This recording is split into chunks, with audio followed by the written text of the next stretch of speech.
Listen to this ultrasound.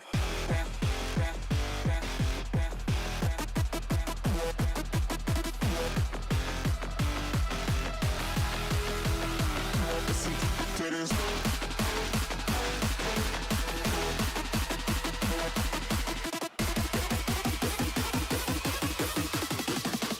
Listen to this ultrasound.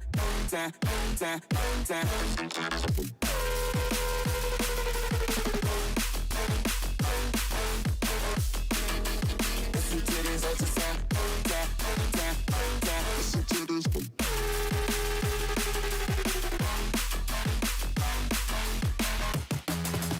Listen to this ultrasound.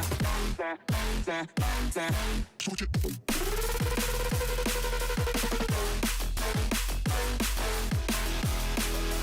Listen to this ultrasound.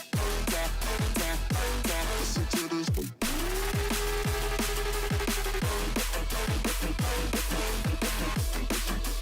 Listen to this ultrasound.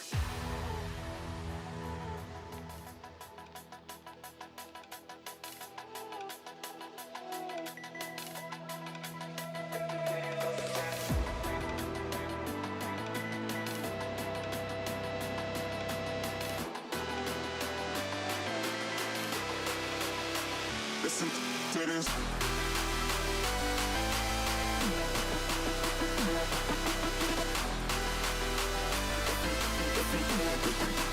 Listen to this ultrasound.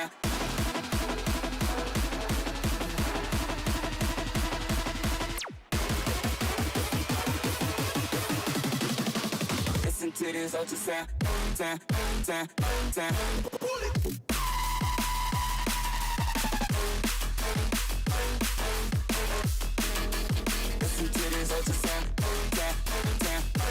Listen to this.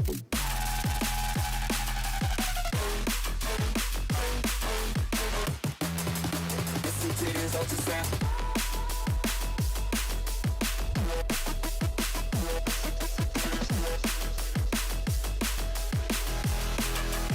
Listen to this ultrasound. Listen to this.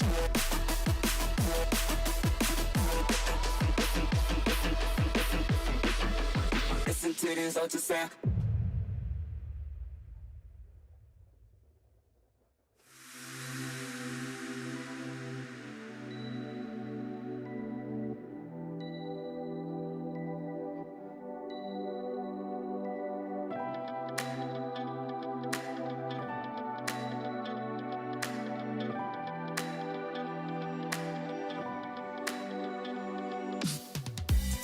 If you wanna have it, then it's yours. Put your mind to it, open doors.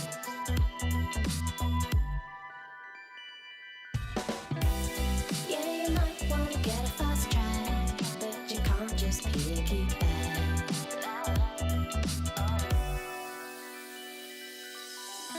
You're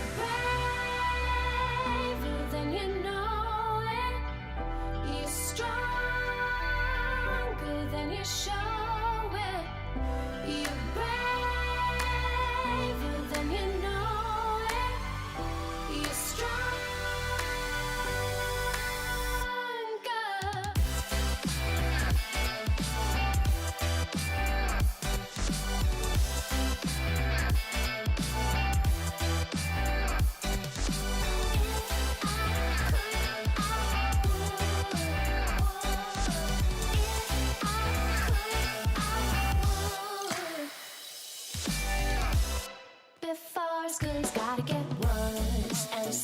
sometimes it's gonna hurt.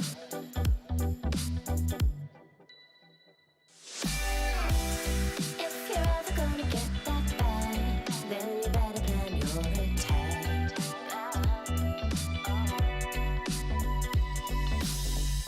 You're braver than you know it. You're stronger than you show it. You're braver than you know it. You're stronger.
In the dark haze, polarized gaze, trying to find my way to you, where the spaces can't erase this. You're the feeling that I choose. I'm tired of running, 'cause you lose the feeling. You're disconnected in your touch. Are you believing in what I'm seeing? Or did the high life get too much? It's all on you now to figure out how. You lost the fire in your eyes, 'cause I can't change it. What you're wasting now that your gaze is polarized.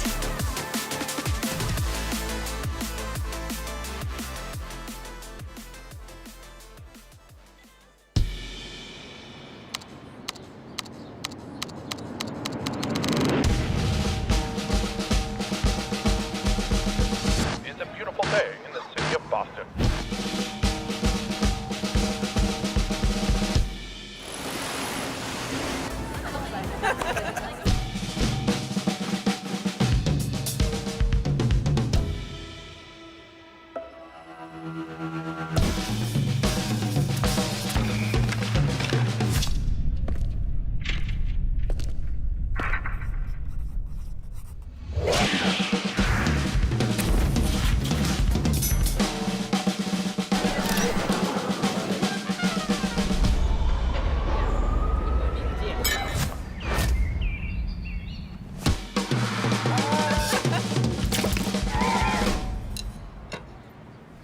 Book your trip at meetboston.com.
Hey, Boston! It's time! You came here to see the best, and that's what you're gonna get. And RG decided to finally show up. Corp still blue, and Redacted finally got signed. But before the games begin, follow me for some scenic views of the Boston Major. Up first, Forbidden Temple. Take a meditation break to de-stress after your favorite team throws game one. Or Parc de Paris. Oh là là, je suis un poulet. Je mangerai la trois Eiffel. C'est magnifique. But maybe you're feeling famished. Run over to Neo Tokyo for some Bob's Ramen. Careful though of the seedy side alleys. And if you're lucky, neither team will be able to close out a series and will end up on Champions Field. But with our tour over, it's time to start locking in. 16 teams have shown up this weekend to put their blood, sweat, and tears on the line for your entertainment. Ladies and gentlemen, welcome to the playoffs.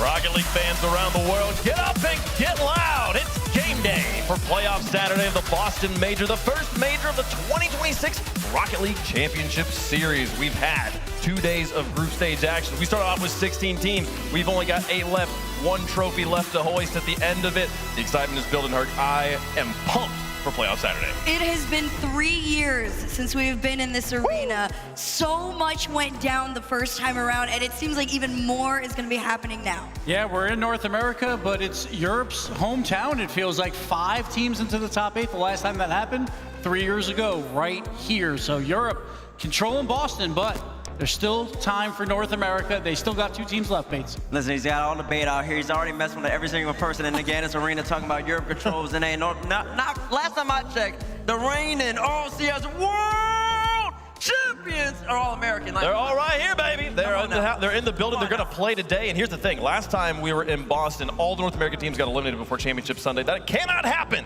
today. NRG will play on Championship Sunday. Just depends on what side of the bracket they're on, folks. We started off with 16 teams from all over the world. If the logo is grayed out, they have made their exit from Boston. We have 8 teams left. 1 from the Middle East, 2 from North America, and 5 from Europe. I mean, Gibbs isn't playing, though. Europe is definitely showing up right now. I mean, listen, they're showing up. KC, we had the kickoff plan for a reason. They ended up getting 5 spots, and Gibbs, you already talked about it. They earned all 5 of them spots, didn't they? Yeah, and lots of RLCS points on the line. Only 2 teams eliminated today, though, so we'll see who comes into that. 6 points, $15,000 on the line, but then everyone playing for that $102,000 tomorrow. For those teams in the lower bracket, those matches are a $7,500 show match effectively there. They'll also earn you 4 more season points and an opportunity to get even more the following day. So lots on the line, but most importantly, the trophy, the hardware, folks. The bragging rights, being able to call yourself a major champion. Thomas Light got us another great trophy here for the Boston Major Herd. This one is so beautiful and clean. I feel like we've elevated every single time, but honestly,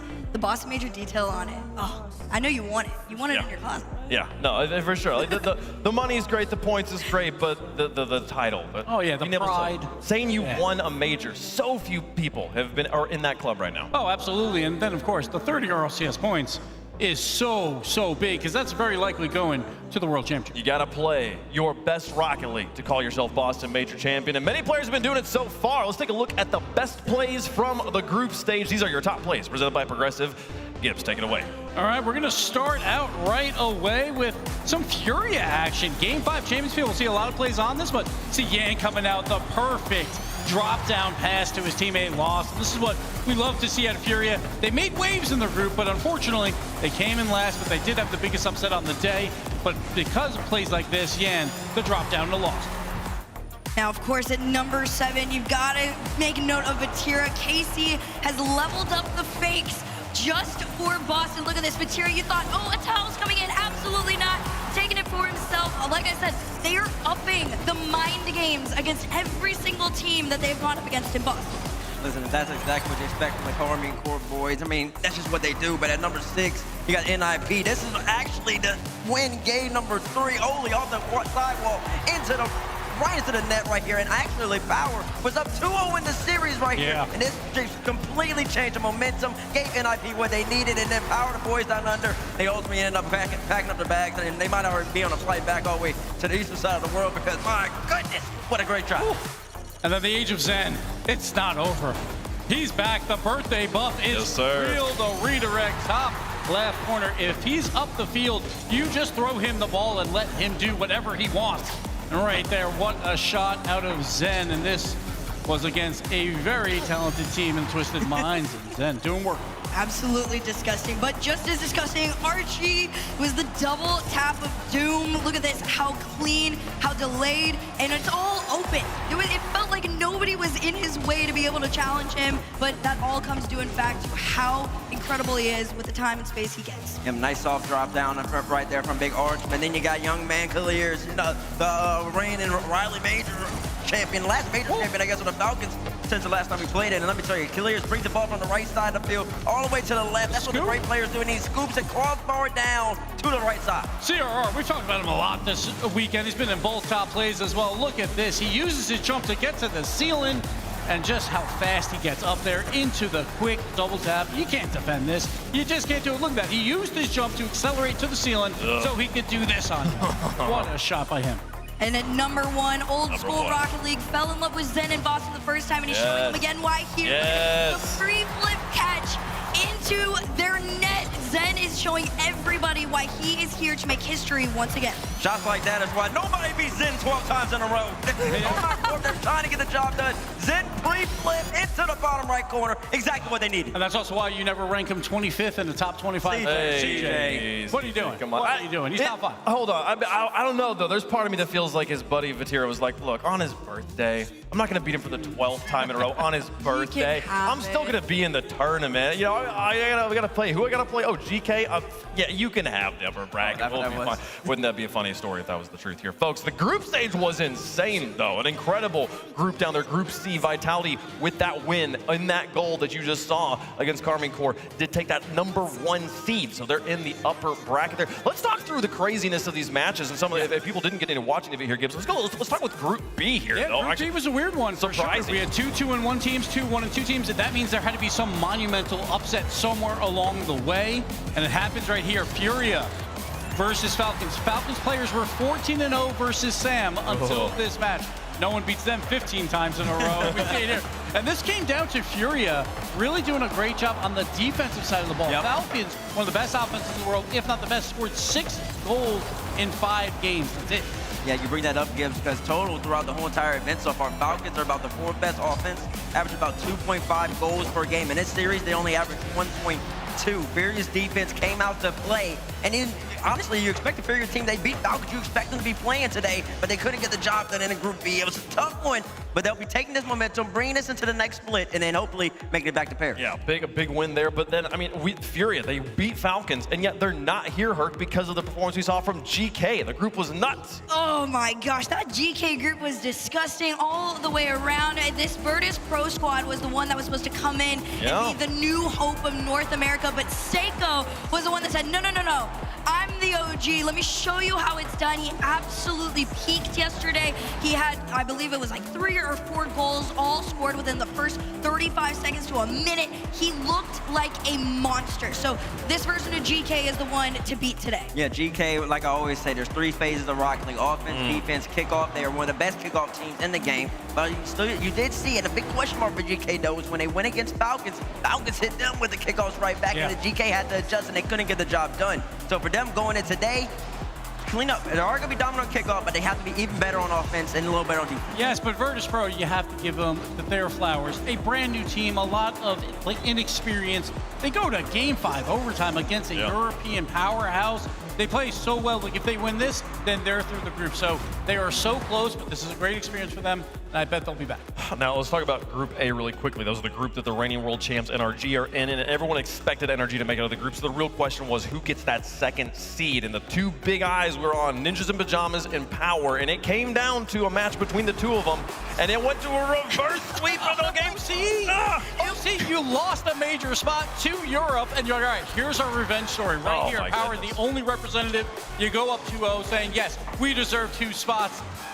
But then the wheels fell off, Bates, and Power just couldn't get anything going after Game 2. Seems like they always fall off, man. OCE is just all mental block. They just have to believe in themselves. As they come into the first 2 games, they're carefree, they're playing Rocket League, and they can play great rock. But when it gets to these games, the closeout games, these are the hardest in the series to finish. You got to find a way to get it done, because you give a European squad like NIP just a little bit of hope, and they end up converting chances like that. Yeah, all of it genuinely came down to the fact that after that first win that NIP had gotten, Power just could not hold their own defensively. CRR made them look silly, and unfortunately, Power lost everything. But credit to Ninja's offense and how creative it was. Obviously, 2 of the top plays were from this series to get the reverse sweep, and that's what we expect out of Ninjas. It's going to be inconsistent at times, but at any moment, they can clip on you. And they do it at the perfect time when they were down 2 games, and they return back to win in Game 5. What's crazy is that's not even the most impressive reverse sweep of the day. Yesterday was an incredible day of Rocket League. We had multiple reverse sweeps. In Group C, we were just talking about it. We showed you that goal from Zen. They got the win over Karmine Corp. I don't know if we mentioned earlier, it was a reverse sweep that Vitality had to pull off to take out the blue wall. We had Group B and C, the 2 hardest groups. In Group C, the hardest group in RLCS history happened, and everyone's saying, well, K-Corp, they're still going to win. It's not going to be a big deal. It's about who can come in and finish number 2, and Vitality's like, hold the phone.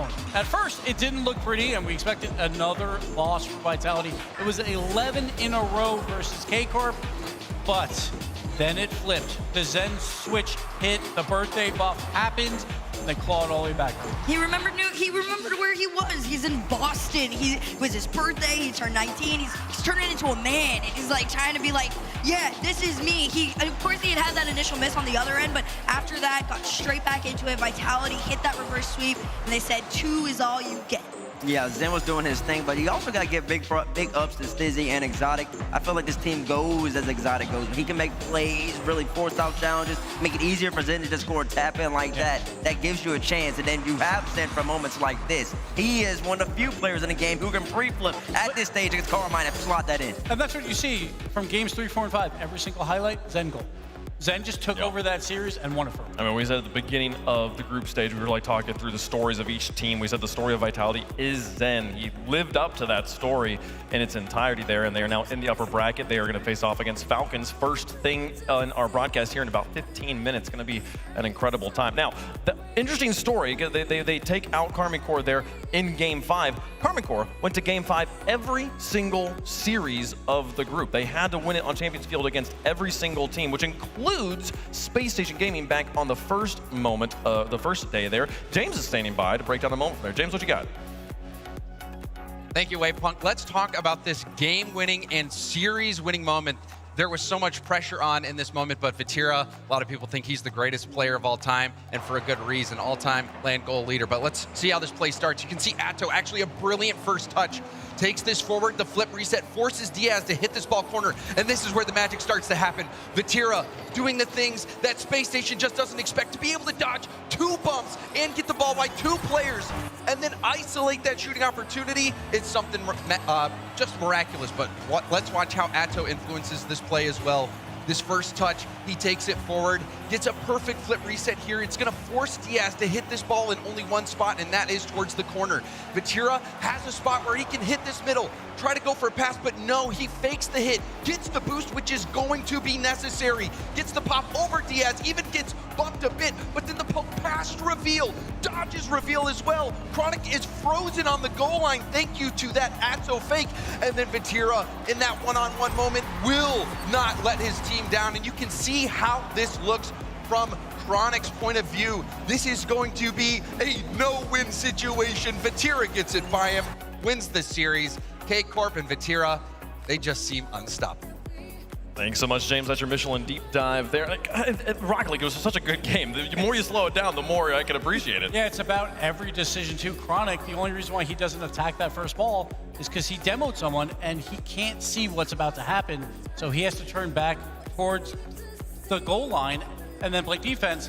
When if he doesn't demo anyone, he can see Vatira going for the fake in the corner and then can just, pass that ball out. So it's a game of small moments like that. It's one of those pictures that, like, the longer you look at it, the crazier it gets. Every single time, every single story from each player's perspective more unique, and that's every single game of Rocket League. It's what makes it the greatest esport in the world. Here, let's talk about the groups a little more, and from a player's perspective. We've been talking about teams.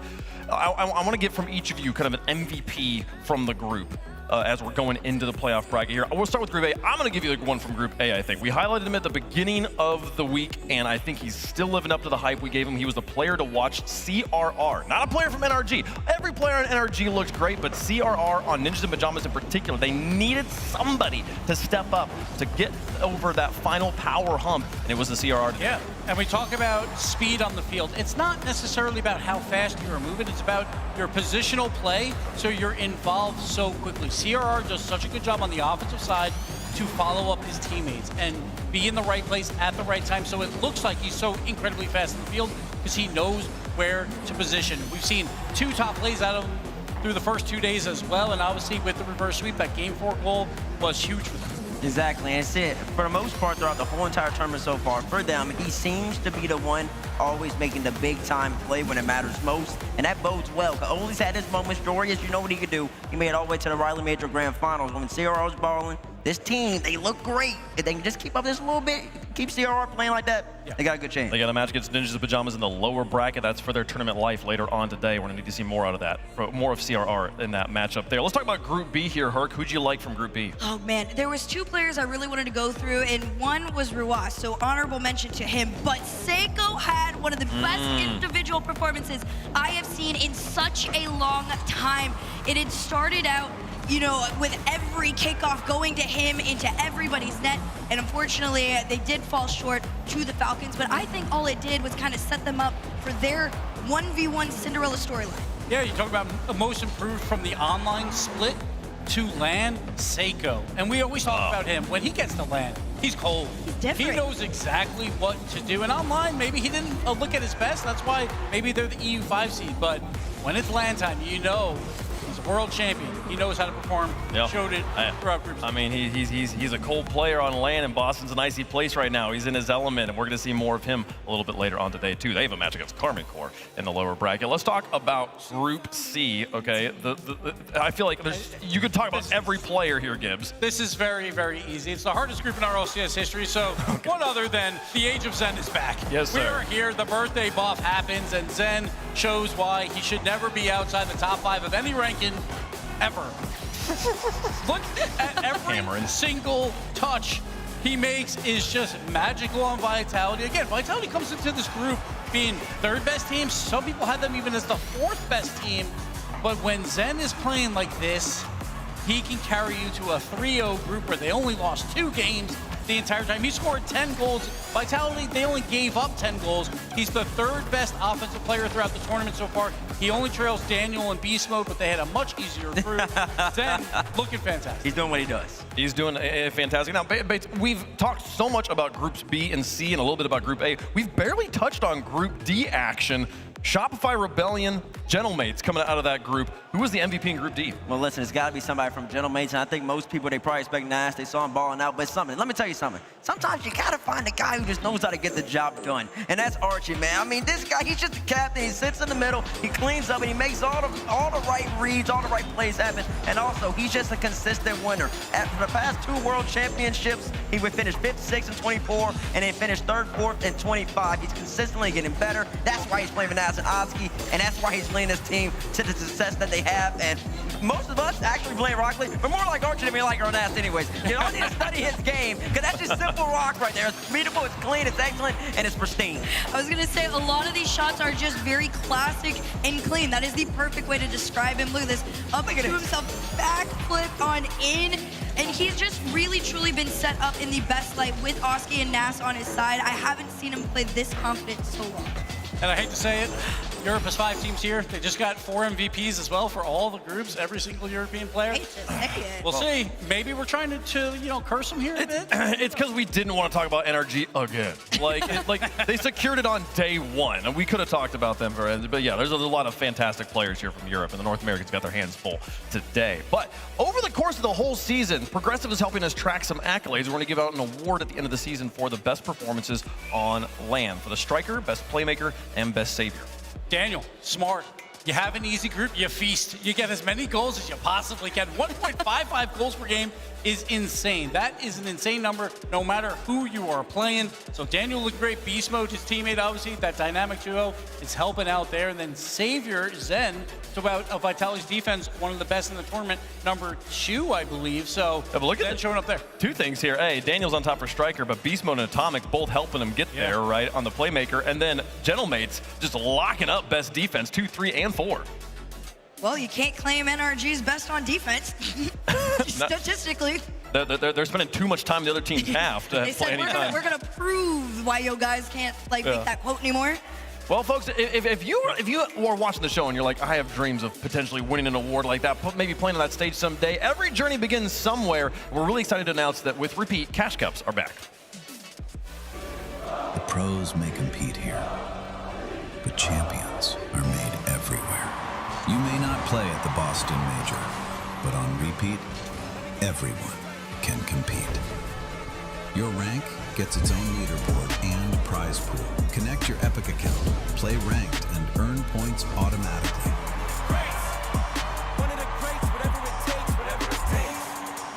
Scan to join thousands competing right now.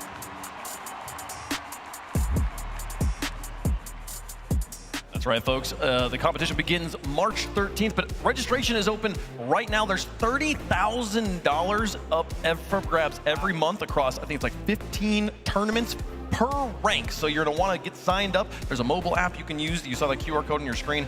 Join on up, it's as easy as that, and then you're just playing ranked, playing in tournaments. And the best part is it goes all the way down to T-Bates rank in gold. So you have a shot there I'll as see well. you in there, Bates. You gonna earn some extra cash out there in the cash cup? You wanna go Bates, get- we've wanna go seen you get a on the full- stage. It isn't pretty, so, you know. That's unbelievable, man. That's such a dad joke, man. Get this guy, bro. It's gonna be a good time though, folks. They do have rank competitions at every single rank there, so whatever your skill level is in Rocket League, you can jump in. Adds a little bit of extra edge to that competition you're already playing, earn some actual money, and also, hey, doing that will make you better at the game, and so you might see yourself ranking up and maybe eventually being on this stage here behind us, folks. If you're watching at home with family and friends and people who maybe don't play Rocket League as much and you want to help get them into the game, check out the Rlcs crowd cam, twitch.tv/RLEsports. It's a new and improved way, or just an innovative way to watch the esport here that's more similar to the way you watch traditional sports. Cameras that sit on the sidelines and kind of keep an overview the whole time. Fun fact, this is generally how I like to cast Rocket League. I was gonna say, this is my favorite way to cast Rocket League. I also started introducing it on stream, and so many people didn't realize it existed. And you learn so much more about the game, so go enjoy it. Yeah, especially if you're not used to watching it from over the player's shoulders. It's cool. Like that, it's a really good holistic way to do that. That is live right now, so go check it out, twitch.tv/RLEsport. Here's the bracket, folks. We're going to be playing through the 4 matches that are decided over on the left-hand side of the screen today, setting ourselves up for Championship Sunday. Upper bracket matches have 2 lives. Lower bracket matches are for your tournament life.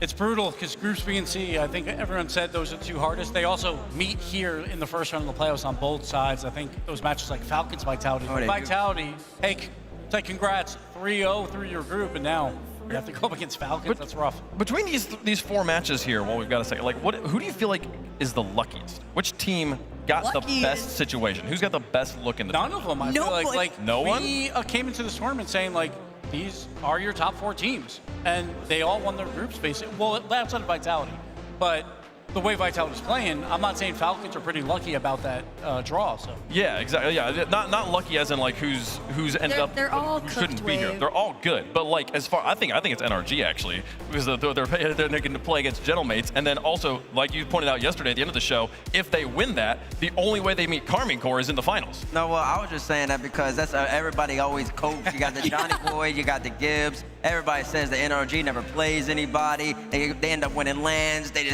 always have a weak bracket. Yada yada yada. Excuse. Hey, I'm not saying that right now because I think Mates might be the best team in Europe right now, and there's 5 of them here. So I don't know because they took down KC like in that EU Open 3, and it was convincing. It was 4-1, and now KC has lost 2 matches against Europe back to back with Vitality as well.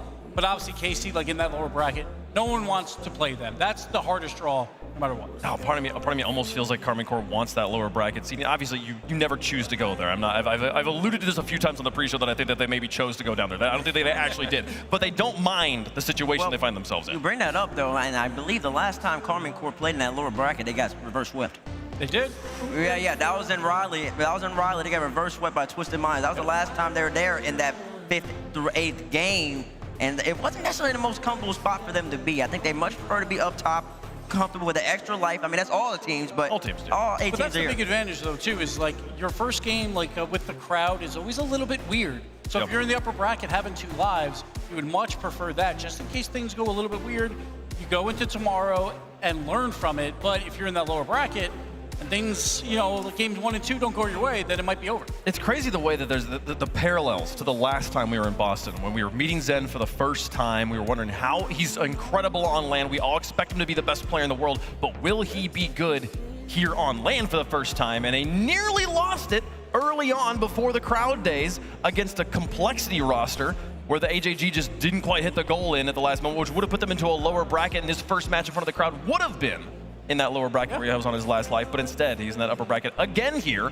after crazy drama in the day before crowd. And honestly, I think that the crowd is going to back him too. They're playing Falcons. I think so. He's a favorite. Vitality's underdog, so it's like fun to root for Zen. He's an honorary American, and he earned those stripes in this building, in this arena. Let's see how it goes. Folks, these are the 4 matches we're going to play today. We'll have Ninjas in Pajamas versus Shopify at the end. Karmine Corp and Geekay right before that. NRG is sitting on deck waiting for the results of our first match, which is ready to go, folks. Boston, get up and get loud. It's game day.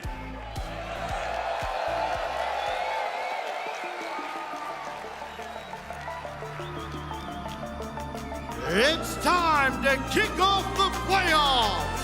Introducing first on the blue side, representing Nina. They are #1 from Group B.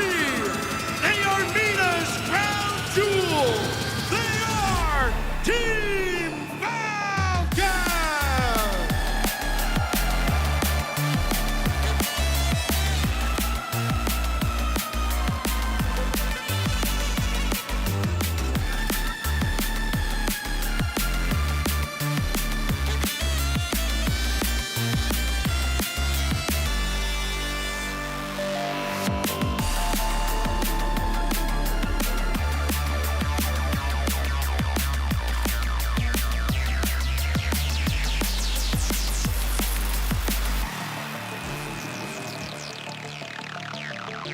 World champion grand finalists have added the best European player over the past 2 years, probably the best player in Rocket League over the past 2 years.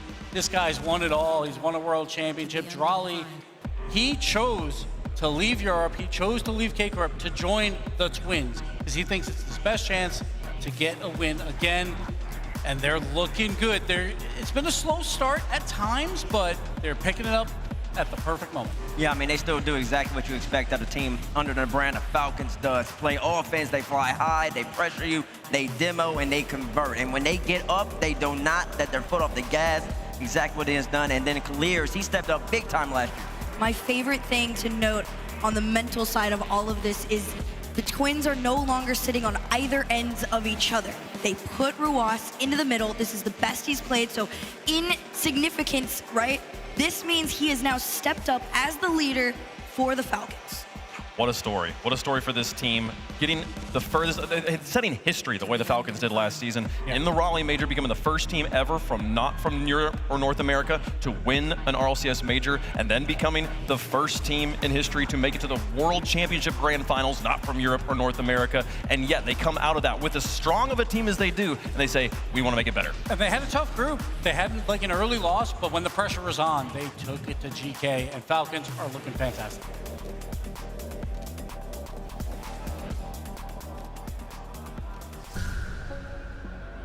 And their opponents on the orange side, representing Europe. They not only survived, they conquered Group C. Please welcome Team Vitality!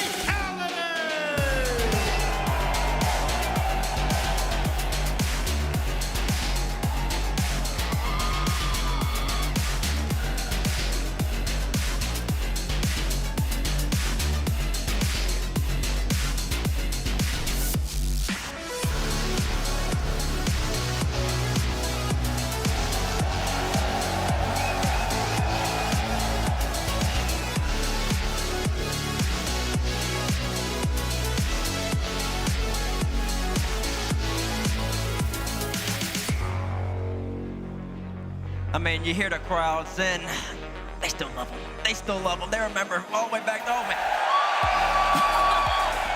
Oh, man, he knows. Listen, he likes the Gaddis Arena. This is where he was born at. This is where the legacy began. And the fans, they still love him. He was a rookie. He came out, and he won over the crowd and won it all.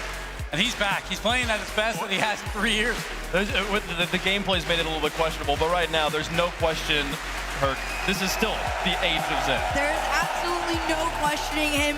Zen is back, and alongside Exotic, alongside Stizzy, the thumbs up are there, the smile is big. This team could be the people's champions. Yeah, we got Exotic, world champ MVP. When the lights are the brightest, he shows up with his shooting ability, and of course, the most improved player of last year, Stizzy, showing up, joining Vitality. The elevation in his game over these past 2 years has been phenomenal. And Stizzy has experience going up against Falcons in a tough environment in a grand final. I mean, it didn't go out in his favor, but that's what it takes. Sometimes you gotta learn. Sometimes you gotta take a little bit of loss in order to reach that next stage. Oh, we were talking about this yesterday. You just saw it on the little stat sheet next to him. His best lane result is a second, and it's when he was in Raleigh in the grand finals against this team. He was the team that lost when Falcons made that historic run and became the first team from another region to win. So he's got an extra reason to pop off right here, right now. Exactly. I mean, and I mean, he's not in a necessarily unique position. It's really only Zen who comes onto the stage and automatically wins. Everybody else usually loses at least once, has to learn what it takes to win and come back. And now Stizzy joins, and he's joined Exotic, and it's gonna be great. Look at the head-to-head. I mean, it truly is that dramatic. It is that deep. Oh, me, oh, my. Oh, exactly. That is the best way to describe it right now. What I'm excited most for, though, is I want to look at that demo stat. Zen outdoing him almost by double, just over double on it, is showing a new level of aggression that we have not gotten from him in quite some time. Yeah, Vitality's been physical this entire tournament. Number 2 in team demos. That's a little bit unusual. But Falcons are also doing it. Maybe not killers, but the rest of his team is. They're number 5 in demos.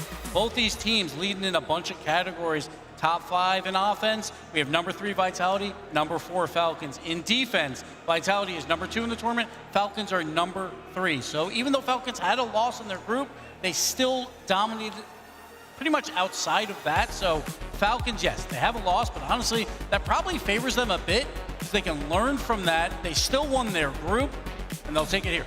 And true, and Vitality, I mean, they're early tournament merchants at this point. Ever since they really had that run back in 22-23, it seems that they usually do actually pretty well early on in the tournament, where they're switched now in groups, and then when they get to this point in the tournament, they end up kind of collapsing. It's not necessarily the same level. We talked about the Zen birthday buff yesterday. It took incredible plays to beat Karmine Corp. They're going to have to do it again if they want to be successful. Notably, it is no longer his birthday. It's birthday month, birthday week, whatever you want. Okay. Well, we'll find a way to rationalize it and make it work here. The Cope. Chat, let us know who you think is going to win in the progressive fan vote. Hashtag FLCN for Falcons. Hashtag VIT for Team Vitality here. Vitality looking to continue the story they built last time they were in this building, and what a way to start it would be if they were able to take down Falcons. Yeah, so both these teams as well, like in the upper bracket, they do have 2 lives, so even if you lose, you're still playing tomorrow.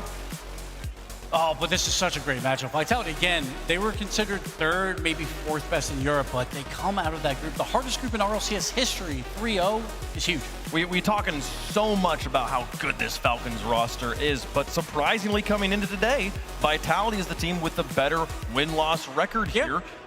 Did that loss to Furia make you question how you evaluate this Falcons roster at all, Gibbs? So my one concern is probably the offense was very quiet throughout that match. Obviously, we talked about it, 5 games, they scored 6 goals, and that's unexpected. Even with Rlcs early on, they weren't figuring things out. They would lose the first open, and then like it was a difficult road. But like if I was a team, and if you were saying like I could win a group 3-0 or 2-1, I'm taking the 2-1 because it's a quality loss. You get to learn from it. You figure out a lot more. But if you're perfect, it's a little harder to learn from and then get better. Okay, well, chat, let us know who you think is going to win. We're hearing the thoughts from the analysts up here. We'll make our picks as well. Herc, head, heart, how's it going? Who you going with? 3 years ago, Boston was claimed by one person on that stage, and it still belongs to him. I've got Vitality. Vitality are running it back. I don't know. I'm looking at the colors of this arena.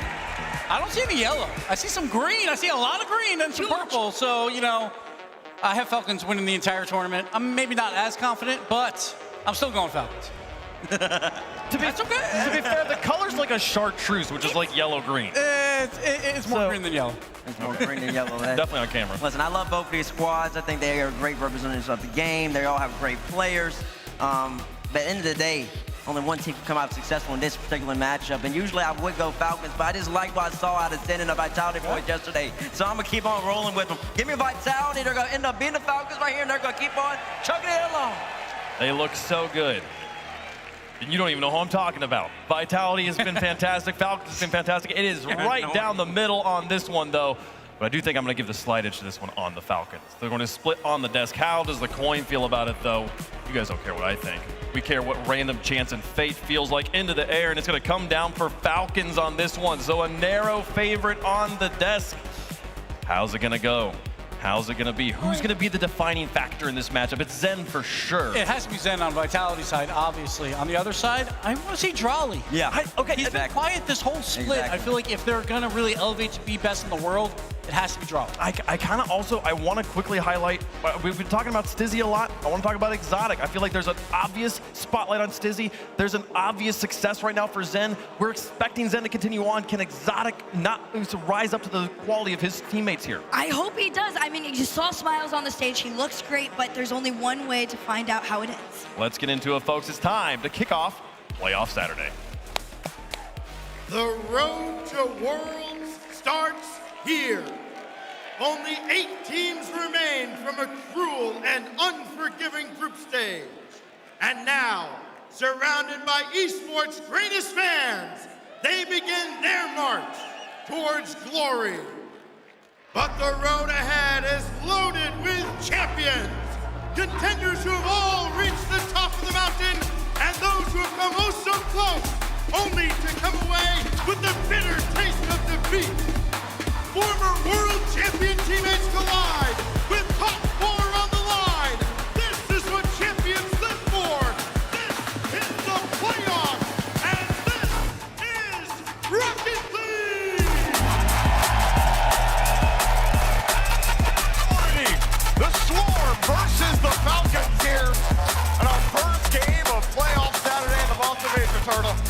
And for this to be the first game, what a way to start the playoff bracket. Team Falcons up against Vitality, and it's going to deliver on all fronts, Jorby. Talk about Vitality, the desk set it up, you know, in the hardest group, and a quick pause real quick. A little bait, okay? Real quick, it's okay, crowd, don't worry. Just give it a little bit of time. It's too good of a matchup. We got to dangle the carrot a bit. You know, dangling that carrot, Turtle. We talk about Vitality, the desk set it up, that they weren't even the third favorite out of Europe, maybe, to try to win this tournament. A lot of people feeling there's a lot more. Of death. And they were the best in there. Crazy performance. And I mean, just specifically, if you look at the stats, I mean, they had a top offense, efficient defense, number 3 in goals, number 2 in goals against. And like you said, Jorby, this is out of a group that everybody said would be the hardest out of the whole tournament, and they still showed up. Even in shooting accuracy, 30% as a team. Vitality are locked and loaded, but you cannot forget about Falcons and their history, and also what they proved even after the loss against Furia. I think even with Drawley coming to the team, you know, replacing TRK, at least the feeling around the community, around the esport is, well, Falcons without TRK, that's just gonna feel weird. Grand finals. And then I mean, even yesterday, having to fight adversity with Furia, went 5 games, you didn't win, and you still end up at the top of your group. Drawley is looking excellent on this team. Maybe took a little time for things to meld for them, but they're in a great position to get themselves back into a grand final here at an RLCS major. And I do really like that call out from Gibbs that maybe even the loss could benefit them in the groups. It's very important to get humbled here early and not have to deal with the consequences later on in the playoffs. If you can recover in that group stage, deal with the loss, get over that initial hurdle, then it feels like all opportunities then open up for you into this dire situation where it feels like you can't lose. But speaking of can't lose, this is the upper bracket of the playoffs. Both teams do have an extra life here. If they lose, they will go down to the lower. And then the winner, of course, moving into the semi-finals and setting themselves up for just one more series for that grand. Jorby, how do you feel about this one? Well, I mean, we talk about Zen and Boston and really going hand in hand. What's crazy is during this event is that he is top 10 in every single statistical category, which does not happen. He's used to Boston. It's very rare. Like, usually you'll see a player who is playing very well. They'll be top 10 in a couple of statistics, like 3 or 4, but he is in all 8 major statistical categories in the top 10. He has been performing at Zen-like levels. Right. And if you're a Vitality fan, you got to be feeling really great about that. I mean, Zen, he's always performed, whether or not his team results haven't do it. You just watch him play. And his movement, the way he moves around the ball, the way he plays off-ball, Zen is still just one of the best players in the world. Take a look at the stats right now for him individually. And, you know, if you watch that previous series against KC, a lot of people were discussing Zen and his impact on the pitch. I remember listening to James, and he was talking about how it was Captain Zen, you know, kind of fixing up and planking the holes at the bottom of the ship that were getting flooded with water. He was the one taking charge. And it's almost poetic, because you start out his entire journey on land. He's back in Boston. Of course, he won that major a couple years ago, but maybe a little bit nervous. It was very new to him. He comes out here, and immediately we can see him taking control of the crowd, cheering everybody on. He has that presence of a veteran now. And what an addition Stizzy has been for Zen as well. Yeah. I mean, Big chillin', leaning back, and crowd getting the lights up as well. But Stizzy, Turtle, when he was back over in North America on Dignitas, he had made some waves. Always almost clip farming. For him, it was a matter of controlling the level of aggression that he was bringing. Stizzy was always offensively minded. He just fits so well in this roster. Yeah. It's about bringing that level of competition here against Team Falcons, who you can never underestimate. The Falcons, again, life after TRK, you go and you pick up a world champion to try to be a world champion. That's Falcons' goal. It's a long journey there. It starts here at the Boston Major. But they wanted a way to try to get over that hump. They weren't able to do it in Lyon. And so they bring Drolly in. You wonder how well they're going to be able to flow. And again, we talked about it, some trepidation early on, but they seem to start figuring it out. That high-flying Falcons offense with the Twins at the center of it seems to be back in full force. And the most important thing is how they ended that group stage against Geekay. I cast that series, and if you were watching any bit of it, I honestly didn't think there was even a chance for Geekay to take the win. I saw barely any areas they could exploit on the defense of Team Falcons, so tightly knit.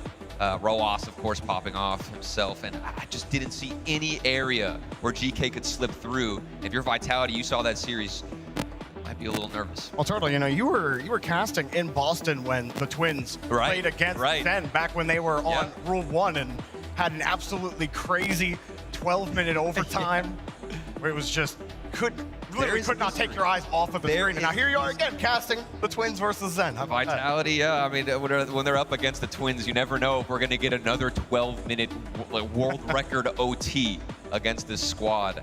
I think it does come down to those defenses that they're up against. It's just so hard to get something through to generate opportunities, because right now what we're proving a lot in the group stage is that you can get creative, you can throw yourself forward and have the mix. But with how good the defense is, it's going to be hard. Zen right now still amping up the crowd as we do have a little bit of a pause. We apologize to everybody, but we're getting back into this game as soon as possible. We appreciate everybody's patience. If you're at home and in Twitch chat, no doubt telling us all of your excellent, genius takes. Oh, the takes in there. Yeah, they're excellent. Give me what your favorite topper is. We don't see many toppers in the RLCS. Usually only for me. We saw some 5 fears, like a little decal action and some toppers. Well, even in the opens, we saw a couple of players start to get a little more creative. Yeah. But, decals are usually like it's stock Tane, stock Fennec. You can't really put stock in. You got Alpha Boost in here. I mean, we get kind of traditional when it gets to the higher level of play. Well, we're seeing some decals, or some more decals and stuff come out from players, showing a little more personality on the field, which is always nice. And to be honest, if I'm a player right now and I'm getting this pause, extra time to get comfortable on the stage, normally game one, and this is a long series of best of 7, game one can be a bit passive. With how much time now these players have had to settle in, get comfortable, fingers on the sticks, moving around, I can see them coming out the gates flying, Jorby. A shout out to the crowd. Showing up here at Boston, it's a snowy weekend. It was heavily snowing last night, and it was going into this morning. A little more flurries this morning, but probably more snow in the forecast. We appreciate everyone still making it out here. Make sure you stay safe as always. But, throwing a little snow down, it's nice to get some of that inclement weather outside, even though we're in here safe and warm playing video games inside. It's nice and cozy in here. They had to trek through the snow. I'm sure it might be different for these players too, depending on where their base and home is located. But they've made the voyage all the way out here. A lot of them even boot camped, preparing for this major. As you can see Stizzy on the screen. And this is what it's all about, Jorby. This moment, you worked hard in the split, and you're trying to be dominant at the major, prove you can accomplish anything on the international stage. And both these teams have such rich history that I don't think it's a question whether or not they can take the championship, but we're gonna have to see more.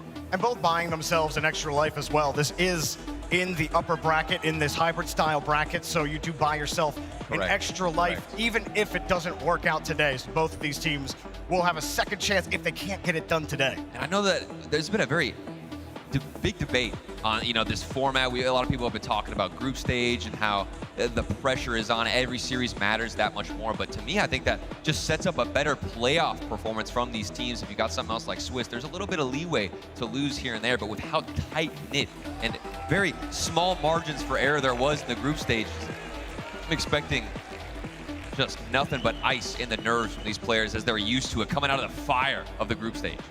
Well, we're about to get the game started, but for those of you just joining us, we are on a little bit of a technical pause. We appreciate your patience as we make sure everybody is ready. We don't want any sort of issues when we get the games going.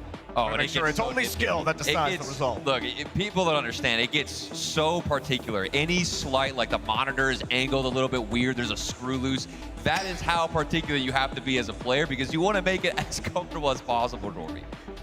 Absolutely want to make it comfortable, but see, Falcons, Vitality will be a tough test for them, but this is also yet another tough test for Vitality. They have gone through quite the gauntlet so far in their group. Going 3-0 is certainly an accomplishment. Now you got to play against Falcons, and really no question, if Vitality somehow find a way to eke out this victory, get one step closer to a grand final, it's one of the hardest paths to a grand final that we've had at a major. And what a story, too, to make it through the group of death. Then you carry it forward into the grand finals. Of course, we're getting a little bit ahead of ourselves, but Team Vitality have shown, especially along with what Zen has done on the stage, that they will go potentially the distance if you give them the chance. Team Falcons looking to deny that quickly in this upper bracket quarters. There was a little bit of interaction between the players and the crowd during the pause, and we'll get up, take a break, get back into your seats, but I think we're getting a little closer. I can feel it. I can smell the game in the air. You can smell it. What does it smell like? It smells like victory? Laundry detergent. Laundry I don't know why. I just kind of get that vibe. I don't know. Do you like the smell of laundry? Don't answer that question. I shouldn't have asked that question. This is how you know it's been a long pause. If this is what we're talking about. 12-minute overtime, 12-minute pause. Man. There you go. Oh, man. You're going to get 12 minutes one way or the other. I'm getting flashbacks right now, dude. That's 12-minute overtime. There's a lot of history, dude, especially in Boston. What are the odds that we come back here and it's Vitality up against the Twins? Love to see the OTs. And now we're going into best of 7. So we might be waiting a little bit here on the pause, but the game is going to, of course, provide all the entertainment, and it will be worth the wait. I can guarantee that. I saw some fist bumps. That might be a sign that everything is A-okay on the stage. And as soon as we get the go, we will go. And how about it, Boston? I like hearing that. How loud can you get? Get a little louder, Boston. Let's hear you.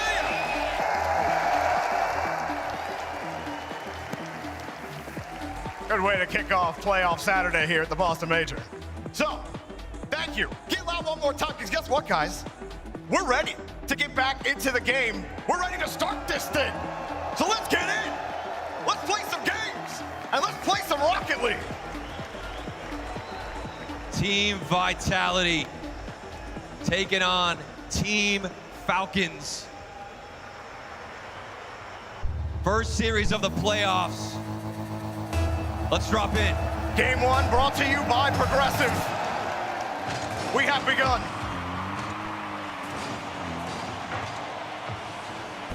Zen with a little bit of space to start. Falcons hop right on top of it. Almost had an opening there. Almost an awkward opportunity for Falcons. Push right back into it. Zen.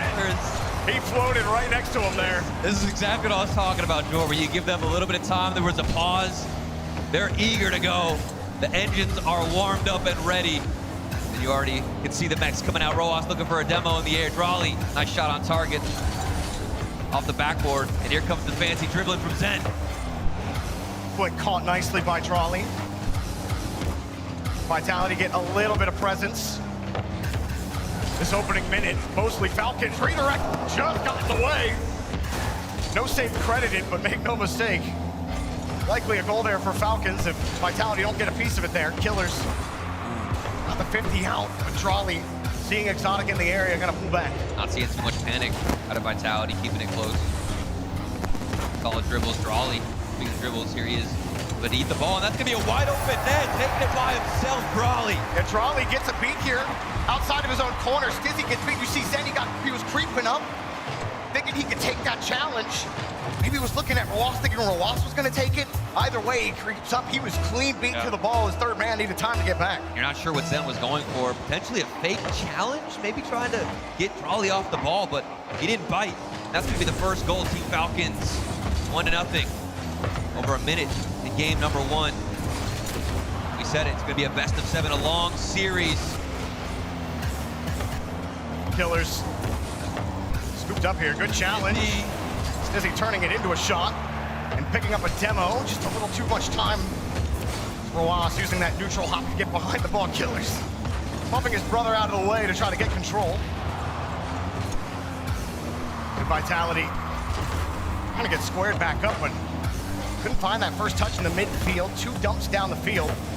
Killers to the sidewall, immediately challenged by Zen. 1v1. Underneath, good catch and flick, but a great reaction there from Drawley. Oh, and he had to catch that perfectly. Still got a flick in. Zen creeps up and over there on the left side. First goal for Team Vitality. He didn't get you the first time, but he nailed you the second time. Exotic pulling off of it. Great pass from Stizzy. 61 miles per hour there from Zen to tie things up. Immediately jumping in the air as soon as that ball crosses the pitch. Zen ready, receiving it well. He's been on fire, winning 50-50. Stizzy, solo play off the backboard, didn't get the double. Zen wanted the follow-up. Gonna be on target. Good 50-50. It's another one for Zen. Bottom left corner, slightly wide, and they're hunting for demos. Killers. Let's get himself out of this one. Zen's a madman out there right now. On Torby. He is flying towards that ball. Had a couple of saves early on as well. Not bad for a kid who's got top 10 in every statistical category so far in Boston. Just can't get caught. It was a little wide, and Stizzy got a perfect touch out. Vitality still looking for control here on defense. Stizzy had a rush to get that one. I think if that was on target, I'm not sure if he would have gotten a piece of it.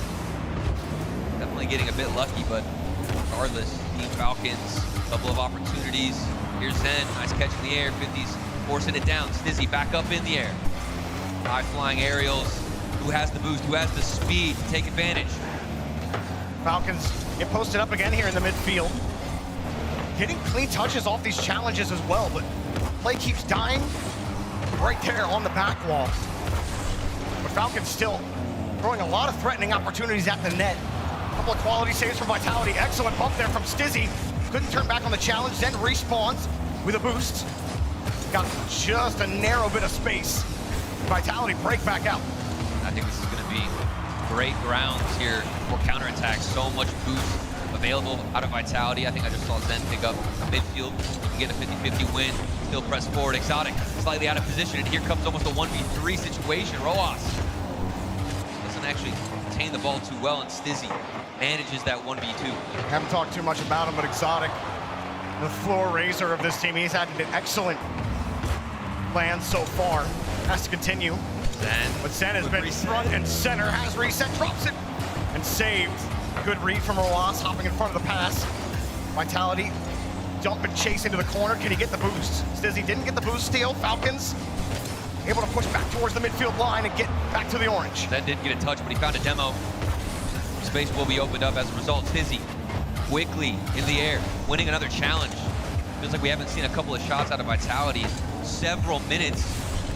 Their defense has held on strong though, potentially baiting in, drawing out a little bit of desperation from Team Falcons. Will they overextend? That's the question. Zen, good follow-up. It's back to the corner of Falcons. And really solid pushes from both teams. Exotic avoids the bump. Good challenge as well. Nobody around for Vitality to really push it though. Exotic swing underneath. Doesn't get the boost steal. Vitality trying to push again. Zen with the first challenge. Stizzy sitting close to Exotic. Roas gets it down, and we got OT. We got OT. We're very familiar with this one. Vitality of the Twins. Certainly remembering what happened previously in Boston. Will the story be the same? Stizzy hoping to get something in the midfield. It's back to Killers.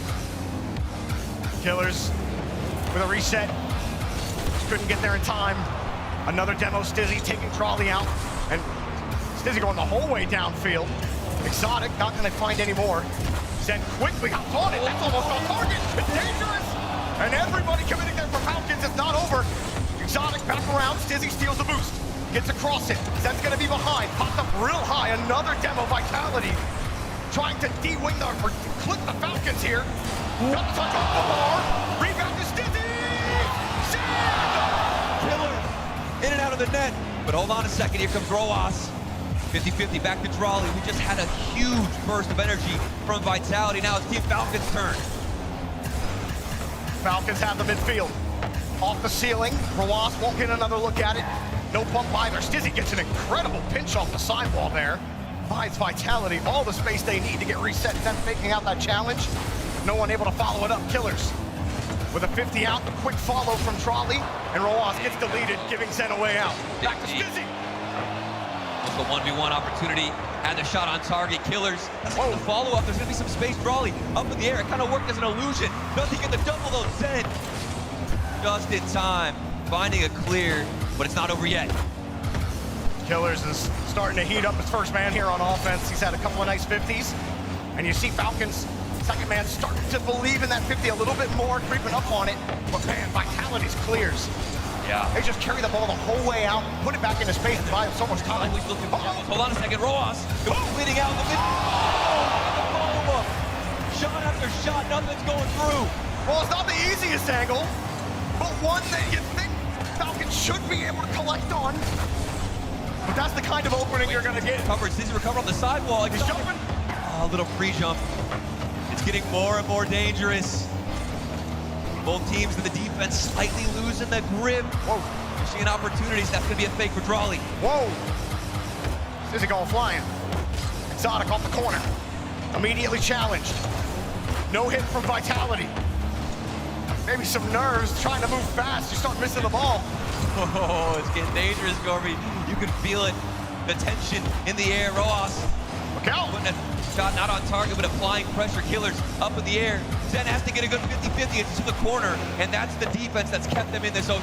Great 50-50. All the clear right into Roas. He was sneaking around that area. Falcons have held the ball in the midfield for so long, but Exotic.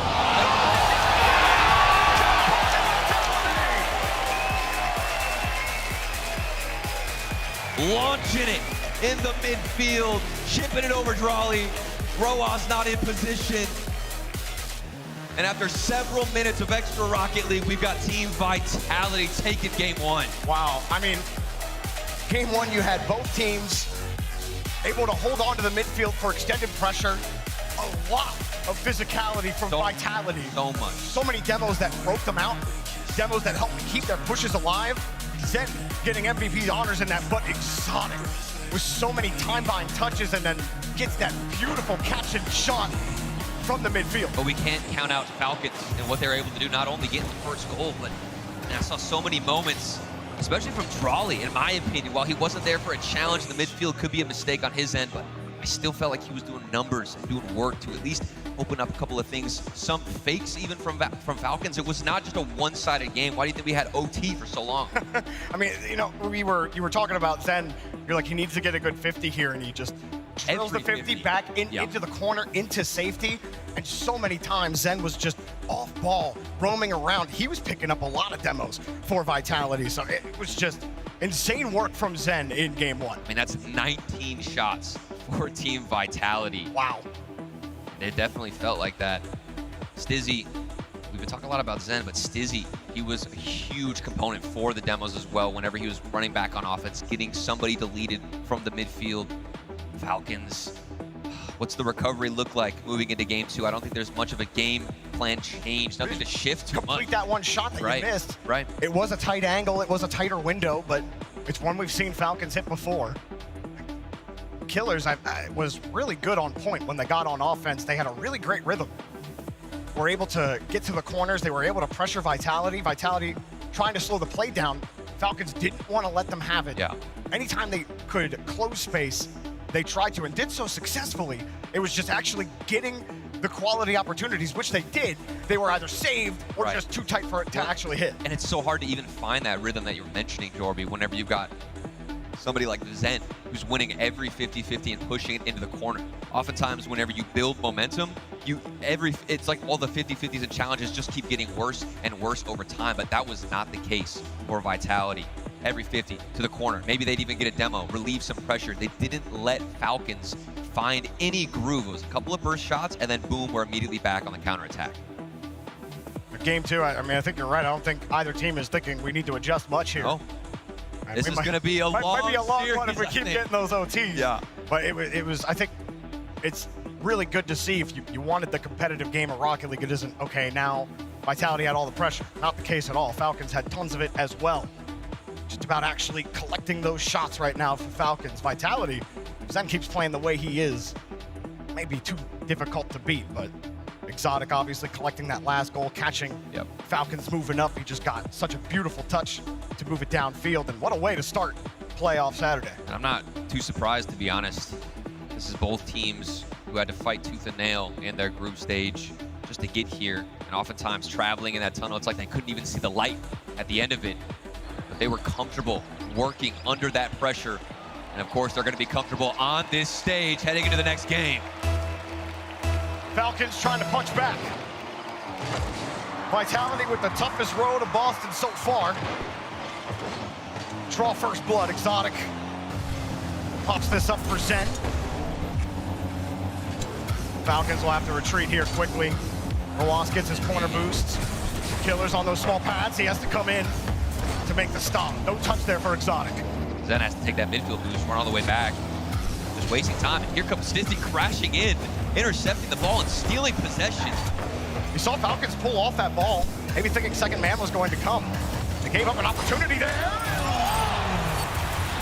Airmails it himself. He doesn't even need the support of his teammates. All alone in the air, past Stizzy, bumping Exotic, and doing it by himself. See him get that final touch on the hood of his car. Gets on the right side of the ball to just inch it a little forward, but mostly to put himself between Stizzy and the ball, and it works out. Great final touch there from Rlcs. And a great opener here for Falcons. We even saw several highlight moments from him in the group stage where he would just take over the game. He has that kind of mechanical ability. One's experience. That's half of the twins now doing work. Maybe the other twin will start to step up here on the field. You still got to get through Stizzy. The game has only just begun. Hard rip. Stizzy went the whole way back to his corner. First to challenge, he missed it. Exotic is there to protect the back line. Wants to go quick, that's a heavy touch. Lines up the 50 well, sets up Stizzy, catch. But the release is just right back into Falcons defenders. Stizzy trying to bump Killers, unsuccessful. Still the 50s are in such a tough spot. You see where Trolley is, has to recorrect. Oh, what a flick. Does a great job to recorrect. Falcons turn this into goal! I thought this was a dead play, but Trolley just makes a beautiful recovery, flicks it over one, and then the go-ahead demo to make sure you get the goal. And the 50 from Vitality, it looked like they were just going to steal the ball. And they just found that goal in the mud, Jorby, in the field that shall be found. They were just grinding it out there. Trolley, it's something out of nothing, backflipping. Not even sure how they converted, but Exotic's got to convert this one. Top left bin, and Vitality's still in it. Great touch here from Stizzy, going up against Trolley. Reads Trolley's touch going down and gets the extra touch out to give Exotic a free touch. How about that play there from Stizzy? Now we've seen what both sides are capable of. Team Vitality, they're not going to take that one lying down. Not even 2 minutes in, we've seen so many different avenues. All of the weapons that both arsenals have. Raleigh couldn't land on top of that one. Exotic up early for this. Nobody else wanted to challenge. A little bit late for Killers, but still going to win it out. And Stizzy for something off the backboard. Vitality get more creative. Go for those cross passes. Vitality's timings are just so clean right now. Quick pass to Stizzy. Slips it underneath one. Rlcs looking for a way out. Gets underneath the ball. The 1v1. Zen punches it right back to the blue half. Trolley, excellent. Return back up the wall there. Didn't have any boost. Used all of his momentum to get that touch. That was one of those small moments where you're not really looking at it, but a very important one and a dangerous one for Trolley. There's just so many moments like that where these individual touches don't get them properly, it will bleed into your defense. Any extra space you're giving up is going to be painful. Stizzy can't get that corner boost. I think Roa stole it, and he's going to get a demo, which means the setup for Drawley is that much better. You got space. What are you going to do with it off the back? Chad doesn't get it. Keeping this team alive. Vitality. Don't concede. Zen getting it back a bit again. All 3 players on Vitality contributing to saving this ball. Blindside challenge from Stizzy. Gives an easy ball for Exotic, but a little heavy. He's forced to give it up. Oh, he's gonna go for the bump. He's gonna go for it. Drawley has to catch on the flip. Drawley, kill it. The ball. Exotic. Did they both look to the side? What is going on? The Vitality should bump each other there. There was a lot that happened. Somehow Vitality aren't down 3-1 right now. It was like every individual player had some part in that, and we're still getting shots on the other side. It's Vitality's turn. Oh no, Stizzy just bumps in. It's gonna be awkward. Got it anyway. Vitality are trying to move fast. The Falcons force you to play at an up-tempo. See Vitality, they had tried to slow it down. I think they're done with that. Moving through, got the demo. All far side. And you know, Killers missed 1, so Vitality missed 1. That one's not in either. Exotic, heavy catch. Nothing he can do with only 17 boosts. As then just forced to kick it away. He'll grab that midfield boost, and Killers looks for a way out. There is so much chaos on the field. With how much mechanical ability each individual player has, you never know which option they're gonna go for. Is it a solo play? Is it a fake? A flip reset off the ceiling? Just a multitude here for every individual. Exotic has to win this one. Fake from Drawley, and it's Zen once more. How many times have we said that? Winning 50-50, setting his teammates up. Doesn't look like Stizzy can do much with it. Love that he got his foot back there. Oh, nice flick from Killers. Zen's there. So you don't even have to worry. He's always back. But unfortunately, Vitality are still trailing. This is Falcons exchanging blow for blow potentially. They've held the ball for so long. Vitality have not been able to get this ball in the blue half for a minute plus. This is their last try. Are you going to We're all tied up. There was a striker in position ready to punish and capitalize off the good works from Stizzy. Oh, man. Before that ball hits the ground, you never know what's going to happen, but this one, I guess, a bit predictable. We knew Team Falcons weren't going to go down that easily. They choked them out that time. Yeah. They got that second goal and then really never relinquished possession for too long. They had the midfield. Even though we were talking about Vitality's challenges going into safety, I gotta see that messy play though. Oh yeah, I don't know if we're gonna see it again. It was just flying left and right. It was getting scrappy. There was like 4 or 5 cars getting bumped. Beautiful stuff. And here it is, Exotic in that top left shot. Oh my goodness, this is it. Off the crossbar, Zen saved it. Then it was just continuing to stay in front of the goal for what felt like an eternity, I'm sure, for Vitality.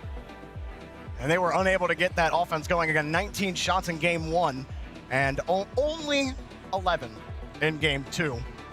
Falcons, despite having all that possession in the midfield, also didn't have much more in the shot category, only 10 shots. So they actually got outshot by 1.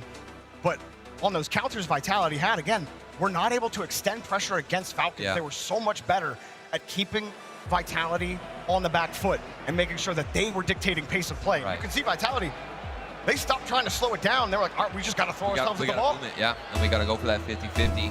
Falcons so good in game 2 at hiding their hand, not revealing what they're going to move forward with, how they want to set up the play. Killers over 1, over 2, maybe over 3. Drawley loses the 50. Falcons starting out game 3. Dude, Ross using his hood to keep control of it and try for a low crowd double is insane stuff. Zen. Oh my goodness. Has a lot. Just saved off the bar. It was high. Regardless, you want to make sure it's the safety. Falcons do that. Vitality have the midfield for now.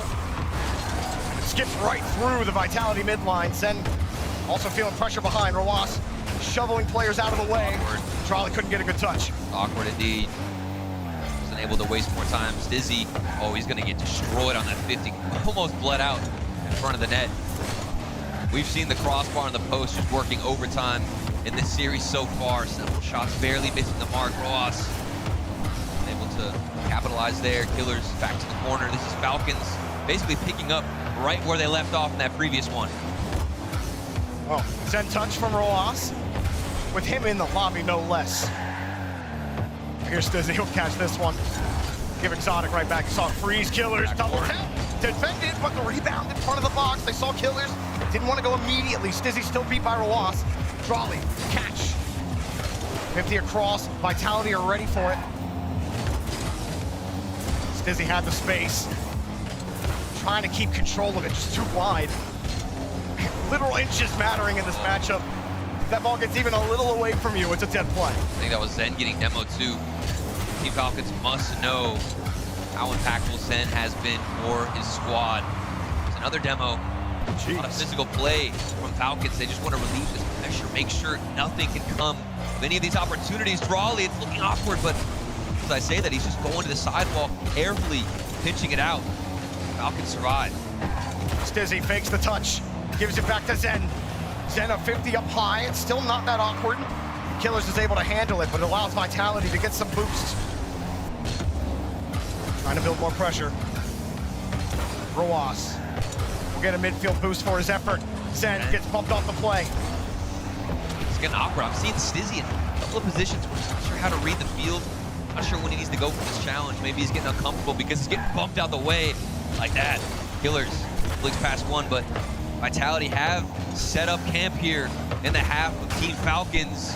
Looking comfortable, stealing boost, getting bumps. You gotta think something is gonna come of this little spurt of offense. Exotic important to the right side, and there it is. Vitality strike first here in game number 3. As it drops straight down to Exotic, and a great touch out from Zen to make it happen. We're talking about it being able to control it, get those bumps. That time not just bumps, it's a good pass right there and caught Falcons in the middle of the rotation. Beautiful work out of Vitality, very patient in the corner. Didn't see any double commits, not pushing 2 players to an awkward spot, just making sure they hold on to, prioritize keeping that ball in the half of Falcons. And that's the best thing you can do. It's all you can really do is hope for an opportunity to present itself. It did. And it's Vitality, 1-0, under 2 minutes to go. The game has felt a bit sluggish, a lot slower, more methodical for both teams. Coming back to Drawley. 50 out. Falcons keep possession. Killers makes it look like he's gonna go. Falcons are just looking for a way in right now. 50 right back into Exotic. Exotic will recover, allows Stizzy to come in. A lot of space, Zen's getting harassed on the back line. We'll scoop up, Killers has a full tank of boost. Exotic there early, pass underneath, and oh, Stizzy diving in to get that touch and save a shot on net. Looks like he hasn't pushed the ball, understanding where Falcons want to go with those passes. A little bit telegraphed, but still feels like Falcons have a couple of chances, and he's got an opportunity here. He wants to bump out Killers, he does, but Roas, heroics on the goal line. And Roas had the full picture there, and even the smoke, he knew exactly where he needed to be. Now keep them within 1. It's not been enough. Turtle, you talked about it, the pace switch. It's Vitality dictating that pace. Falcons not able to just slam their bodies at the cars, but they get a couple and then they run into each other. Drawley, no! Zen is always in the backfield, the third man that cannot be stopped. Finding a save, getting the 50-50. Showing that Vitality will remain at least leading this game so far. 21 to go. What else is there from Falcons? Vitality scooped Killers up. Drawley scoops it down. Rebound. Goal!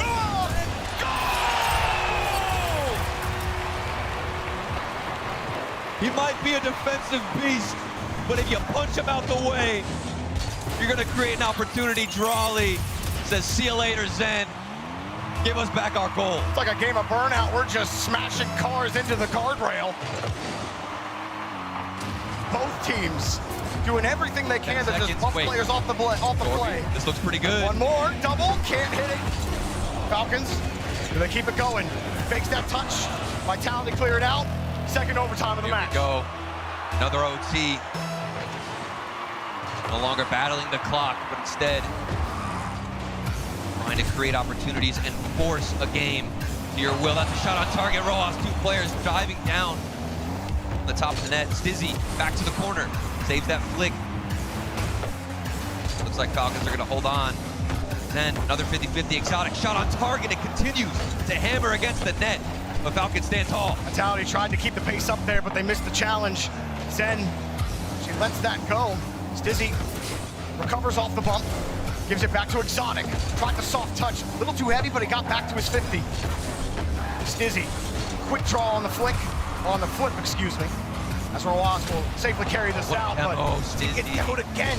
How many times? Both teams have been able to do that. I was like, who's gonna get the most important demo in this game? It's all about the timing. I mean, demos are great, but if you're constantly throwing your foot forward, it might not matter. If you're out of position, Zen is getting so much more deadly in the air. Big demos and still hunting for killers, but Stizzy has space because of it. Not sure that's the approach he wanted there. Still 50. Back to Zen. Exotic. He's been scoring all day. Can't do it that time. Rojas has him stopped. Zen moving out of the play. Stizzy pops it up. Killers and Rojas both on the backboard. And they'll get that clear, but not far enough. Zen, another quality touch. Gets it over one. Try for the bump. It works out, but Rojas sticks with it. Exotic keeps the pressure up here for Vitality. This is very familiar from before, but then hold on a second. Raleigh managed to get themselves out of that. A lot of times Vitality will get into a chokehold on offense. What got them their first goal, stuck in the corner. How do Falcons find these clears? Is it gonna be from the demos, deleting the third man? Maybe from the Exotic, just ending the game. Fake for Stizzy through the backboard, and here comes Falcons on the dribble. Stizzy actually bumping Ross out of the way here. This goes straight back up to Exotic. Saw the net. That's 2 touches in a row for Exotic. He doesn't quite get what he wants there. Now Falcons have the ball. 2 on 1. And Sid! Somehow Stizzy avoids. Sure goal there from Falcons. Now Exotic. Here he goes again. Denied by Killers. He's got no boost. And the shot. Saved! 2 players commit. And of course the save is there. Vitality, Falcons on the goal line. Unstoppable. The OT continues. Killers rolls back around, high in the air, with control on the pop. Zen got another save, has no boost, can't get the touch. Falcons, decent structure right now, but they get bumped again. Well, they have the right idea. They can't just avoid every bump and then they get out again. Oh my, I am so impressed with Stizzy right now. He's been in that solo situation on defense, just like Zen. He's coming up huge. All these 1v1 plays. Hold on a second. That looks quite scary. Killers forced to get a touch. Stizzy not going to pass over to Zen, or actually does. He's stuck. He's stuck. They get on the goal line. Killers was stuck on the back wall. He couldn't go anywhere with no boost. A great touch from Stizzy, leaving Falcons grounded. And Zen puts in the game winner. What? Both overtime games going to Vitality. There was so much time from that touch out of Stizzy. I thought there's no way Zen would even have a shot. Surely somebody out of Falcons would have a challenge, anything to put a hand up, and just nothing. That ball floated. Zen soared through. Vitality strike back. What a game. What a series. And it's in another overtime nonetheless. Man, I think that game could have ended several times if Exotic gets the touch that he wants. There was a couple of openings there, and Vitality they started kicking up the pace in that overtime. They didn't want to give Falcons any space at all. And then right there, great touch from Stizzy. How much time he had to? He was full. It was like, yeah, well, the Killers had no boost. What was he gonna do? He couldn't go anywhere. The rest of Falcons were rotating back. Nothing he could do about it. Falcons call a timeout. That one hurts. Falcons on the timeout, needing some extra space here, as they only had 9 shots in that game compared to the 17 from Team Vitality. And you'll notice how things quickly shift back. Those Falcons seem to find some type of groove, a little bit of a rhythm. And then Vitality just cut the music and ran through. Wow, we've got quite the match on our hands. 2 overtimes and a lot of close ones. Something that both teams have really been trying to do, Turtle. Yeah. They don't want to give first man on the other team multiple beats. It's, if you're gonna beat me, I'm gonna bump you. That way, my team has a clean touch on the ball. And it's getting so intricate. It's like the timing of each individual bump is so important too, because it's one thing just to go and I'm going to delete this player and see what happens. Oftentimes we'll see a bump actually benefit the defense because they can spawn back and be in a better position if they have to rotate. So we're getting into the real muddy territory of when do you go for the bumps? How do you go for the physical play? Do you put yourself out of that rotation? And on top of that, I really want to highlight Stizzy. I think he's had an incredible performance so far. In that game alone, I saw him alone with the 1v2. You remember that play? Yeah. He had to dodge the bump, still got the save, bounced off the sidebar.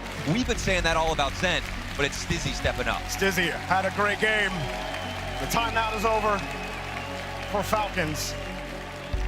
They weren't able to get the same amount of pressure that we saw them have. It was more counter opportunities, kind of a reverse of what we saw in the last game. But heading into game 4, Falcons got to try to find a way to tie this series up again. Vitality could put them on match point right here. Got a feeling it was going to be a long series. Still kind of feels like that. Game number 4, Team Falcons want to avoid match point at all costs. But Zen, I'm sure he is eager to get back into it. Zen fakes going up the wall.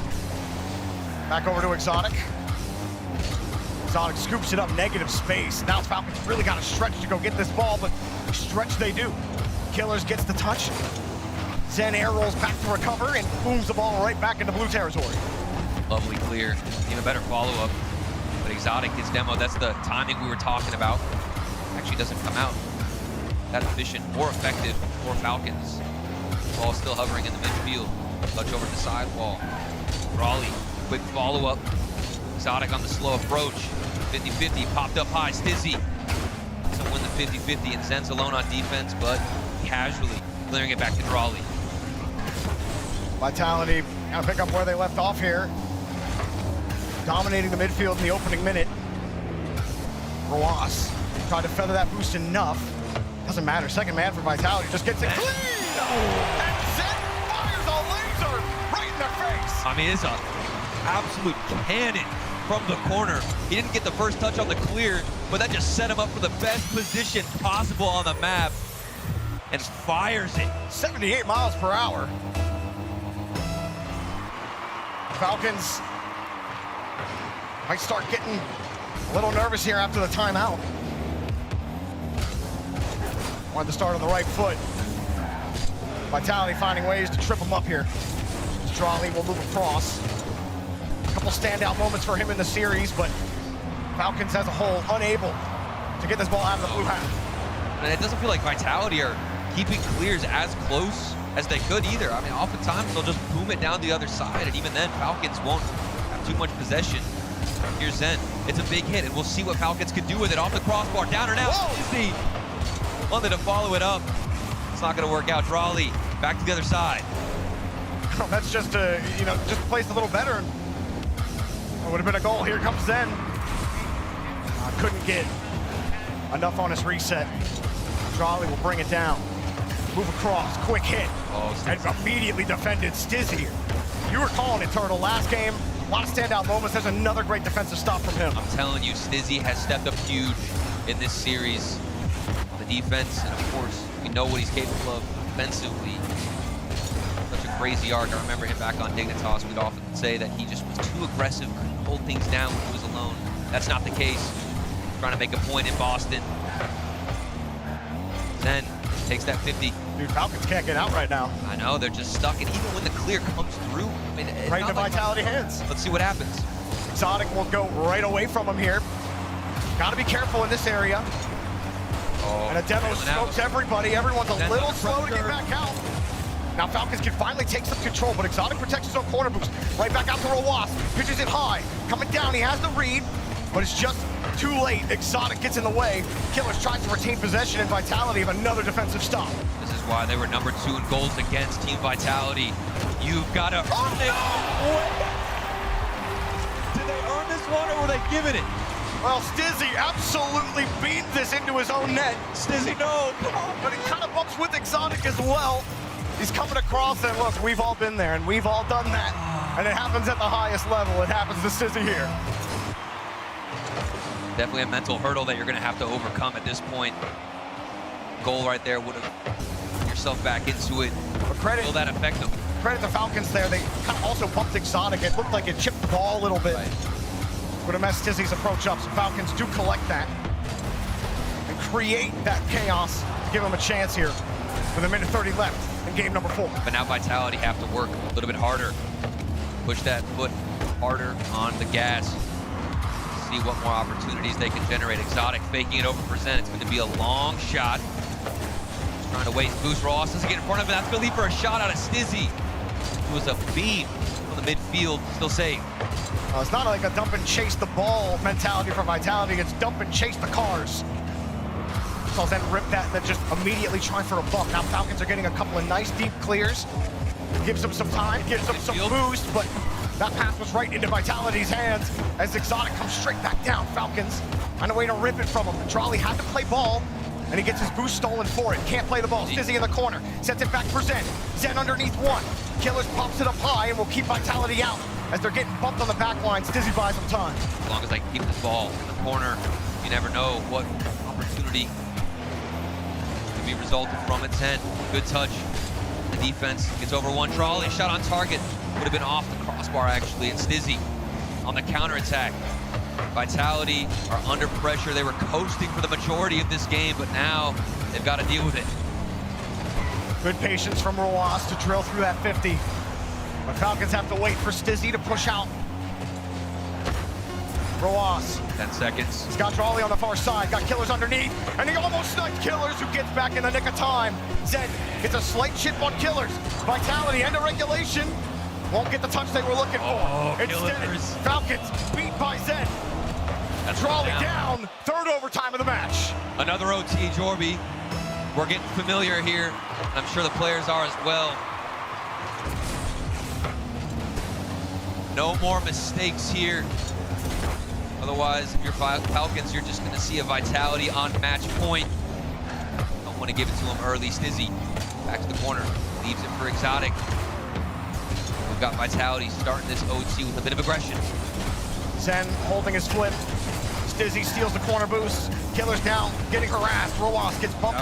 He won't be able to follow it. Killers actually steals that corner. It's not going to be enough, though. Trolley has to spend a lot of time getting himself behind the ball.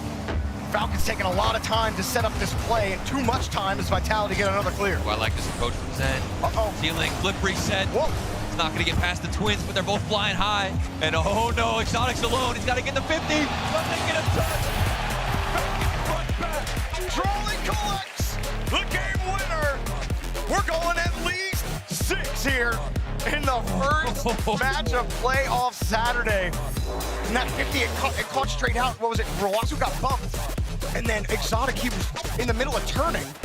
And he didn't expect the ball to kick back out to the middle of the field.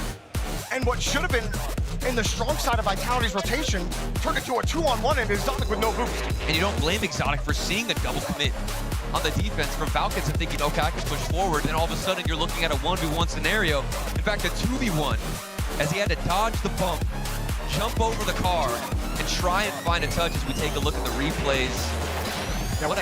I mean, it was crazy. It felt like Vitality were going to comfortably coast the match point. Then this mistake comes out. I can even call it that. I was like, yeah, we'll retract mistake on Stizzy POV there. That when you look at it again, you see how Exotic got kind of bumped back into it a little bit. And he's extending just to try and get a touch. And we didn't actually get to look at what caused that goal there at the end. We only saw Trolley's flick, but the actual important part of that goal was the whole reason Exotic was up to begin with was because Vitality had possession, and then the ball kicks out in the middle of the field as Roas gets bumped out, and the ball skips out to where he's not expecting. He had already turned off the play, and because of that, it generated that opportunity. So the little things coming home to roost here in this game, and that mistake Trolley was able to capitalize, put it in the net.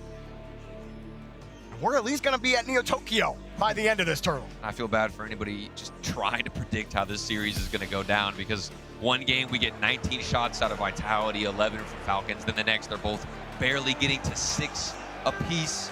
I believe Falcons actually only had 5 in that game. Back and forth. Everybody taking a punch to the gut, and they're fighting to earn their spot in the semifinals. Killers with the shot set up by Trolley. Denied, Zen credited with a save.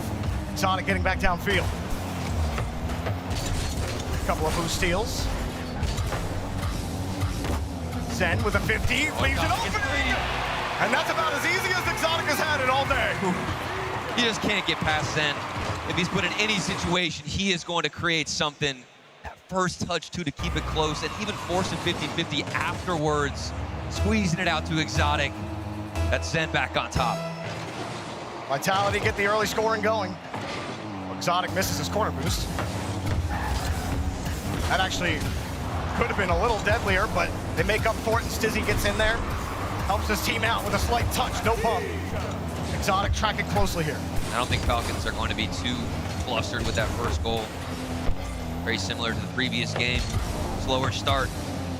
As long as they keep their heads in the game, they will get out of this one. Raleigh, time to get a better challenge. That's Zen banging it off the backboard.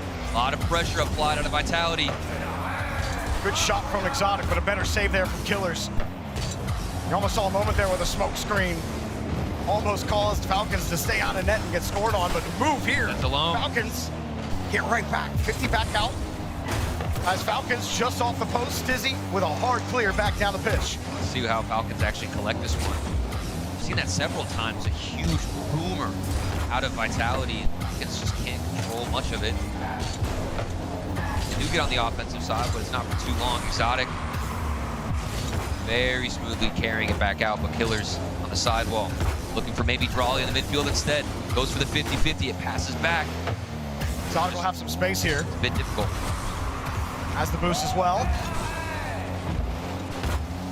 Vitality have third man here in the midfield. Zen just drives into the ball. A rare, quiet moment. That could get loud real fast. There's a wide angle shot denied by Stizzy. Here comes Killers again. Pass over to Roas, wide. Back to Drawley, he takes it, but not on target. That looks so good. You can see the striking lane set up. Roas didn't decide to turn. Maybe it was a fake. Maybe this flip resets a fake himself. Stizzy has to get a follow. He touches it. And Vitality look like they're under a lot of pressure, but no signs of panic. They're all on small patch right now, though. Every deep clear gives them a chance to boost up, and they have. As that number slowly climbs back to 100. Falcons keep getting pushed back. Now the corner boost stolen. Back to Stizzy. Killers got the 50, but Zen's there. Again, just nothing really developing right now for Vitality. They get one or two good touches. Falcons find a way to get to safety. Oh, that's great work from from Stizzy, excuse me. Taking that first touch, getting the boost, and also hovering behind it. More and more importance on these touches out of the defensive side as the time continues to unwind. Vitality have been in this spot before, but they weren't able to hold on to the lead. Charlie got bumped. He got bumped there. That would have been a shot on target. And that one is, but second man Stizzy, the last line of defense there. Found a way to pick up the save turtle. There's barely any breathing room for Vitality. Just looking for a little bit of oxygen. They won't find it. Killers back on the striking stance. Roas, good touch. Dribbles it past into the corner. Just want to lock things down. That's a huge demo. Exotic, no boost. Oh! Roas! He's coming back, trying to make a save, but he ends up goaling. He just spawned. He's rushing back to get there. Oh! Maybe a little bit disorientated. Oh, Roas, it hurts. Exotic, happier for it, but that's a gut punch if you're Falcons. Here's Zen again. Vitality trying to put this one away and put Falcons on ice. Oh, Roas. Some revenge. Trying to dunk him, not gonna happen. Such an important spot to deny Roas. Off the mistake, he's certainly feeling the pressure now. 2 goals. They were able to get back into it previously off that 1-goal game, but now the mountain's a little bit taller. Still, we've seen Falcons soar to even greater heights. All Vitality have to do is just keep wasting time. Get the touch, dump it into the blue, prevent the counter. Them on the far side, Falcons not gonna get the ball. Zen, he's first to it. All Falcons on the ground. They just get the challenge, but also getting demoed. Stizzy diving in as well, and Vitality have wasted tons of time on this clock. Oh, Zen's gonna grab the midfield boost. Look at the patience. He just pushes himself back. 2 players come in. You can see the desperation out of Falcons. They've got to send a full house. They know Vitality are cruising into match point. 14 to go. If we don't see something here immediately from Falcons, surely a Vitality game win. Demoed again. They got to score with time left. There's the demo. Jorby. And it's not in yet. 2 seconds left for the second goal. And that's Roas. What a demo. Striking him out of the air. Oh my goodness. That might be a little confidence booster with 2 seconds though. Is it enough? How do they get the ball on the kickoff? And right to Vitality, perfectly killing the ball. Vitality put Falcons on match point, threatening to send them to the lower bracket. And that one stings for Team Falcons. You can't help but look back and think to that mistake. I know he was just spawning off the demo, Jorby, but it's moments like that that truly determine the fate of this series with how close it has been. These goals so far and few between each other, you need to be at your peak game in every moment. And in that situation too, you know, Falcons don't know Exotic has no boost. They don't know he actually has no chance to hit that double. Right. Roas spawns and, you know, it wasn't I won't pretend to know what the comms are in that moment, but they're like, look at double, and oh. Like if Exotic hits that, right, then Roas probably pops that up and say it's close. He still might own goal, but he might actually send it upwards instead of sending it straight into his own. You got to think about the comms for Roas. He's demoed. His teammates certainly are telling him, okay, you need to immediately go for this thing. You have no choice. You have to turn completely out of that spawn and rush to get a touch on the ball. And if you're Roas, you're thinking, I just need to hit it once. That's all it takes. But unfortunately, it's not the proper touch. And we'll see if he can put that behind him, as now they've been put on match point. It has been one heck of an entertaining series to start the playoffs here in Boston. And now Vitality have a chance to knock the Falcons down a peg here on Neo Tokyo. Vitality looking to build the cage around this roster, prevent them from flying on Neo Tokyo. Two players slightly in an awkward spot to start out the gates. Dizzy taking midfield boost. We'll see if Vitality can get back into a comfortable position. This is maybe even the third game in a row if they can start out strong, where they've started with a lead, Jorby. It just feels like Falcons have been trailing for so long in this series. I'll head out to the side. Falcons have been unable to dictate the pace of this game.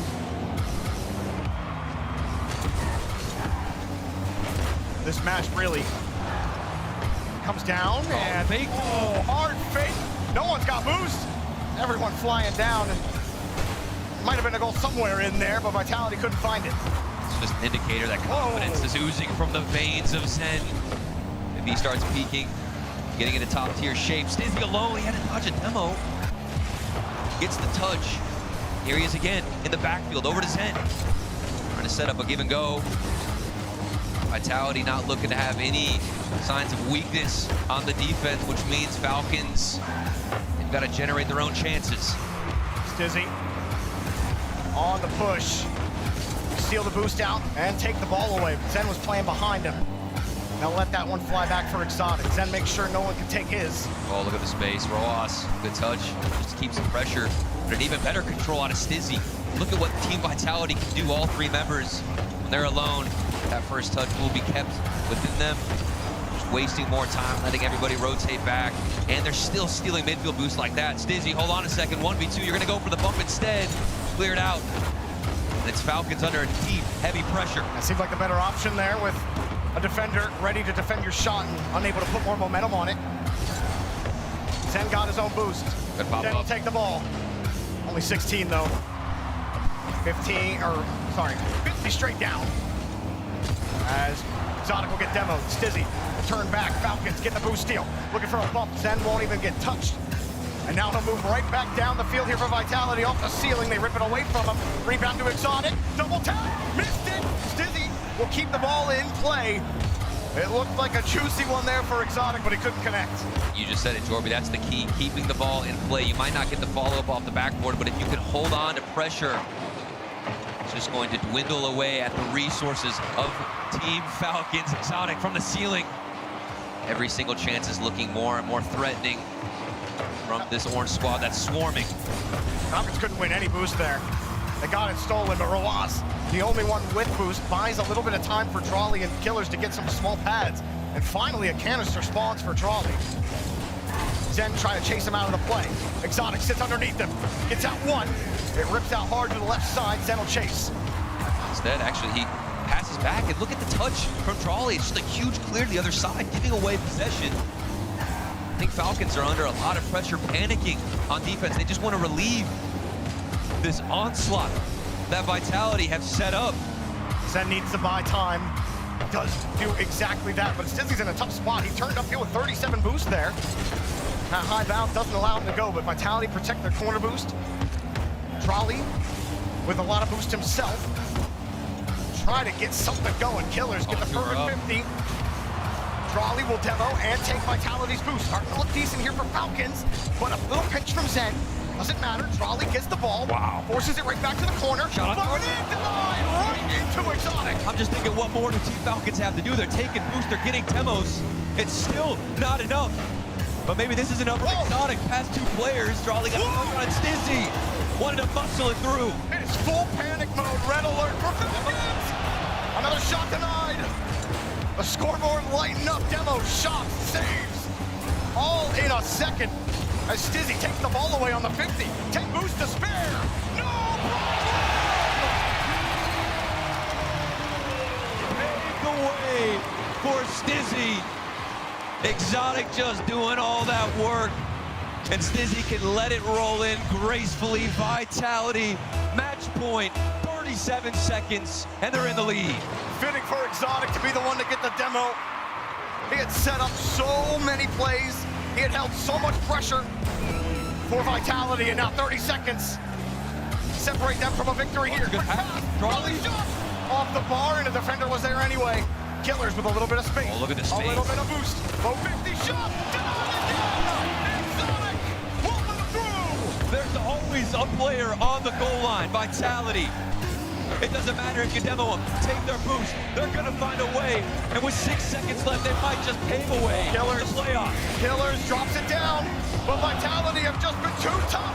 Is that it? Is that it, Torby? Shots too high. It's Zen. He gets it off. Exotic puts it up. Ball still in the air. They're gonna pop it. Rlcs denied by Stizzy. Stizzy puts it down. Vitality win. This is their city.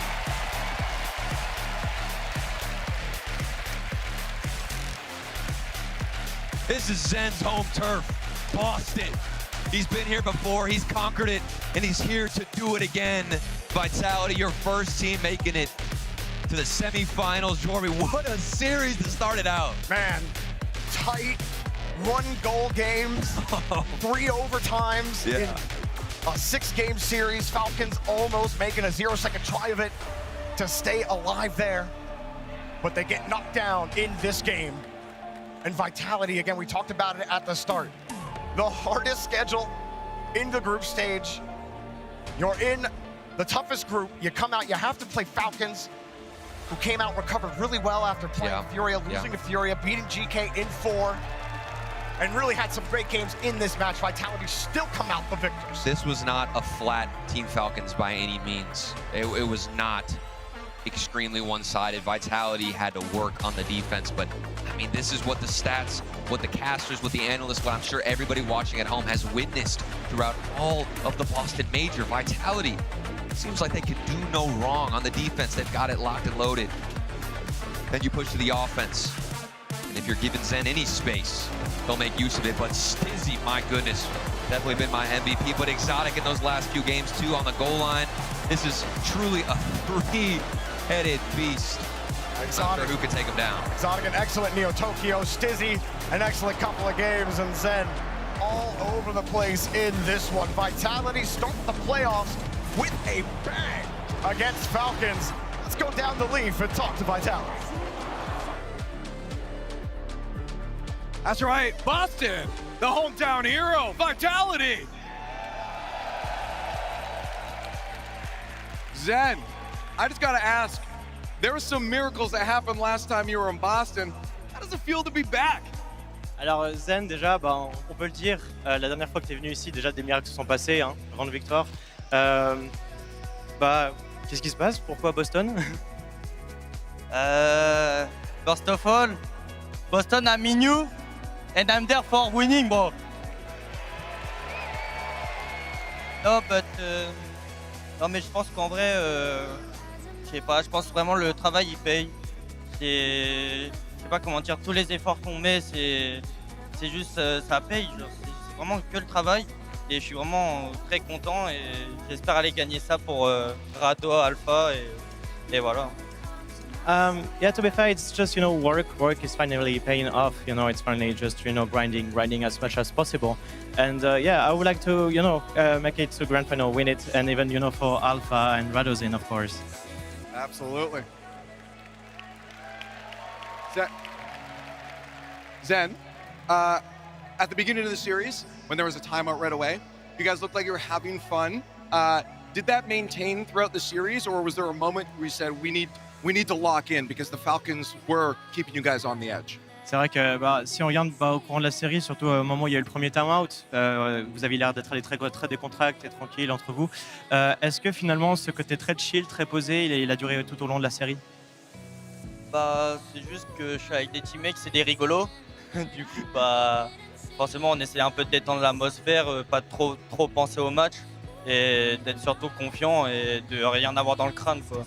So yeah, it's just, my teammates are really great lads, really funny lads, and I think it really helped us also to not have the pressure, rising up, just keeping the things down, just staying chill, and basically that's what happened. We stayed calm, having fun through the whole series, and it paid off. And I wanted to ask about that pressure too, because first off, the pressure of trying to win in Boston again, but also knowing that you have that second life, does that help you guys when it comes to a series like this to chill out, or do you forget about that? Alors c'est vrai que si on regarde là au final Boston, toi tu connais très bien, tout s'est très bien passé la dernière fois. Est-ce que aussi le fait de jouer en sachant que vous aviez une deuxième vie, vu que vous étiez dans le upper bracket, est-ce que ça aide aussi à aborder la série de manière un peu plus décontractée, un peu plus tranquille? Je pense déjà que oui, ça aide. Tu sais que si tu fais une petite glissade, tu es toujours là derrière. Du coup, c'est très avantageux pour nous et du coup, je suis très content. Mais il faut aussi dire que le crowd est, comme d'habitude, ici à Canis Arena, c'est juste incroyable et merci les gars. So yeah, I mean, it definitely helps, knowing you have a second life. But also I have to say that the crowd here is really nice. Thank you very much, everyone. Everyone at Aganis Arena is always really nice for us to play here. So thank you very much, guys, as well. It helped us, definitely. Hey, let's keep that energy going for the hometown heroes, Zen and Team Vitality. This series was even as it could possibly be until we got to Game 5, and then Vitality took control, advances in the upper bracket. They have a top 4 finish guaranteed.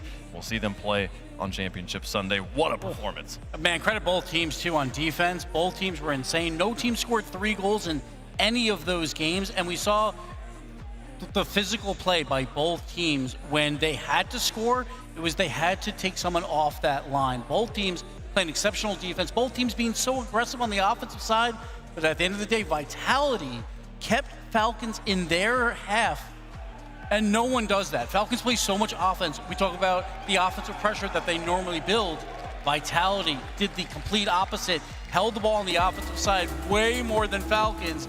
Huge win for them. Oh, it was a massive win. And of course, like we had talked about before, that all eyes, or most, were on Exotic to see if he could step up.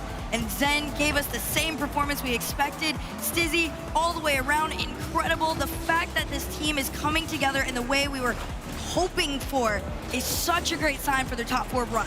Listen, I mean, Boston, if you're not entertained, I mean, you better get entertained now, because that series was nothing short of incredible. We had a little bit of tech balls early. Took a little while to get into it. But once we did, I mean, both teams came to play. We talked about defense. It was even on that end, but offensively, Vitality outshot Falcons by 20 shots. No one does that. 20 shots in the series. It was 69 to 49. That is an incredible difference. And I am starting to believe it. I think Monkey Moon really loves Dickie's Arena, and I'm starting to believe Zen really loves the Gaines. Yes, he He does, and honestly, fun little tidbit, but like Zen's hair's a little curly right now. It's reminiscing the perm. This play style is reminiscing the old 2023 Boston. I mean, look at this one right here. The pass from Exotic to Zen, it's old school Vitality.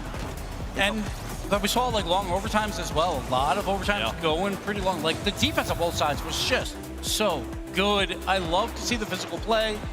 And it was just Vitality finally took over just a bit. Exotic the last 2 games was fantastic. He was the hero in game 6. He was the hero in game 5 as well. And again, this is a Vitality where we always talk about Zen this or Zen that. Exotic really showed up in both those late games. It could not have been a more even first 4 games. It was 6 goals to 6 goals with 7 minutes of overtime. But notably, those two overtimes that went over 3 minutes, Vitality won both of them, finding a way to clutch up when the games are going long like that, and they take you far here in the tournament. I felt like it was incredible to see Gibbs Vitality step up and play all 3 phases well, all 3 players well. It felt like to me this was a Falcons letting off the gas a little bit, not quite being there. I felt like I saw a few mistakes from both the Twins as well, like just bad rotations, going up for aerials and just straight up missing. There was a few defensive mistakes that cost the game. There was a little bit of nerves, I think, but at the same time, it was Vitality playing great defense. So Vitality just controlled the pace of play, and Falcons are just not used to that as well. So maybe it kind of threw them for a loop.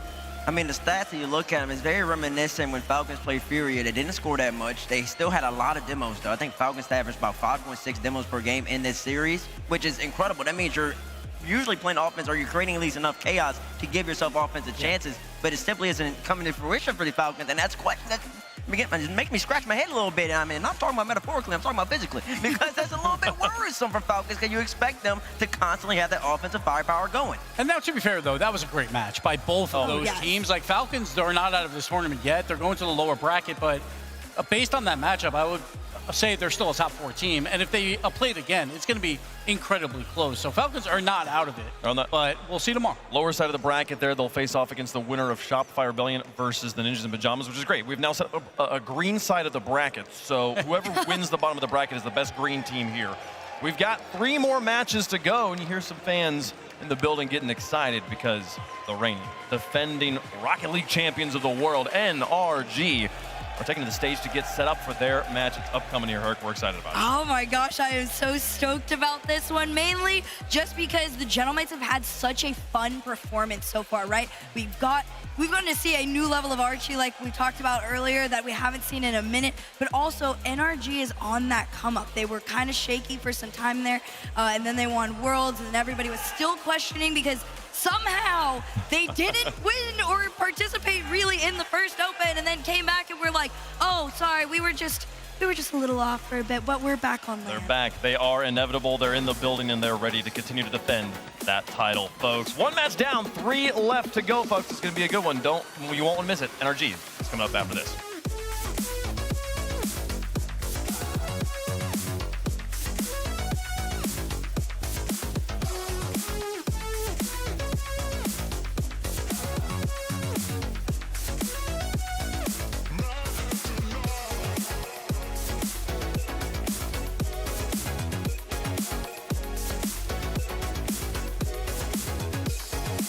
Oh, looks like you're backing up a bit here. Okay, Luann? Is there a Luann in the house? Remember, you don't work here. Young homeowners love to get involved with everything. Luann going once. Progressive can't protect you from becoming your parents, Luann? but we can protect your home and auto when you bundle with us. Sorry. Luann! Don't hold back, cause you woke up in the morning with the initiative to move, so I make it harder. Don't hold back. Galvanize. Trajectory and balance look good. You're confirmed to go for orbit. Every day, Michelin innovates to move the world forward on the road and far beyond. Michelin, motion for life.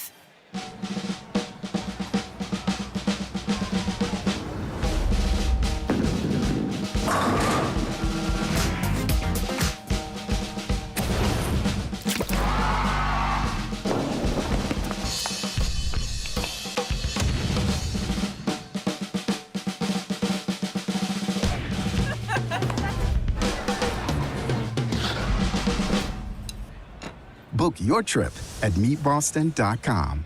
You. Hey. Good day, lads. Crikey. Reynolds looks a little bit different. Crikey. Is that Beautiful in my Australia? opinion. What? Anyways, I think the fellas look good in Boston. We had to, dress for the part. Fantastic series. Oh, to so start it off, far. it's beautiful. When is it not? Always a good one. What did you think about that last series?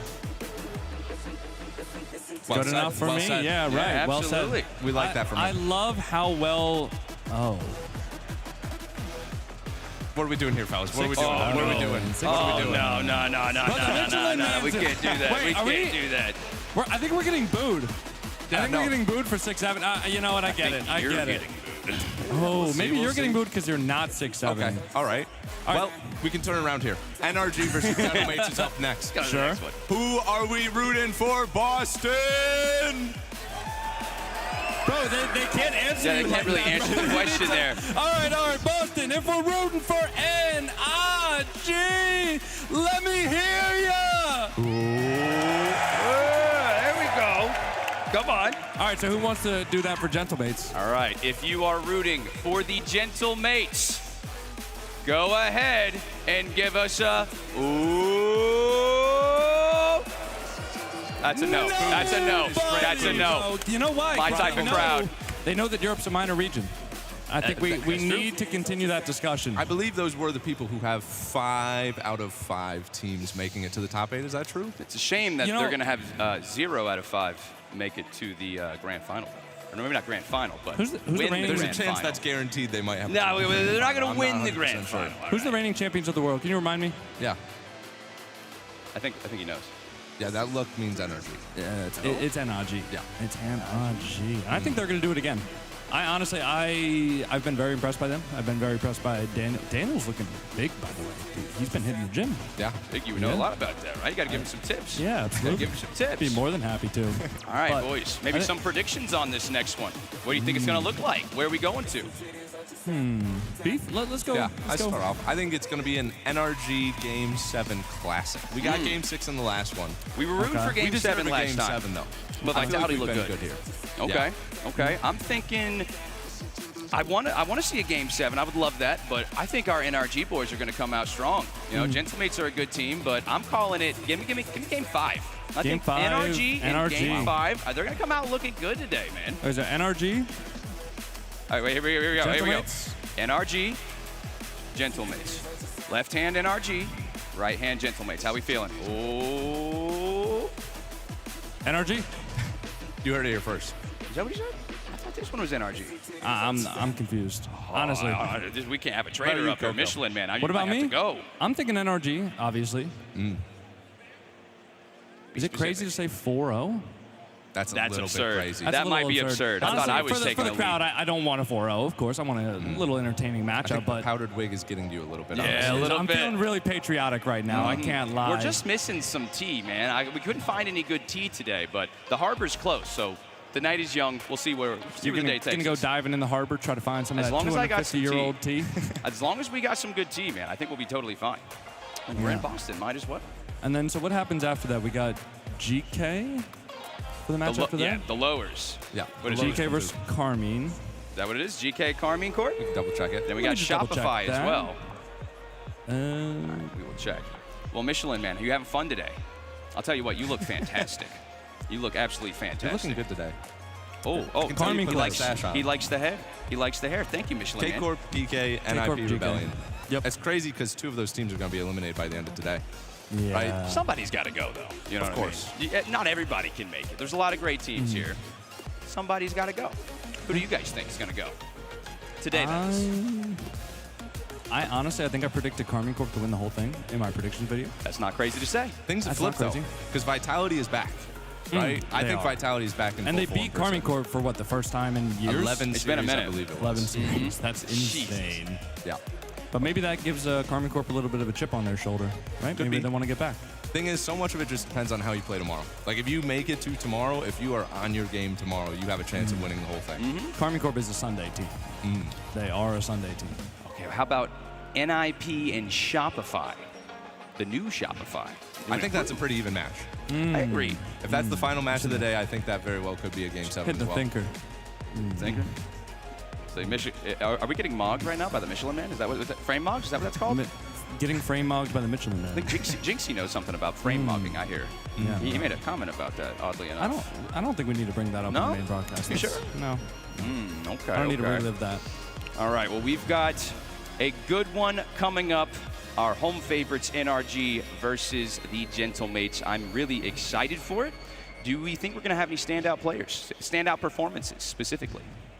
I feel like any one of the NRG players on any given day can just be the best player in the world. Yeah, I think that's what makes them so strong. And That's a good that's you see the trust, especially after playing with each other for 2 years, where they'll let each other take the ball. They'll fake for each other. They know exactly what they're capable of, so they'll pre-jump each other, stuff like that. And I back my boy Daniel. Fair. I back Daniel. Fair. Michelin Man, your thoughts? He said he really has been looking at Nass recently. He says that Nass has been having a good tournament. He knows ball. This guy gets it. He's been having fun. He's been utilizing the have fun meta, dude. Every time I see Nass in tournament, he's just a bundle of joy, man. He has not stopped smiling. Yeah. Kind of makes me sad for my boy Wavy because he's kind of just a bundle of joy. He is. You know, shout out to Virtus. We're rooting on those guys, but yeah, Wavy and a few other guys in the Rocket League community that are just so happy. They're just happy to be here. Yeah. You know, Good eggs. Dude, gotta love him. He was spamming his emote wheel yesterday after that I can only series, imagine man. if they won what we I would have know, done. Because he I hit know. that when they lost. Yeah, we lost out on some really quality dance moves from Wavy, unfortunately. But hey, maybe we'll see him from a different guy. Maybe Nosh. Maybe Nosh hits a little Nass jig. hits it. Nass would hit a 6-7. Oh, yeah, you think so? I feel like you just want everyone to hit Fatira it. too, for Fatira sure. already has. Yeah. We'll see it again. Oh, several times. He was doing that at the kickoff land, actually. Oh, he loves it. He lives for that, honestly. That's actually the only reason he's here, so he can hit a 6-7. So he can hit a 6-7, of course, of course. Hey, well, really quick, I think all the people back home want to hear what this crowd have to say about this event. Are you guys excited to be here? That's not loud enough. Guys, we got to do better than that. Are you excited to be here? Hey, let's show all those lovely viewers from the EU that the North American crowds come to play to. One more time. Are you excited to be here? There we go. I like that. It's a little bit better. That's a yes. All of their hair just turned a little bit more towards powdered wig. Yes. I could tell. Yeah. They're feeling very American today. Yeah.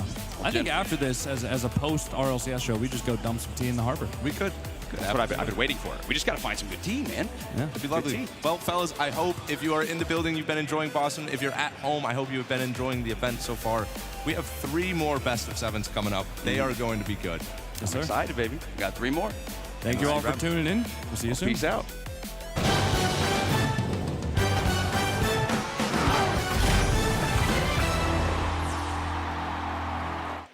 The action continues here in Boston as the best 8 Rocket League teams in the world compete for the title of major champion. The Falcons will have to look to the lower bracket quarterfinals tomorrow to continue their story. Vitality's already into the top 4.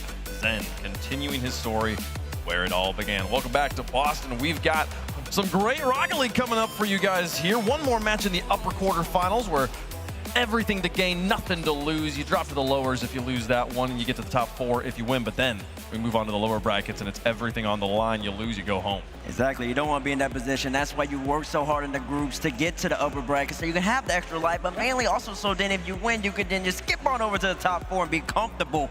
And that's what NRG or Gentlemates want to pull off.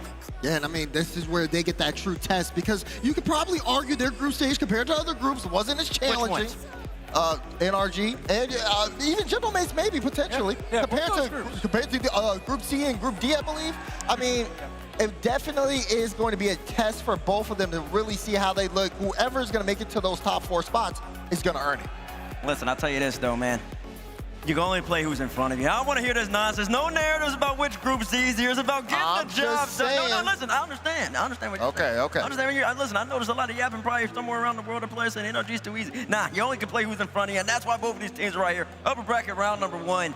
And listen, if they can follow up that Falcons Vitality game right there, woo-wee. Hey, I'm just saying, we already have one European team in the top 4. It could be all 4. It could be. It could be. We're about to find out, folks. It's time for the next match of the day.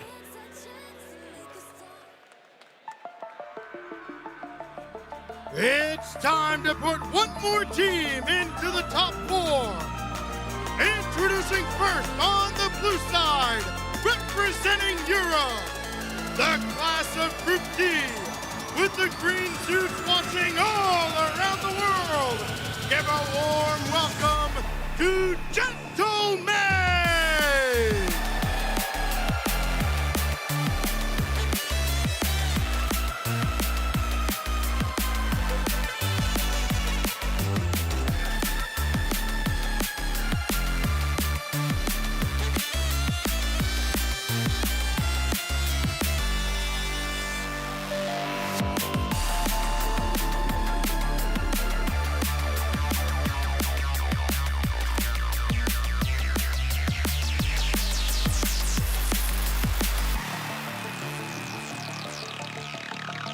So Stacks asked Boston to give the Gentlemates a warm welcome. And that welcome was pretty toasty here, but I don't think it's really as much about who the Gentlemates are as much as who they're playing.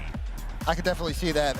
But for the Gentlemates, of course they know they're not in familiar territory, but that is not going to stop that man right there. Large Oscar from getting set. He's been in enemy territory plenty of times. He's been having a great land so far here in Boston. Now he just needs to keep it up. And this guy right here, if he gets activated, big game changer, Archie. Oh, absolutely. And if you want to learn Rocket League, just watch his replays from his point of view. He's not too flashy. He does what he needs to do. But on the complete opposite side, it's Nas, who has all flash. If he's in the air, all 3 members of Energy are going to have to play defense. Yeah, Nas just part of that 1v1 pipeline. He just really building the mechanics, really becoming sensational with the ball, and now he's becoming a better threes player. Basically, and I'm recall about the second, third season of Rlcs.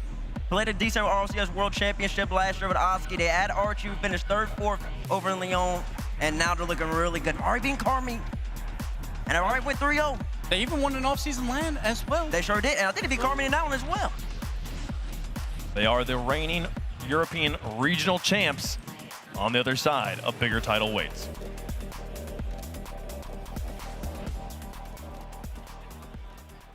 And introducing their opponents, on the orange side, representing the USA, they are the reigning Rocket League champions of the world, NRG!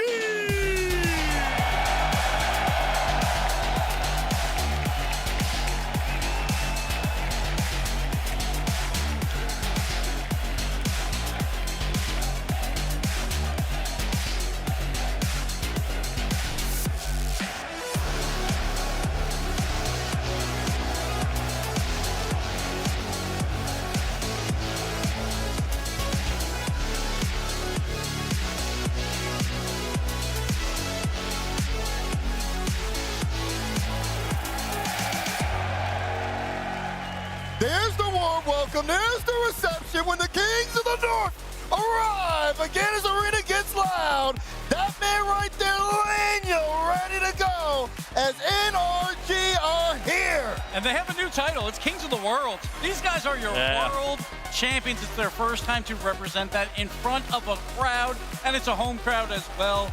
And honestly, yeah, their group might have been easy, but Daniel and Beast Mode farmed that group, and that's exactly what you would expect out of them. They look so good. Listen, man, it's the first time since a long time, since 2022, where we actually had a reigning world champion representing from North America walk out in front of a North American crowd. I got a little confused with the 2019 win for NRG. Had to skip over to COVID. Got to figure out when they walked out the crowd. But yeah, that's when that happened, and it feels like they're the reigning world champions because they just won that back in September. They're looking great, in perfect form right now, and they want to be able to hoist another one.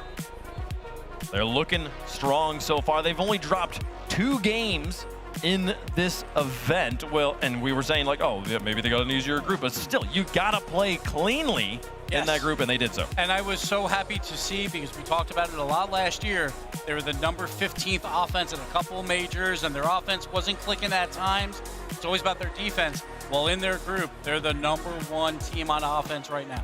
Yeah, and you know, you always talk about NRG coming into these events starting slow, but that has not been the case this time around. You could also argue kind of the similar for Gentlemates. Not really the slow start, but just them kind of getting things going out of the gate. You take a look at the head-to-head between Nas and Daniel. And here is The game plan for both these teams is get Nas and Daniel into space and let them work. We've seen Daniel 1.55 goals is unheard of, and Nas looking pretty good so far with 1.25 goals per game. Absolutely insane, but look at the goal participation, both over 70%. Yeah, I know everyone in this stadium wants NRG to win this match, but you can't not enjoy watching Nas play Rock. Exactly. You can't watch and not enjoy just watching him being a human being. His energy is infectious and his gameplay is so creative. I mean, he's just happy to be out here. He's a young guy. He puts in all the work. He has a great background, and I mean, he just wants to be successful. And that's what happens after every single interview. You say, listen, I'm here to have a great time. I'm here to compete. I want to be one of the best, and that's what they do. This is what the Gentleman squad has done, and honestly, I mean, NRG, if you want to say their favorite, sure, but Gentleman's, their resume, it speaks for themselves so far. They consistently gotten better throughout the season, and now they're going up against the North American favorites. Yeah, with room to grow as well, because we've seen Naz's participation, we've seen Oski have his moments, we haven't seen really Archie kind of stand up and really be that pillar of the team so far this event. He has a chance to do that, and that could be series-changing, game-changing. And again, we've seen him do that in front of crowds before. He is that Rock. He will be consistent. He's got to elevate his teammates when it matters most. Nas at times, when it gets to a crowd level, maybe falls apart a bit. So we'll see if they can reclaim what they showed in EU Open 3, where they beat KC 4-1 to win that. So we're going like it's Europe champion versus NA champion at this point. So this is a brutal matchup. It's a brutal matchup, and it's very important as well. Because once again, if they lose, whoever loses this match, they play the winner of the KC versus GK series, I believe. And then, I mean, I wouldn't want to see either of those teams, because GK looks like they're getting on the groove, and then obviously Karmine Corp. If they end up winning that matchup against GK, that's a tough match in the 5-6 placement, especially with so many points on the line. Like, I think basically whoever wins this major, I mean, they're pretty comfortable. They're basically almost but they'll be at Worlds pretty much, because it counts basically as 2 regional wins as well on top of that. So, but NA, not a good tournament so far, outside of course NRG, and we've always said that, right? It's like they have to hold that mantle for the entire region. On the flip side though, Mates, the best team out of Europe through EU Open 3, and all 5 teams are here. We could potentially see all 4 teams make top 4, but the only way that happens is if Mates wins here. And if they get the job done, you got to take the captain, made them on. And the Mates are even singing along with the NRG chants. Good time. They know they're villains. That's okay. They're out here with the judo, flipping them around, taking the energy of their opponent and using them against them. They're going to find a way to use that energy and get them across the finish line. Let us know who you think's going to win in the fan vote in chat. Dazarin. This is a formality at this point, but put it on the board. Who you got? Last year, Sathu, they didn't do good in first major. Talked to Sathu, they were looking towards the World Championship. Talked to him last night. I said, is that the same case this time around? He said, no, they want to win everything. I'm going with NRG on this matchup. They're going to make it a short one. Man, NRG proved me wrong so much last season. I did not expect them to be world champions. I didn't think they could even win that tournament, but they somehow found a way. But I'm the only EU representative here on this desk. I work the EU shows, and the Gentlemates and the 5 European teams here are so incredibly good. Give me the Mates. Give me the Mates. They're going to pull up the upset. Gibbs, this was an easy one. That's a lot. Yeah, I mean, listen. After NRG got the World Championship, I recoined myself. I'm Mr. Worldwide now. I like to represent everybody. But, I mean, in saying that, though, you think I'm actually going against them? Listen, give me NRG. You already know I got the jersey ready. You already know I got the jersey ready. And they're going to handle business right here once again and again. Listen. Gibbs did us all a favor. If he had picked an NRG, we'd be sweeping him on the desk. Instead, we're not. We're not giving him the curse. Give me NRG. They will take it down here. They will advance to the top 4. Can the coin keep it clean? Does the coin split us up here? NRG on one side. Gentlemates on the other side, into the air, and it comes up NRG for the coin as well. Even chance and fate is on their side here, but the Gentlemates, they heard this story before in European Regional number 3 about Karmine Corp, and they said, that's nice, that's pretty, we're going to win this whole thing. Don't count them out. I think this is going to be a great matchup. Game 7, I'm hoping it's going to be a fun one. Both these teams are exceptional. 74% for NRG in the chat, folks. They are the favorites on the desk, favorites in the field. Can they prove that they are favorites in the history books as well? The spot in the top 4 waits for the winner. Let's play the game. We started off with a bang, and it's only gonna get louder from here. The first team to breach the blue wall now faces the frigid ramparts of the kings of the north. Strong and sovereign in their reign, the reigning Rocket League champions of the world, challenged by the reigning regional champions of Europe, Archie Nasanowski versus Atomic, Daniel, and Beast Mode. Europe has been looking pretty good, but you cannot forget that North America are the reigning world champions in RG, back on international land, trying to take down a Gentlemates who have been looking fierce.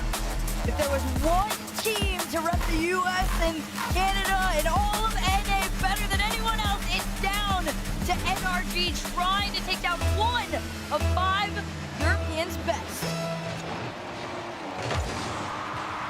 Daniel already trying to start off with a bang. Flip reset pass off the backboard. Handled nicely by Oski. You heard the desk.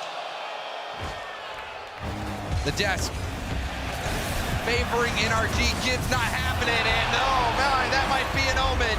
Gentlemates the first to strike. Maybe the crowd wanted the screen to stay off at that point. Archie down pass over to Oski and in. It's going to be the Gentlemates to take the lead here in this game 1.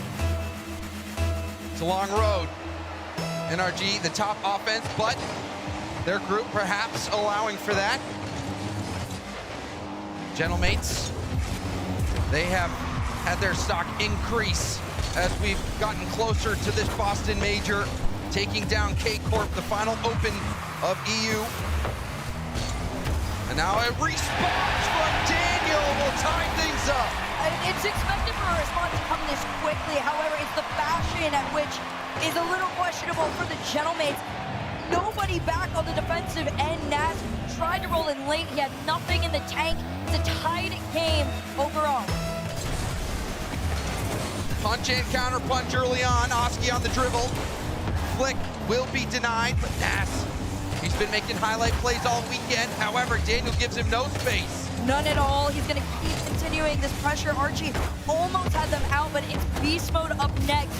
They're taking these 50s one at a time, just going for the dead balls until somebody has the resources. Saw Atomic steal the Gentleman boost. Hopefully this opts for a shot. It does. It's a floater for NRG. And a great start for Daniel. Atomic, that little pop. Daniel gets the touch, but then goes out ahead of the ball. Nobody there contesting him. Now it's up to NRG to really just continue to build on this one. They've been calm and collected all throughout the Boston Major. Their group stage has been great, as has Gentlemates. Most eyes fell to Archie, but Oski really played a big part as being that strong third man for the squad. Oski has looked great ever since coming onto the scene. That young Team Liquid team, you expected greatness from him. Oski looking for a pass out, but you can see Nash was bumped off the ball. Atomic will try to clear this out, finds Beast Mode, who will hurl that towards net. It's collected nicely by Oski, but he gets demoed off the ball. Atomic, the tip back, but Archie intercepts. I expect NRG to start demoing the mates out of their plays over here, because this is an extremely offensive-heavy team. So the mates got to go toe-for-toe with them. It's Nas, no touch on the ball here. Archie wants to continue the play, though. Overall, you see Archie up next to shove on bar. Archie almost picked NRG's pocket there, stealing that ball. Still, Gentlemates have time on attack. Atomic trying to break it up. The shot doesn't come. Archie again faking it. Now ball in the corner. You can see the help coming from NRG, but have they committed too many resources? Nas is already up for it. It's a great challenge. He just did beat Beast Mode out, but unfortunately for him, if you're going to take these touches, you got to make sure they land to your teammates. NRG does an incredible job of taking them back, but so does the mates. To the backboards, both red. For now, NRG, they try to slow it down as the mates want to build the pressure. Huge clear downfield, and Atomic gets both the side boost and the corner boost. Oski try to 50 this ball forward. It's 50. Daniel, hand up. Second effort, sealing it back down. Atomic, low boost, ball bouncing out to the danger zone. There's the shot, it's saved, and it's hit off the goal line as well. Looks like it was a bit awkward for NRG. Gentlemates are starting to pick up the pressure. It's another shot attempt as well. Beast Mode is sent out into the corner. It's not going to stop Nat. This Gentleman squad, as far as shooting, is going to be competitive against NRG. This is some of the most defense we've had to see from them in a minute. Atomic down. Beast Mode, he's playing interference, but this ball, look at it, hits off the defense. The trail was blue. Beast Mode causing havoc, and that's no touch. Oh, that is devastating for Gentlemates. The Gentlemates, they have one player on their team that really has the pop-up potential to go head-to-head with Beast Mode, with Daniel, and that is Gas. And he's been a little absent from it. We're waiting to see if we get him into these next 90 seconds. They trail by 2. Oski to Archie down. Daniel, big clear. Up and over. And NRG are in. Unfortunately for Nas, he lost out on that game of monkey in the middle. He got caught jumping, but couldn't get a hand on it. And that one sails right in. A dominating start for NRG. It's the same classic NRG we've gotten time and time again. Nas trying to stop it. He had the space. No follow, no fake. Instead, they leave it to Oski off the nose of his car. 2 up. He wants to push it through, but he can't. Down on the ground, and it's an Oski save. And it was, I mean, it looked good. Oski was going for that redirect, and you think that's normally enough to beat a defense, but NRG, they're locked in. They're playing well. It's going to take more than a redirect in front of net right now to get through them. Just 1 minute to go. It's up to the Gentlemates to really start to get the ball rolling. They've had a couple glimmers of hope, but it continues to be shut down by NRG. Finally a hand up with a double. He fakes that fake. Down to Atomic. Nas on the clear. He's got the breakaway. But Daniel back in time. Daniel didn't have a lot of boost, but did cut off the angle. Still, the attack oncoming. Oski, ceiling pass. Went for the fake, does rebound out to Nas, and that's saved as well by Atomic. Even though NRG are running on near empty, they're still managing to get these stops. All 3 members of the team in net working together to keep the mates down to 1. Demo on the back line, but with 4 seconds to go, it's too little, too late. NRG take game number 1. A nice start for NRG. NRG, they let that first one in, but then immediately responding and then running up the score as well. You know, some people questioning their group stats. Yes, they're looking good in gold per game, but people will say, oh, they had a weaker group. Well, look at what they just did to Gentlemates. At the end of the day, right, NRG are one of those teams that just thrive in front of a crowd on LAN. I mean, Daniel has coined the name Landel. It's him. He's the one that started it. This is his home. So for NRG to have this kind of a start against a team like the Gentlemates who have had the caliber that they've had throughout the group stage, it's real. It falls on Stasky to kind of and you see rethink what's going down. He's trying to talk his team through it. You know, you wonder if there's another game like that, if it's already going to, you know, result in that timeout having to be called. But Daniel, everyone on NRG had their moment. You saw the beast mode lead blocking plays up there, running that interference role effectively, giving Atomic a chance to choose what he wants to do. Had so much space up in the air. Got a little bit of help from that Nas touch. But then Daniel, a hat trick on game 1 on LAN in front of a crowd. You couldn't ask for anything more if you're NRG. No, you definitely couldn't. He looks great. He's very, very active on the play. And that's what we need from him. If you are an NRG fan, you want to see a very, very active Daniel. But for the Gentlemates, you're just waiting and hoping that Nas starts to get involved. Beast mode from the ceiling. Once carry him out, he uses the flip down, and Archie immediately to send back. You can see NRG has had so many moments where they've been low on boost. Beast mode's the only one with anything in the tank. Gets shut down at the midfield, but Daniel will poke it forward. Nas trying to control this. Second effort, 50, it's heading towards net. It actually bounces past Beast mode and in. This is the Nas we were waiting to see from one end to the other. Look at this. He doesn't even have that much boost, but he knows he can go for the 50 to give himself more power into their net. The Gentlemates lead has been claimed. Beast Mode a little surprised by that. Playing very far up. Ended up getting burned on that play. Trying to make up for it again. It's intercepted by Nas. Pitch pass into the middle. And a big fake. I don't know how Archie missed that. He must have been going for a block on the touch, but there was a fake that threw him off. Risky play. Almost another goal for Gentlemates. NRG, they're feeling that pressure. The pressure slowly dissipating though as Oski notices the break. He tried to go out. It was him and Nas together. Kind of a flat moment for the NRG defense, but they recognize that this is just opportune time. I mean, it's a symptom of no boost. You saw Atomic jumping up for it, but had no boost in the tank to actually get there. Airs on the ball. And that is an easy goal for Gentlemates. Right now, NRG, this is the most they've trailed. They almost send it back with a wide shot. See what Beast Mode can work with here. Atomic tried to get the spot in the catch, but for now, the mates are doing a great job of intercepting a lot of these shots and transition out from Oski, but no boost means the mates gotta play this a little slower. See Beast Mode actually leaving that play, opting to get that corner boost. Atomic for Daniel. Daniel trying to go for a bump, allows Atomic to move this upfield, gets a 50. Now Beast Mode moving in. Cross it to the other side, Atomic boost again. Daniel will try to pounce. He's waiting for it.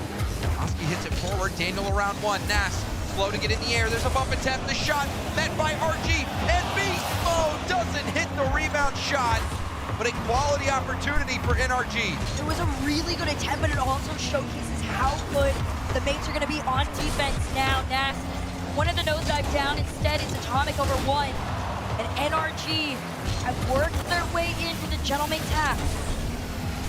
Sure, Beast Mode would like that one back. Well, looks like it was going to be the first goal for NRG. However, they still have possession. Knocking on the door, Daniel go for a hard pass off the sidewall, but it's boomed downfield by Archie. Beast Mode trying to collect, brings it back down to the ground. Will pop it up and leave it.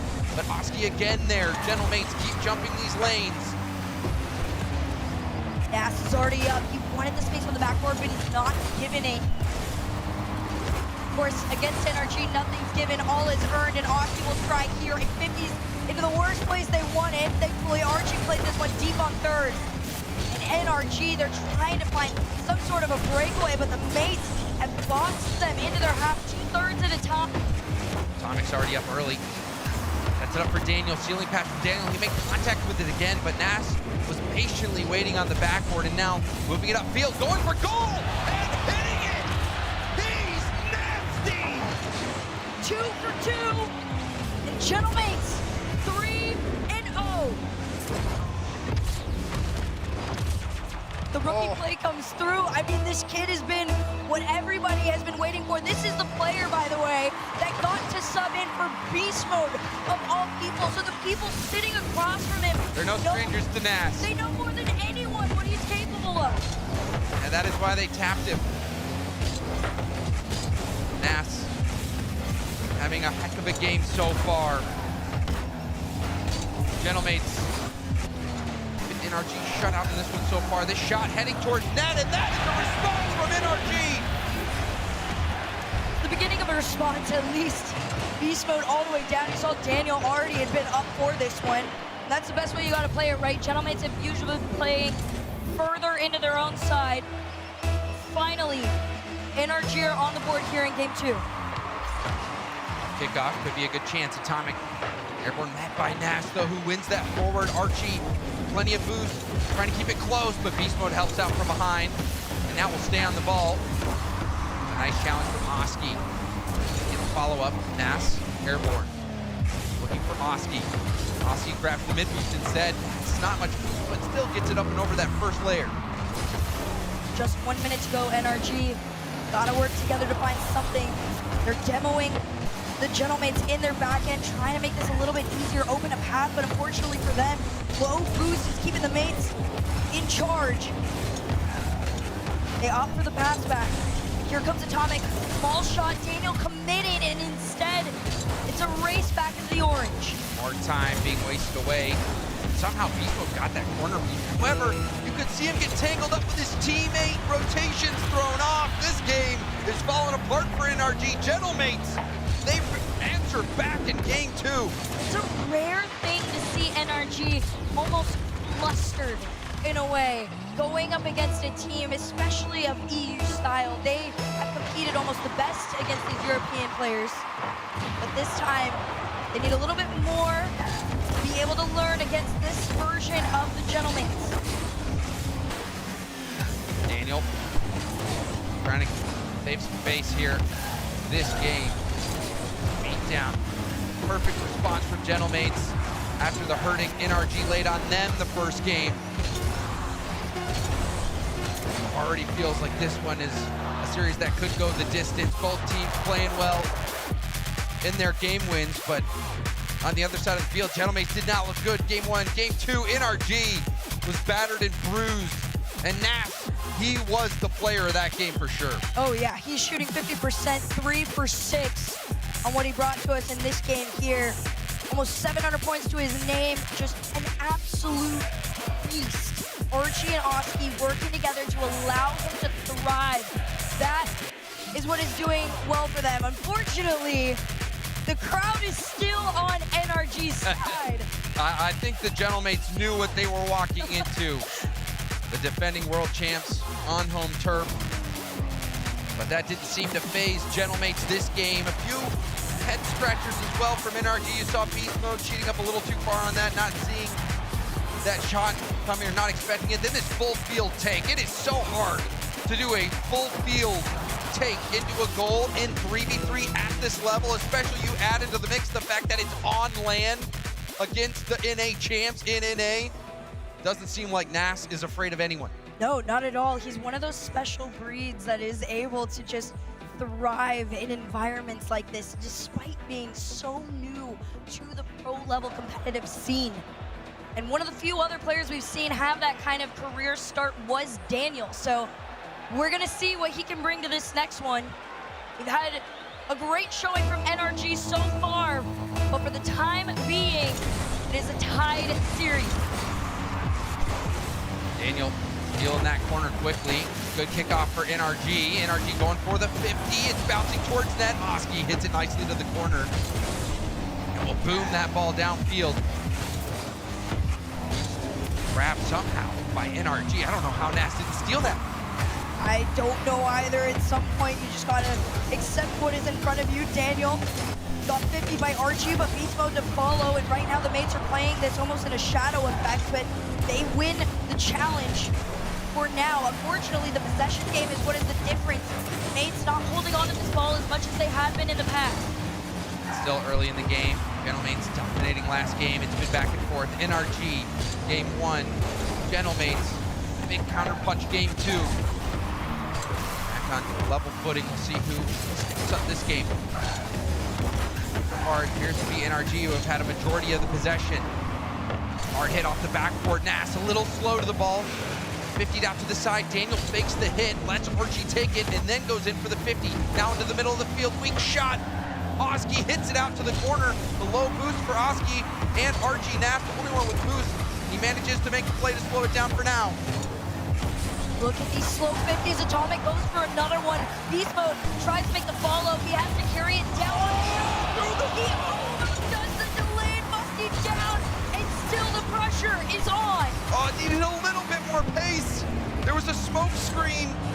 Archie able to get that save. Big time save from him, but we're seeing Gentlemate push to the brink. Scoreless game just proves the intensity of this match. Daniel trying to carry it down. Atomic has the space to the backboard. Archie, his read keeps him out, and the mates continue to try and make their breakaway, but they haven't found one quite yet.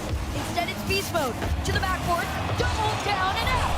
Oh, it was on target, but again, it's Oski who sweeps the line. Beast Mode moving in once more.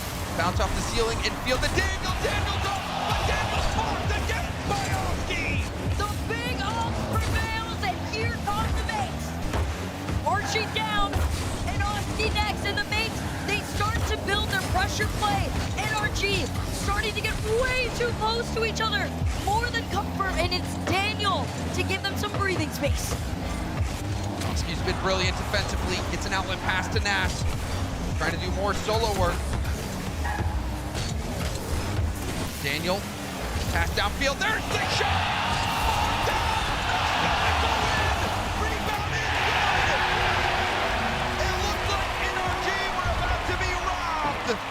But they say, no, no, we've got this covered. There is no stopping them. Laniel is inevitable. Beast mode is inevitable. Atomic and NRG are unstoppable. Nice big kickoff though. Nash trying to take that airborne. It was shut down by Atomic. Beast a little bit awkward on that collection. Back to the 50, hard pitch out, that shot deflected by Nass, and Archie tries to keep this on the corner pass. Daniel beat to the ball by Oski. Right now, NRG just need to hold on to this ball and play the same game that they have before, a very connected one. Been able to hold the Gentlemates back. Oski, no room to get to Nass. Instead, Nass has to run back to his side. 90 seconds left on the clock. NRG hold on to a 1-goal lead. However, if you are a fan of NRG, you know that 1 goal feels a little bit more like 5. Oski getting around one, goes for a bump on another, but Daniel does so well to get by. And now the shot, Oski is shrinking back, but another goal for NRG. They find themselves and they make the spot. A great 50 from Daniel and a huge clear, enough speed to outdo Oski. You can see how much work NRG was putting in, melting that boost out of Gentlemates. Gentlemates, when they were getting out of their zone, maybe extending too far out with little boost. NRG catching them sleeping with some quality 50s and being prepared to take that shot right after the 50. Bounce back game from NRG, but there's a bump, there's the shot, and the lead trimmed to just 1. Gentlemates on the board. This is them getting back to the routine. Beastmo tried to carry it down, but it took really good challenge from Oski to slow this ball enough for Nass to take his shot. And now, plenty of time left on the clock, 48 seconds. Gentlemates looking to equalize. Nass, big beat. It's another touch, but Atomic plays it patiently, but a little mix up with his teammates. We'll see if that affects NRG's defense here. Nice 50 from Daniel. Will send this downfield. Nass flip reset. Musty pass up.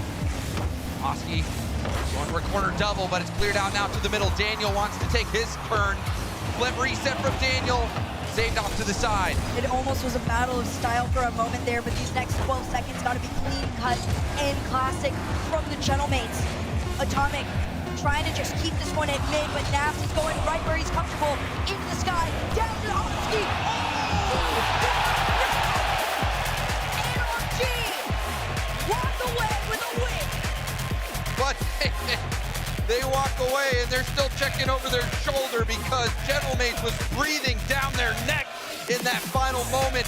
Had that ball had a split second to bounce. If that ball bounces, that rebound is likely going to be scored as well. Even that shot barely saved off the bar. So after 2 games, the first 2 games very one-sided, first in favor of NRG. Game 2 heavily in favor of Gentlemates. Game 3, NRG won a close one, but Gentlemates, they almost brought it back. The funny thing too is that the script has been completely flipped, right? 6 shots from Nass in the previous, now Beast Mode on his own, and yet Beast Mode and Daniel managed to tie up in points. So the double MVP awarded to NRG. If that is not a clear sign of what they are capable of, I don't know what else is. Well, I mean, it was a win for NRG, but it was a close one in that final moment. It could have gone a lot differently, but let's take a break and listen to what Leafx has to say. Doesn't matter what I have to say. I have LBP here from Ninjas in Pajamas. We're going to talk real quick on the matchup that we saw so far, get your insights. Game number 1, Gentlemates scored that first goal, but then it quickly turned around for NRG. What do you think went wrong for Gentlemates in that game number 1? Yeah, potentially Gentlemates got a little bit overconfident in game 1. Like, we saw them double committing a few times, trying to push up, take those corners, get a few extra bumps. But, realistically, NRG are really good at coming back from 1 goal down. Vice versa in game 2, and Gentlemates just put the foot on, and that's how they run away with game 2. Okay, so now during the timeout that's going on right now, what do you think Gentlemates are going over? Because it wasn't a blowout, it was 2-1. Yeah. It wasn't like it was blowout, but you want to stop any momentum. What are they talking about, do you think, or what would you be talking about? I think just keep the confidence high. Like, Gentlemates looked good. Just being able to put that foot down and capitalise on the early game pressure, that's how you're going to beat NRG. Okay, quick prediction, who's taking those series? NRG. NRG, okay, you heard it from LVP. Let's get up back to the casters. Thank you, Leafex. Some insight from LVP. Gentlemates got their coach Snasky trying to help right the ship here. Time running out on this timeout. NRG, they are the clear favorites of the crowd in this matchup. You can feel the energy supporting the team. But Herc, it is going to take more than crowd support to take down Gentlemates. It will, it definitely will, although it does seem to help a bit. NRG off the kickoff, already getting demoed, and the mates are going to come in with a newfound energy. No pun intended. Next, try to make the center. You see Daniel pass this over to Beast Mode, and it's that big clear that is going to continuously keep NRG away from getting boxed onto their side. Also, NRG doing a good job of spotting out that pass attempt. They were very vulnerable to that infield pass, but Daniel was there harassing the second man. Atomic, slow down this breakout. Oski still going, around 1. To get it out, Daniel, it's down to Beast Mode, who was already in the air. Beast Mode looking for another touch, gets it. Now the pass infield, RG trying to clear this out, and he does get some help. Daniel, a third of a tank, trying to do some work here. I love this patience from Oski as well. He had the full tank to work with. Unfortunately for him, NRG are pretty darn good at predicting when they're going to try and take these up into the air. There's another big clear here from Daniel. Kind of been almost stalemated for a moment. One challenge after the other. But the Gentlemates finally in their half, and everything just seems to be short-lived. There's nothing really falling into their lap. They are working for it. We saw at the beginning of the game. Very clear, Gentlemates' deep kickoff strategy book that they can rely on to try to make something happen. Had NRG on their toes after that very first kickoff of the game, but NRG's defense able to stabilize. Thanks to that smart gameplay from Daniel. There's another bump. RG trying to keep it close. It's a double commit from NRG, but it's cleared so far downfield, it doesn't matter. That's the NRG way, right? It is going to work in their favor in some way. RG's trying to follow it. He does get the demo off 1 and manages to steal the NRG boost, but there hasn't been a connect yet. It was up to the second man to keep the play going, but even at that rate, it's a little slow from the Gentlemates. That's what's keeping them from really having any sort of a shot opportunity at the moment. Oh, and the fact that NRG's doing such a good job of challenging over the shoulder of the attackers from Gentlemates. They're a big hit, maybe allowing Daniel to move upfield, present more of a threat on the counterattack, trying to land a bump. Flip reset, going for the bump as well, paving the way for the first goal of the game. Gentlemates break through NRG. This is such a clean play too. Look at it, the reset, and he knows as soon as Atomic jumps up, you just nosedive into him to get that shot on in. And we've been here before, the 1 lead to the Gentlemates usually means a quick response from NRG to follow. Another good kickoff for Gentlemates. RG able to get that NRG corner boost. Beast Mode jumping into action. Atomic, big challenge, picks up the mid boost, rolls it back for Daniel. Daniel interrupted by Oski. Now ball given away. That's a dangerous ball for Nas to hit. Giving it away to NRG for a quick counterattack. Daniel going for 50. Oski up and over one. Looking for a pass. Or just takes a shot himself. Almost gets run. Archie is there. How did Oski see this angle? And Archie was ready for it. This is going to be some of the most either communicated level of Rocket League or just luck, but Archie to be able to know to just go back is insane. The 2-0 lead up. Oski and Archie finally starting to get into that duo we were seeing that took down Shopify Rebellion earlier in the group stage. It's crazy to see NRG giving Gentlemen so much space. They let Oski cook. You can't do that. We saw what happened when they gave Nas space to cook. But NRG trying to get one back. Nas have to pass this off. 50 off to the side. Atomic opts for boost instead. Allows that shot to come on target, but Daniel was there waiting. Pass up to Beast Mode. What'll Beast Mode do? Goes for a shot. Couldn't hit the mark. No, not quite. Another attempted pass down to Daniel instead. Taken off the play. It's up to Beast Mode. He has space to work with. Down over to Daniel. They're going to have to go up from the ceiling. NRG keeps getting stopped over and over. The mates figuring out how to slow down the infamous defense of NRG. You didn't see the defender masked behind the ball, waiting to make the save. Now another shot. Save. Beast Mode there to knock it in. NRG trying their hand in a late game comeback. They've got all the pressure in the world. Less than 30 boosts to the name of the Gentlemates on that final play there. They knew the right moment to make their commit. It's a good kickoff for NRG as well, but RG stretching, gets a hand up. And now a rebound. It's going to be saved. Don't commit by NRG. But still, Daniel there to boom it up to Atomic. Atomic. It'll hit the arc and go down. The bounce shot. Even playing ground into the final 20 seconds of regulation. Archie was trying to get to that ball. He didn't have much boost. Now into the kickoff, we see where does this go? NRG, they tried to play the back pass. Instead, it's a full send from the mates. Next, up into the sky, try to get it down to Archie. I like this from Atomic. It keeps him out. It allows Beast Mode the space to go. Has the flip, has the shot. NRG trying to be creative in the final moments, but it's given Gentlemen one last look. Daniel will save it. Beast Mode has possession. He has boost as well. Daniel and Atomic waiting in the middle. The shot from Daniel. What do they call it? He will always be it. On 0 seconds, NRG take their match point.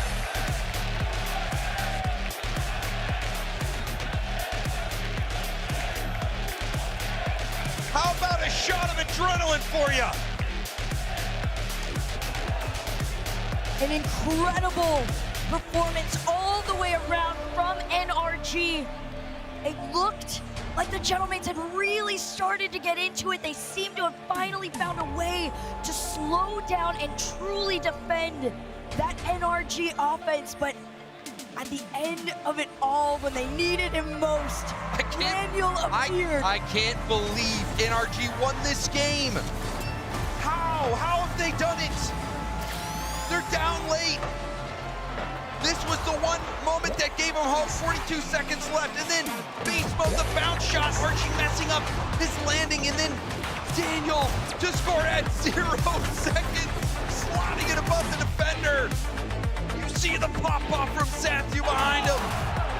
Everyone in the arena up and out of their seats in that moment. This is the version of NRG that was completely unstoppable, open after open, final after final. They're clicking again to be able to hold your composure and find that 0-second goal. It's gonna do mind games to the Gentlemates. And that's something they don't have a lot of time to sort out. Yeah, mind games indeed. How do you recover from that? A game that it looked like you were surely going to win if you're Gentlemates. to lose it in that fashion. And to lose in regulation as well, 42 seconds.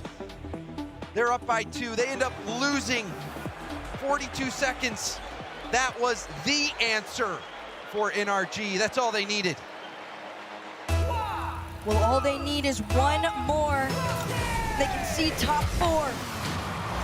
Right back where they've always tried to claim as home. But the Gentlemates, they've got other plans. Nas taking them upfield, and Atomic's gonna cut that one quite short. Nice bump. Gives Beast Mode a look. Nas low boost will make the save, but on low boost it's gonna be tough for him. Does get help from Oski.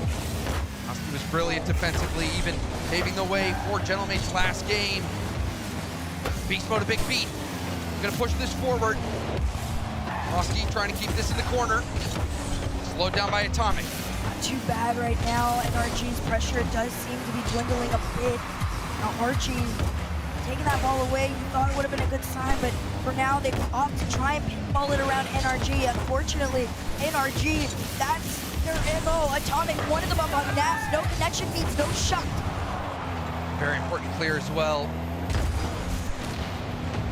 Get demo, but still got it out. Oski though, trying to cook once more. Flip reset, 50! Oski willing, Gentlemates forward.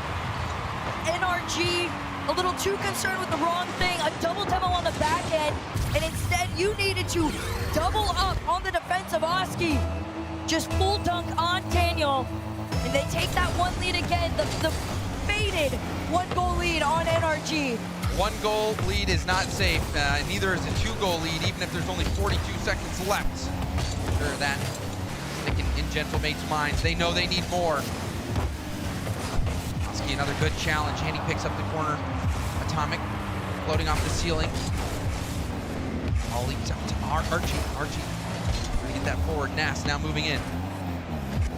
Nas first touch control by 1. Trying to 50 that through, but Daniel will hop into it. Clearing it out. Archie again, light hit towards the net, and Oski 50.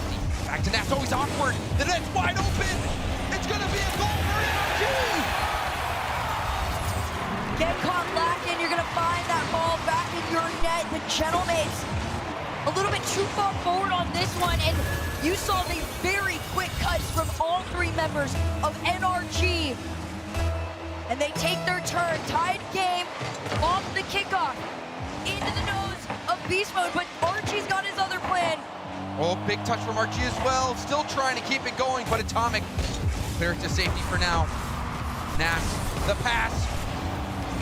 Archie trying to free flip to it. Beast Mode staying behind the ball. 50's back into the NRG. Still, they're trying to get out. Nas, flip reset. Tipped away by Beast Mode. And a good challenge from Daniel. Gets so high on the ball and gets another touch. Still 50 into the NRG half. NRG locked down right now. We'll see if the mates can force any sort of a shot. Unfortunately for them, it is the same story over and over. Nas has his breakaway on the nose of his car, Oski's in the net. The Gentleman said, hey, this isn't quite done yet. And Oski continues his scoring spree. Reads that clear attempt perfectly. And Gentlemate's back in the lead. At this point, NRG are really just allowing the mates to play their game, and not much of it has changed from the beginning of the series. So it starts to become a little predictable. NRG in their corner, in their half on no boost. They want this connected shot. They can't quite find it yet. Atomic. And the defense honest, but RG move it out. Oski ripped one towards net. For 50, Nas. More pressure on NRG, who have been locked in their own half majority of this game. Atomic just to go straight back. Beast Mode will have that back corner boost. Can he put it to use? Has to use it all just to get it past that first oncoming attacker. Gentlemates are locking NRG down over and over again. Daniel finally is able to get over Archie. And Atomic one in the center. Beast Mode doesn't hit. He plays it a little bit later, and you see the wanted cut from Atomic. Instead, it's transition out for the mates. They want the shot to keep them out. Gentlemate's got a little shaky. Daniel did a good job leaving that boost for Atomic, allowing all of NRG to go on the attack. Save from Oski. Daniel trying to control it. Oski pushing it downfield yet again, but he's going to have to retreat on 0 boost. Daniel hoping to kickstart a counter. Nice fake ball falls to Archie. Archie going for the 50. Nash, the dribble, another 50, killing more time. Oski got popped off of the attempt. And instead, NRG forced some racing back into their side. Daniel to the backboard. Nash just in time to be able to make that half clear. But here comes Beast Mode and Atomic. All 3 members of NRG want to make the race. They're down by 1. It's a shot on target. And it's a tie game overall. Atomic with the power punch. RG and Nash, where are you going?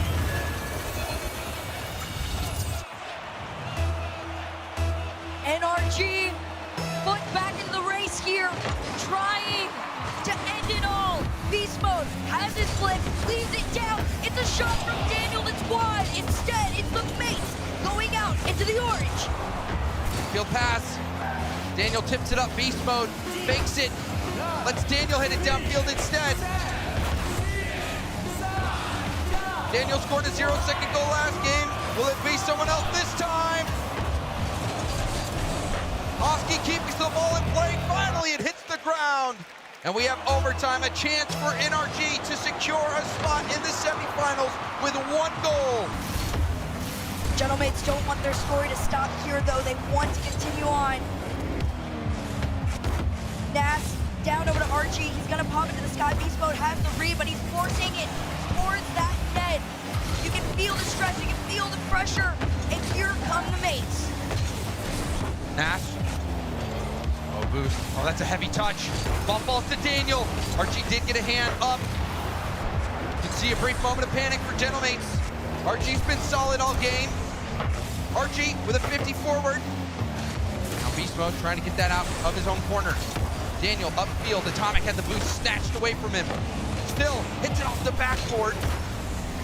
Beast Mode getting it back in. Boom ball right now in overtime.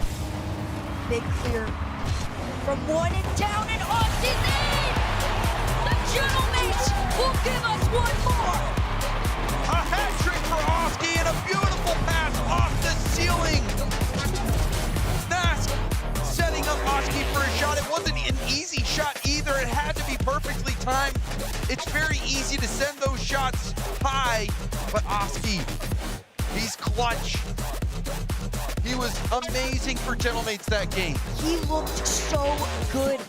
Another version of what we saw from Nash. 6 shots, 3 goals to his name, the hat trick to keep them in the series. The scary thing was Archie being a little silent.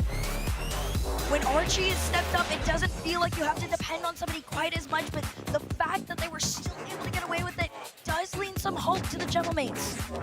It certainly does. Some hope. After losing the last game the way they did, you wondered if it was just going to be lights out. Curtains closed.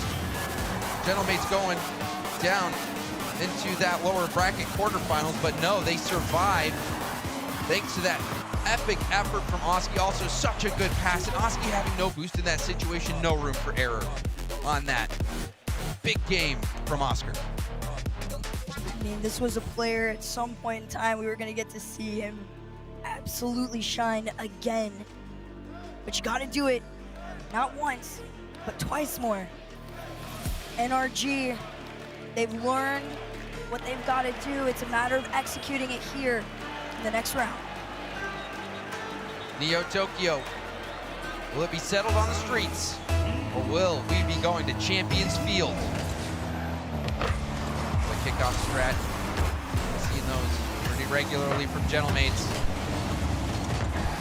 Forward bounce though, this might be working in favor of NRG. Beast Mode trying to get back to the ball, but it's hit downfield. Daniel went all the way back to his corner for boost, but this should be NRG possession. Beast Mode will turn on it. Went for a ceiling bounce, but it was interrupted. Good defense from Gentlemates.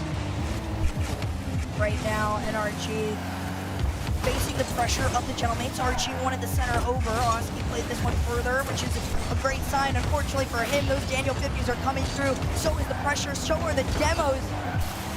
NRG, they wanted a foot in it, but they might have come in too hard. They catch the breakaway. A long-range jumper from Oski.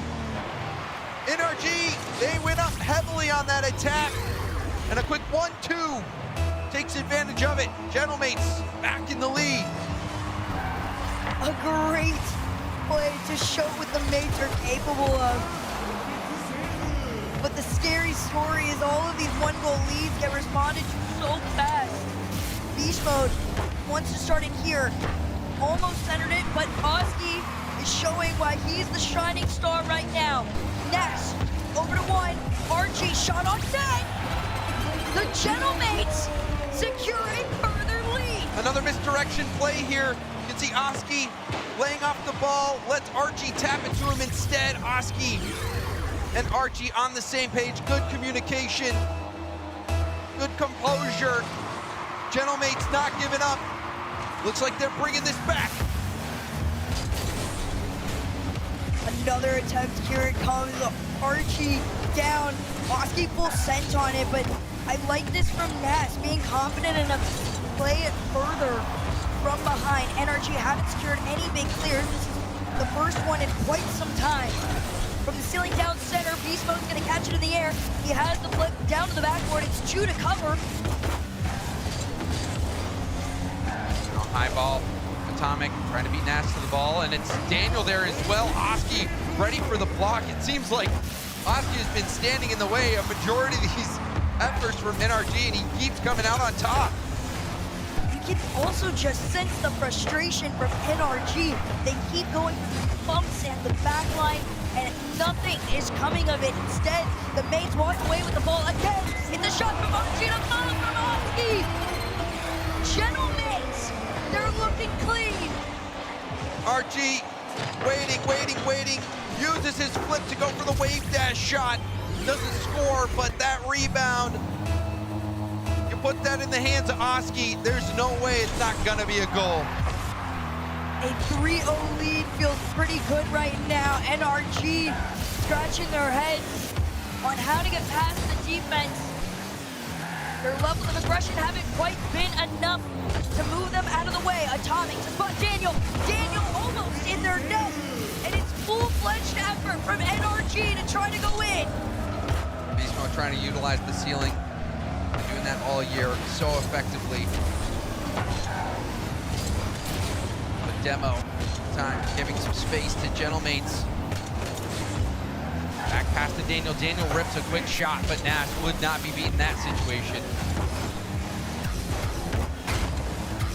Back and forth between the two. NRG just completely boxed into their side. Another shot on net. Easy clear from Beast Mode. Atomic and free jumps can catch on this one. Gets his 50 on one. Can he follow the attempt? Archie driving circles around Atomic there. The confidence oozing. Archie and all the Gentlemates really starting to look comfortable. Another weak shot, easily saved. Rebound opportunity. Hit towards backboard, but Oski will boom it back downfield. Big ups in the air right now, but unfortunately, NRG, they're still trailing by 3. It's been the same story over and over again, and right now, the one person that they need out of their way is still on the field. Oski and Nas, and now Archie's starting to get into this momentum lead for the mates. The big demo, the 2v1, and Oski still manages to find the clear and the spot. Yeah, you could see the plan there. NRG was hoping to land and maybe get a quick bump on Oski, but Oski sniffed that play out so quickly. He was already upfield in an unbumpable position. NRG have fallen flat. It has been a dominating game for Gentlemates on Neo Tokyo. One of their most comfortable performances by far in this particular series. And it's a great showing if they want to truly make this a challenge on Champions Field. They're 35 seconds away from seeing it. tap down. We hit the final 30-second mark. One more goal here, that surely would seal it, and we almost see it. How that was saved, I do not know. It's honestly so incredible to see how much pressure has been able to be built up this consistently on NRG. To not see them take their shots like we're used to, but if you're a Gentleman's fan, you are excited. This is that EU rep that you wanted out against the rest of North America. And almost get one for the road, but we are going to Champions Field. This series going the distance. It looked like NRG hit a pace that Gentlemates couldn't keep up with, but these last few games, cool, calm, collected, and Oski has really stepped up to be the leader for Gentlemates when they needed it. Yeah, he was all the way around just this perfect player that they needed. This was honestly probably my favorite performance we've gotten from him in Boston for now, but a performance like that warrants one thing, and that is an NRG timeout. Coach Matthew can help bring NRG back from the brink. NRG forced to call a timeout. Maybe even a bit surprising the timeout didn't even come last game. Gentlemates have been on a roll. Seems like Oski has been the big barrier, both on defense and offensively. He's the one landing those strikes against NRG. Shutout last game. But if there's one thing that NRG has, it is that clutch factor. And they also have their names hanging from the rafters. There it is, up in the sky, completely earned.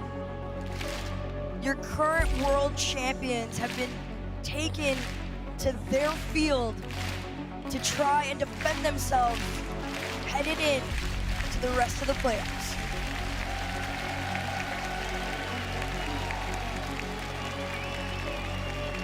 Pressure's on. NRG and Gentlemates both 3-0'd their groups. NRG defending their world championship title, trying to make it a fact that they are the greatest team that Rocket League has ever seen. And on the end of the Gentlemates, the next generation here to try and take that down. They've watched NRG win. They've watched NRG to learn, and they are here to try and take them down in the upper round one. It'd be big to be able to sail right into the semifinals top four. Also, nice side of the bracket. Have that dream finals run. But the first step will be this one, Game 7. Right away, Gentlemates score on kickoff. They're going right back into it like they never left Game 6. And finally, their kickoff shenanigans has paid off big time. You see the fake, the turn, perfect execution on that fake kickoff. A new element added against NRG, a quick lead. Atomic's gonna try and break his team on in. Reset down, Beast Mode denied. Out in that corner, NRG goes. Already Gentlemates land a huge blow. But for NRG fans, we've seen them bounce back from these deficits before. Atomic, backboard pass. Beast Mode retreats, tries to pass it up to Atomic again. It's all the way back. Now, dangerous ball right to Nass. Atomic will save it, but you saw the demo on that third player.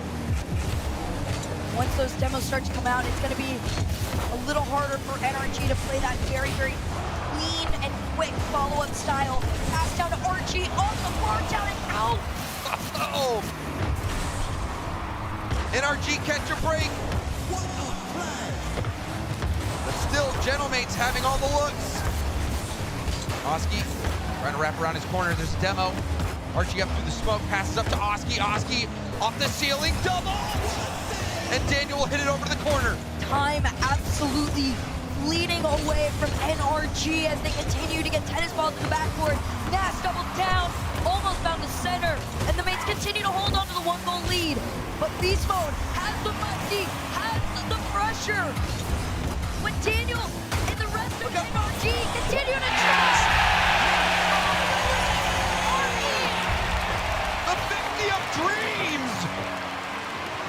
RG trying to get this out, but Beast Mode gets a tip on it, makes it awkward, and that one launched into Gentlemate's own net. Another kickoff, ball's in favor of Gentlemates. They have possession with boost, but NRG closed the gap quickly. 1-1, back-to-back. The mates are fighting against an NRG that is turning up the heat. You said it best, NRG thrive in these high-pressure, last-minute situations. Oski tried to make the catch on it. Beast Mode was already up. Even on the low boost, NRG are conserving in a way that is still working out for their defensive style. More composure from RG as well defensively, taking his time. Boom upfield, Atomic lightly bounces off the ceiling. Demo from behind. Daniel's gonna retreat back, now moves in. Bounce hit downfield. Up against Nas. Atomic in the corner, trying to land a bump. Now Beast Mode, pop it up, trying to keep it high. Hoping to make things tough for Gentlemates. NRG really got to find each other here. They try to get it over to Daniel. Instead, all areas of the mates' backcourt has been covered. It feels like there is no space. NRG trying to force it here, but Nas was already up on Beast Mode. Daniel just tries to send it and keep NRG in their side. 8 boosts for Nas, goes for a big boom. Daniel sets it for Beast Mode. Beast Mode off the ceiling, flip reset pass, Atomic shot is denied by Oski again! There's no stopping him, and it's a big clear downfield. The wide shot scares NRG into their half, but not for long. Here comes Daniel. Tries to load it down on one. You see Beast Mode lurking on the ground, so they're going to take it to this high game. RG trying to slow things down again, that time almost fighting him. Still might. Oski with a miss. Beast Mode up, off the ceiling, trying to wreak some havoc. A shot will go wide. Atomic with the mid boost. It's pitched hard out. Beast Mode will be to it first and will hit it off to the side. Daniel also snagging that corner boost, but Nas still deadly. However, play broken up by Atomic. NRG are playing a full wall defense right now because these big clears from the mates are starting to get really deadly. Nas on his own, he's got to try and get that boost, and Oski gives him the time to do so. It's Atomic that full committed on the play, dangerously in front of the net. Daniel late to one, but with 1 minute left to go, here comes some of the final attempts in regulation. Atomic, plenty of boost, up and around one, going for the double, but Oski again there to deny the backboard bounce. Beast Mode already up, the pass from Daniel completely intercepted by Nas. Oh, he's gonna go for the 1v1. He got the 50 out over to the side. Oski's waiting, and he's almost in! The Gentlemen take their lead! Nas with a huge play, low 50. Then getting the ball underneath and by Daniel. Oski didn't have much boost, but what he had was positioning. And Oski steps up again for Gentlemates. An MVP performance, and one that is needed out of Daniel. From the corner down to Atomic. The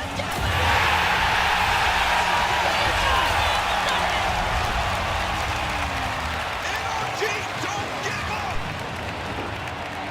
Through the smoke, they equalize. NRG Esports will not go down without a fight. Into the final 24, you can feel the pressure to find something here. It's another pass. Airborne from Oski, who's been a highlight play. A rebound out to Nas. Nas will score it! Gentlemates back on top! All three of NRG was there, but it was Oski with the setup.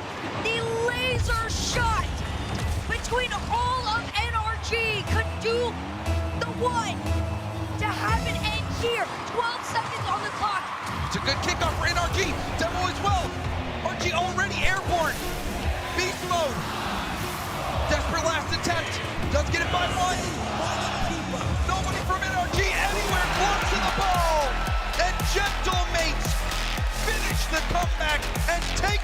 NRG. A true performance from the Gentlemates. The best they've looked so far to take down NRG. Oh my. What a series. That was crazy stuff. And from Nas, I mean, Nas, he looks like a veteran out there. He looks so cool, calm, collected. But the young veteran, Oski, to me was the one that helped put them over. That it helped them reach the finish line. He has been in the scene for quite some time, and to see him absolutely thrive like that, you see the smile, you see the vibes. Everybody is so proud of what they put out on that field, because a win against NRG means something a little bit more than most sometimes. Well, and it also, you know, it really does set up a great grand finals run as we take a look at the replays here. But Gentlemates down on a favorable side of the bracket. When you look at K-Corp, NRG, Vitality, Geekay, all on the same side of the bracket. This was a huge game for Gentlemates to be able to pull off. Such a great performance all the way around, from Nas to Oski, but now we send this one over to Archie and Lee. Again, it's Arena. I know we're heartbroken from that, but how we feel about Gentlemates, our winners here? So not as bad as we thought it'd be. It's nice. Archie, at the end there, that got a little wild. Yeah. Can you talk a little scrappy maybe? Can you talk to me what was going on between maybe both teams that caused that back and forth? I mean, I think it was every game. We had a lead. We bottled it every time. I think we were in control of the series, to be honest. I think we had a lot of pressure. But they kind of clutched in the last minute every time. Except Game 7. Except Game 7. Now, looking back to game number 1, you guys got the first goal.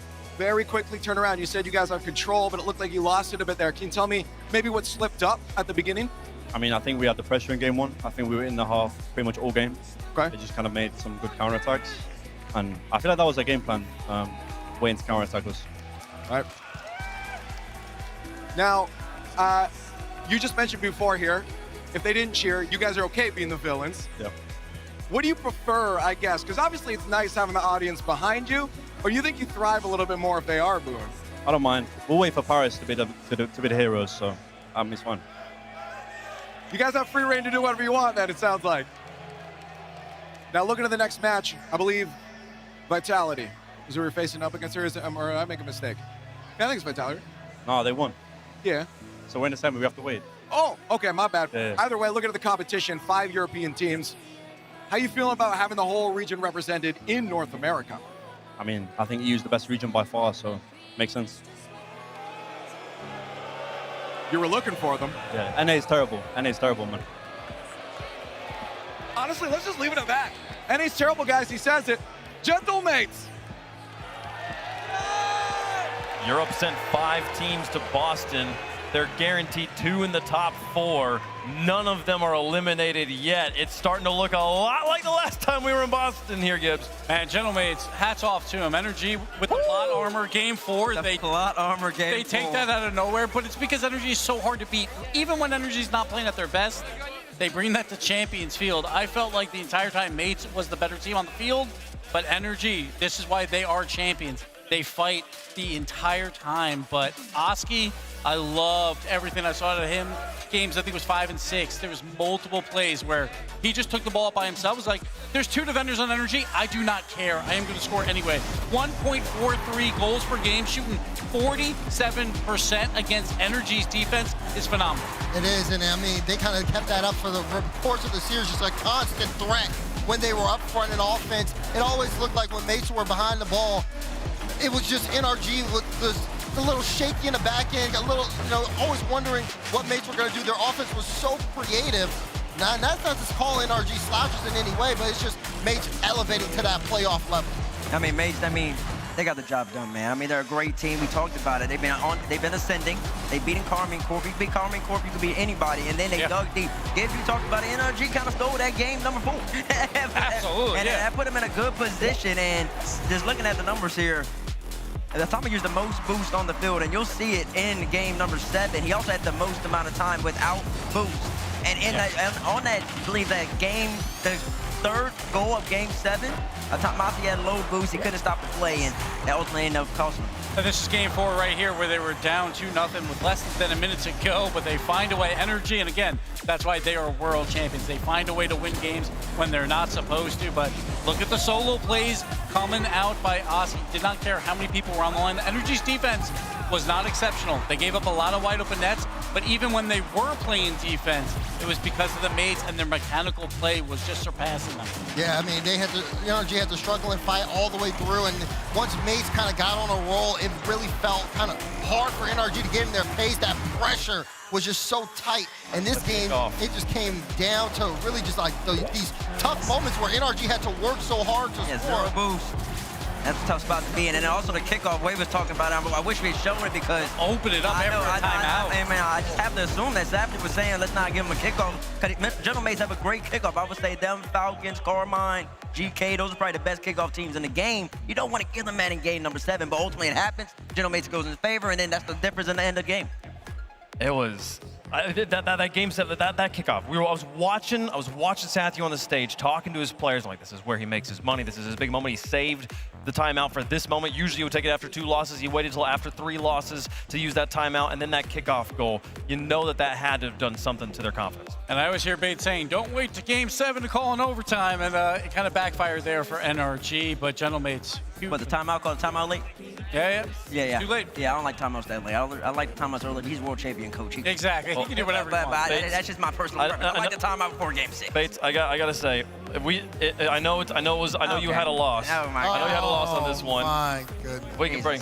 Why are you bringing me this after? Okay. we got crazy. Folks, we got a birthday in the building. It's Bates' birthday. If we could sing happy birthday for him, that'd be wonderful. You don't have to do that. Happy birthday to you. Professional broadcast. Happy birthday to you. Happy birthday, dear Bates. I'm not old. Oh, gosh. Happy birthday to you. Sorry we couldn't get you an NRG win for the day. It's okay. It's perfectly fine. Gentle Mates got the W. That's like my second favorite team, so I'm Mr. Worldwide now, like I said. It's a great win, and we got He finds a way to win no matter what. He really does. I mean, I've dealt with this for years, man. You just got to get used to it. Okay.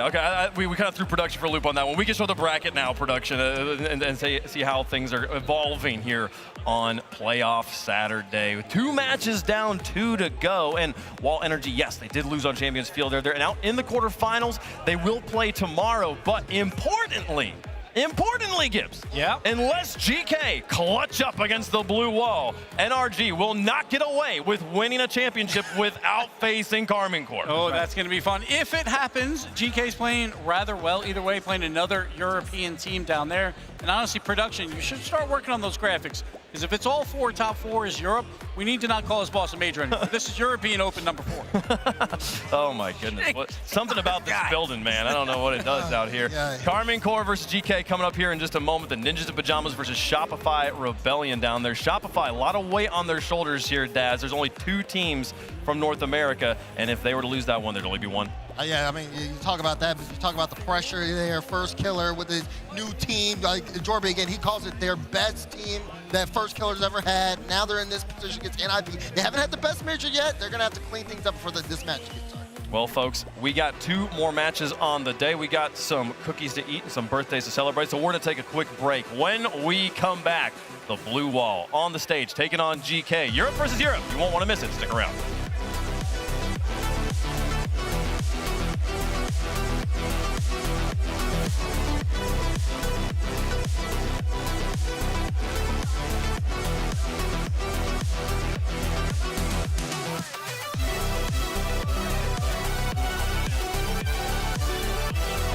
Hey, the plumber's fixing that burst pipe. You should be all set. Good thing you're protected 24/7 with your home and auto bundle from Progressive.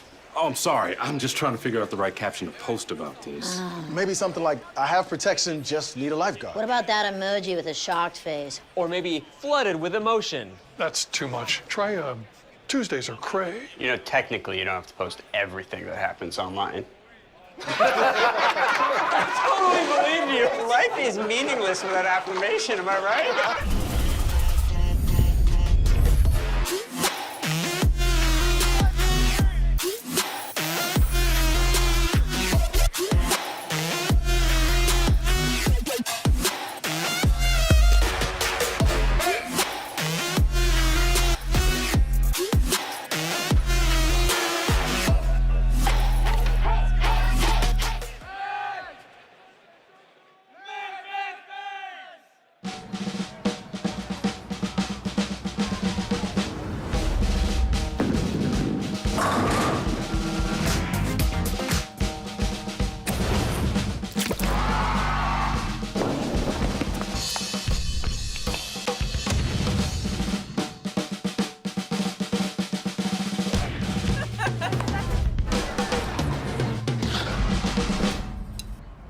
Book your trip at meetboston.com. All right, welcome back, everybody. We are joined with the beautiful Geekay. What's going on, guys? Welcome to Boston. How you guys feeling right now? Feeling good. How about you? I'm feeling great. It's exciting to get to talk to you guys and see your guys' faces once more. And you guys have had a crazy introduction just to get here to Boston. Before we get into that, Gibbs, I think you've got something to ask them. Yeah, I want to know about like the hectic offseason, because like how do these rosters get built? Obviously 3 different teams and you guys all form in about what, a 1 month span? Yeah. How does that even happen? Like who introduces who to whom, and then who do you try out? Like how does that all work and how did it form? Yeah, I don't know. He just started messaging me like as soon as the off-season started. He was like, please team with me. I need to team really bad. And I was like, fine. So you just go into each other's DMs and you just say, Andre, what's up? It's not very professional. It's organic. Yeah. He just DM me. Yeah, sometimes the seed is planted. Sometimes, you know. Yeah, you can plant a seed early. You can plant a seed early. Yeah, like 4 worlds, because you know that's... Oh, yeah, like... Well, me and him definitely did that. Our teams had like rivalries. Yeah, we did not like each other, so we didn't do that. In-game, we didn't like it. So No, I still don't like it. Yeah, no, I still. So it wasn't like last minute or anything. Were you guys planning it for at least a little bit, or it was just literally just organic DMs, dude? It was... This is actually one of the teams where like we spoke to each other after. We spoke after, and he wasn't at Worlds, so he waited till Worlds ended to message me. Yeah. And then we thought Jack might be available, so we're like, yeah, let's get Jack. Well, let's go ahead and just like start off the season, right? Because you guys had, I wouldn't call it like a rocky start, but you know, you didn't make it to the kickoff weekend. And so what was that like, sitting at home having to watch that go down? It's obviously sick, like watching everyone have, you know, get to play kind of a tournament that you wanted to be at. Obviously it was just the regional, right? So like you get top 12 in the regional, it's not a good kind of start to the season. And it was like, yeah, at some point like we could have done better, but there were also a couple of things that were out of our control, right? So yeah, you can always spin it whichever way you want to. And we just kept our heads high. We focused like really hard, started playing with each other more than ever basically in ranked, and focused more in scrims. Yeah. And then regional 2 we were pretty good. So when you were watching at home, obviously with Corp being one of the last team left out of the top 4 was all North America. Yeah. Were you cheering very hard for them, or you were like, absolutely, because you were hoping for that spot just in case it was needed? We wanted that spot because we knew that we were in a great position. Every team in Europe would be cheering for Corp in that position, just because why wouldn't you? It gives you an extra chance to qualify for all the lands, especially once they got kind of rolling. Like once they made it grand finals, I knew they would win that. And then it was obviously incredibly important because it went to the tiebreaker. Yeah. You're playing Man City. It's a bunch of kids basically. So you guys going into this rather confident? Like obviously that last day was hectic. You should have heard that call. It was like there is no way we lose this. There's no, like actually no way we lose this. Like we were just the entire day, because it was a long day. You guys have any like rituals? This is kind of like corny to ask, but like any weird like habits to like, I don't know, like some people wear the same socks. You know what I'm saying? Like, do you have any weird? Both look at me like. Well, I feel like you were like the type of guy that's been like that. Yeah, I mean, what were you gonna say? You want to play with these people? Yeah, I like wearing specific things to play, and that like yeah. And I low-key brush my teeth before I play. Every single game, or just like the day, or like, I mean, I'd hope if it's like a big series. If it's a big, well, yeah, in the morning, yeah, but right. Again. Yeah, again, like if it's a big series, like sometimes I'm like real in like the bathroom before. Dude, everybody's got to what I'm telling you, and it plays into like the mental. And now we can segue this to talking about just experience. Like, you guys are so experienced on this roster. Like, where does this experience, now that you've been here for so long, how has that affected you on this team? I mean, anything's possible in it. Like, that's the thing with this team. We can do anything. 3 LAN MVPs on the same team, you know. Oh, you've got it all. You've got it all. But how do you guys get to now connect the dots at the same time? Is that like the big question moving here into Boston? It's because our brains are all so big and like genius, yeah. So like sometimes our genius like come back to each other and we don't get on the same page. Like, it's too big. The ideals, like, they contradict a bit every now and then, but we've just got to sit like men and just talk about it. So how important then was maybe the boot camp before this, going into this event? Because you guys, you know, are still not in your peak form yet, but you want to be for Boston. Yeah, it was important. I mean, like, the start of the week could have gone better. Like we weren't like playing incredibly well at the start of the week, and then every day genuinely just got better. So yeah, it did. I think it did wonders for our kind of level and our understanding of how we should go into this tournament. I mean, you were talking about how you guys are a roster with like 3 MVPs. You guys are stacked. Obviously, you have the experience.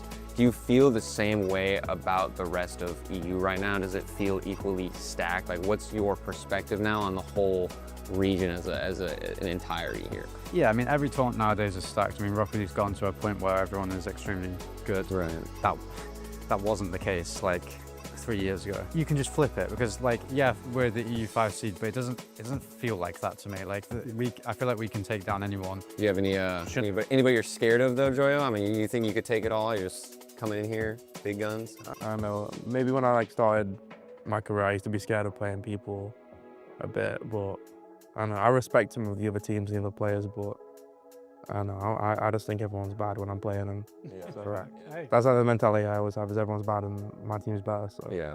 So I got one final question then for you. With the camera antics, obviously, Joyo, you come up with something new, I feel like, every year. Oh, yeah. Oh, you've not Do you have anything ready yet? Yeah. Oh, yeah. I've already got something ready. Yeah. Oh, you got something ready? Okay. That's something cooked up. Let's pull the Aura Pulse. Just steaming. Yeah. All right, well, thank you guys so much for joining us in this conversation, and we'll see how you guys do in Boston. Good luck there. Thank you. Thank you, though.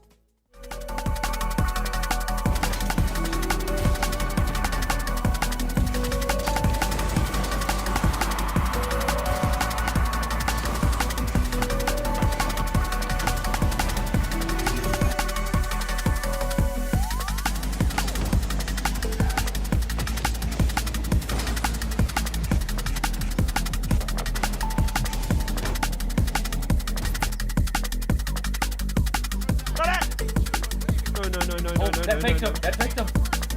The 50 in. Oh my god. Oh my God, he faked him so hard. They won 4 straight, bro.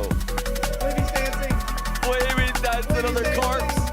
He's dancing on their carbs. I played this third worry. Oh my god.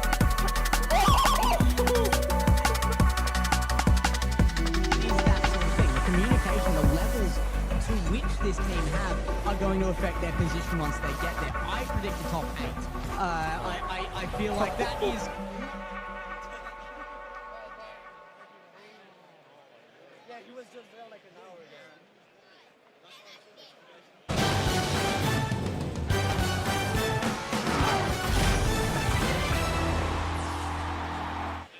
Halfway through playoff Saturday, all 8 teams still with us. That changes now. Down to the lower bracket we go. Every match is an elimination match from this point on. And it'll be 3 European teams, 1 North American team with their lives on the line here for the final end matches of the day. Yeah, it's our first regional battle, so that's going to be fun as well, like outside of group stage with 2 Europeans. But this is KC. Again, they've now lost twice to Europeans back-to-back matches, so we'll see what happens. They are obviously huge favorites, lower bracket, but GK, you poke the beast and you find out what happens. And to be fair, really quick, like KC, they made this tougher on themselves. They won kickoff land to get an EU5 here, and now they have to play the EU5 to stay in the tournament. Oh my God, it would be kind of comical. It'd be kind of big brains though if they'd been like, wait, we need to lose it because European teams are good and we don't want to have better competition here. So we want more North American teams we can farm. That's what I'm saying. Actually, it'd be pretty comical if they earned the spot for GK. And the GK's like, thank you very much. But how likely really is that? Are we really going with that? There's a chance. I mean, KC, they've lost 2 straight matches to European teams. Yeah. Gentlemates and Vitality, so I mean, it could be a 3rd. It could be. I mean, hey, I wouldn't have thought NRG could have scored 2 game-winning buzzer beaters and still lost that series. Anything can happen here. This is why you play the games, and we are getting ready for it, folks. 2 matches left on the day. Ninjas in Pajamas versus Shopify Rebellion will close things out. For now, it's time for Karmine Corp versus GK Esports. And now it's time to start knocking teams out of the Boston Major. Introducing first, on the blue side, the kickoff land champions, Le Blue Wall, Karmine Corp.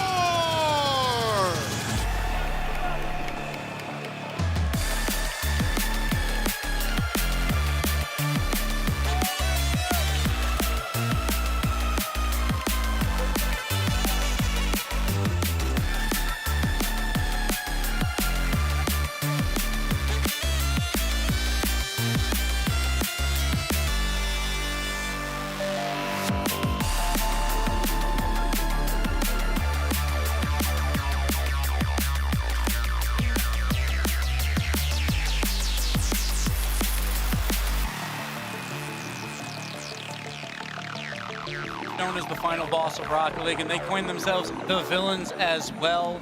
They lose the best player in the world, Rlcs, and what do? It doesn't matter. They're still the EU 1 seed here. Atto and Vatira have been together for so long. Atto is looking like one of the best players in the world now, and that was all through the online split. Now he's got to show it in front of this crowd. But Vatira, he's literally won everything except for the World Championship. Oh, yeah. He always begins so well. They won the kickoff land. Can they win the Boston Major? And I like what I'm seeing here, too. You had Vatira walking out, hands in the pockets, looking comfortable, looking confident. Regardless of how the group of death went for them, you know they're going to provide as much as they can on the offensive side. And the blue wall, you just can never count them out. I mean, listen, they were up 2-0 against Vitality. Then they faced the Zen birthday buff, or maybe it was the Vatira letting his homeboy get the W. You never know. But regardless, they're still in the tournament. And they were just one game from being in the upper bracket, so they're feeling pretty comfortable, I would believe, at the moment. And it'll be a testament to GK how well they can play. Let's see who they're playing. To the undefined. And introducing their opponents on the orange side, they're Europe's number 5 seed, survivors of Group B, the ultimate opportunist, Geekay Esports.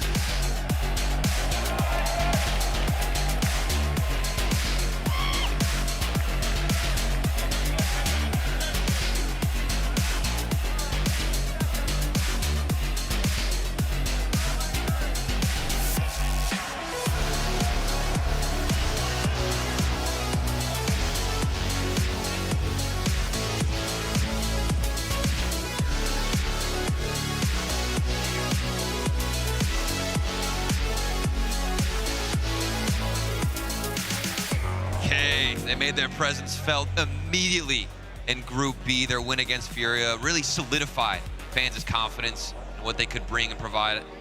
Honestly, I think they're going to give a really great stab at this blue wall. You've got Seiko, former world champion, loaded with just experience on this roster.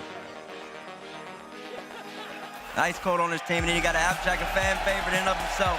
Oh, you hear the crowd. You hear the crowd. Last time he was here in Boston, he actually was in North America. He was playing for Gen G. He was North America's last hope. There's Joyo. There was part of me that was looking at them walking out was like, is this just, is it just that they're excited to root against Karmine Corp? But no, not at all. Every one of these players has earned the respect and love and affection of these North American fans in some way, shape, or form over the history of RLCS. Especially when you got somebody like Joyo who's just always looking at the camera. We got the Kamehameha. They're having fun with it. They're loose, and that's what we would at least want out of this roster. But man, oh man, is it enough, Gibbs, to take down this blue wall? Or even Bates, what are you going here? I mean, listen, it's going to be a tough matchup for both of the squads, honestly. I think GK, they have a great counterattack approach. Yeah. I think any team with Seiko on land is always deadly because he always sits back. He makes it difficult for you to score. That's just my problem, though, with GK. I'm looking at this experience. I see the foundation there, but oftentimes I wonder, is there enough firepower at the end of the day? Is the youth still there? Okay, but I would have been right there with you, except that we've watched Karmine Corp go to Game 5 every single match so far. I would have thought that Twisted Minds would have been, if Twisted Minds go to Game 5, that makes a lot of sense. Space Station? Love Space Station, but against Karmine Corp? But this is a long series, though. Best of 7, you have more time to give up those mistakes and fight your way through, even if you've been struggling to close out games like KC. Look at this, you're about to have a big head-to-head. Vatira versus Big Seiko. Seiko came in, great rookie season. Ultimately ended up winning the World Championship. Vati's still trying to get there, but he's a 3-time major champion, PvE champion, EWC champion. You know what he brings to the table, one of the best in the game. And they both kind of usually play identical in a way. Like I said, Seiko sits more third man, Vati sits more third man, but it's a different approach. Seiko sits way deeper, kind of lets you come at him. Vatira really likes to hold the door at the midline. 41% shooting accuracy from Seiko, too. I know normally he likes to be a bit more passive, I guess, on this field, but that's surgical if he's getting an opportunity. I mean, that just means when he's coming up, he's just coming in and slam the ball. It's over. That means when he's past the midline, he's coming to put the ball in the back, and that's what you expect from a man like it. But Toro, you were talking about it earlier.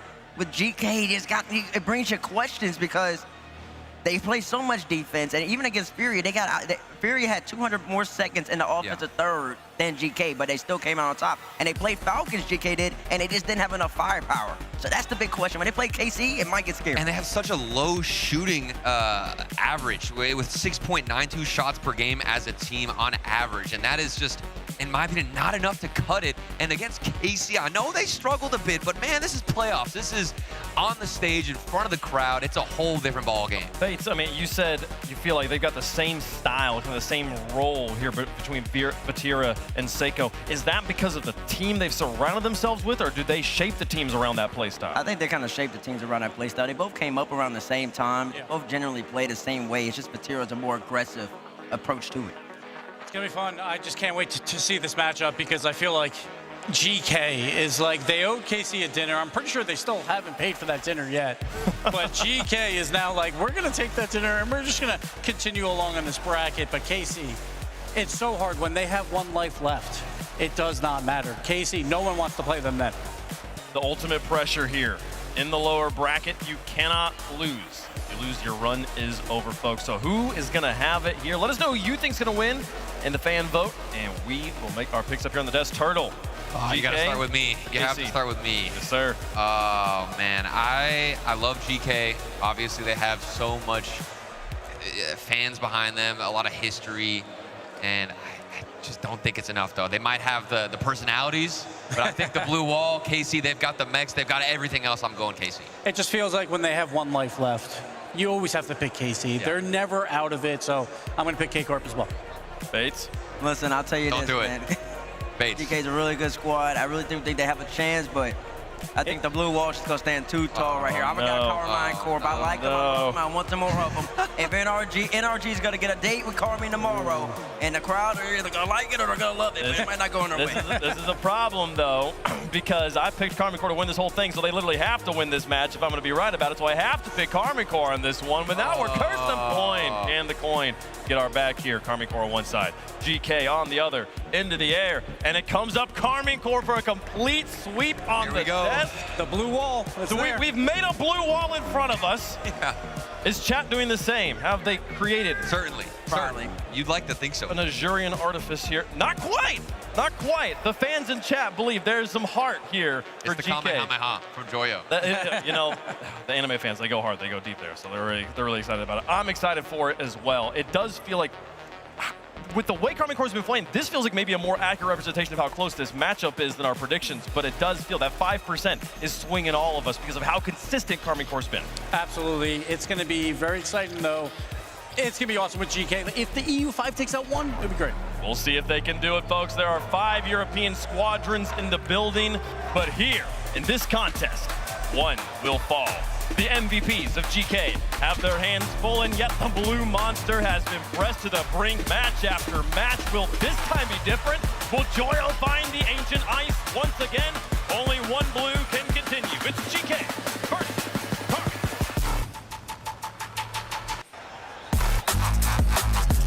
GK Esports refuses to die here at the Boston Major, but sitting across the way, the team that can uniquely say, we brought you into this event, we can take you out of it.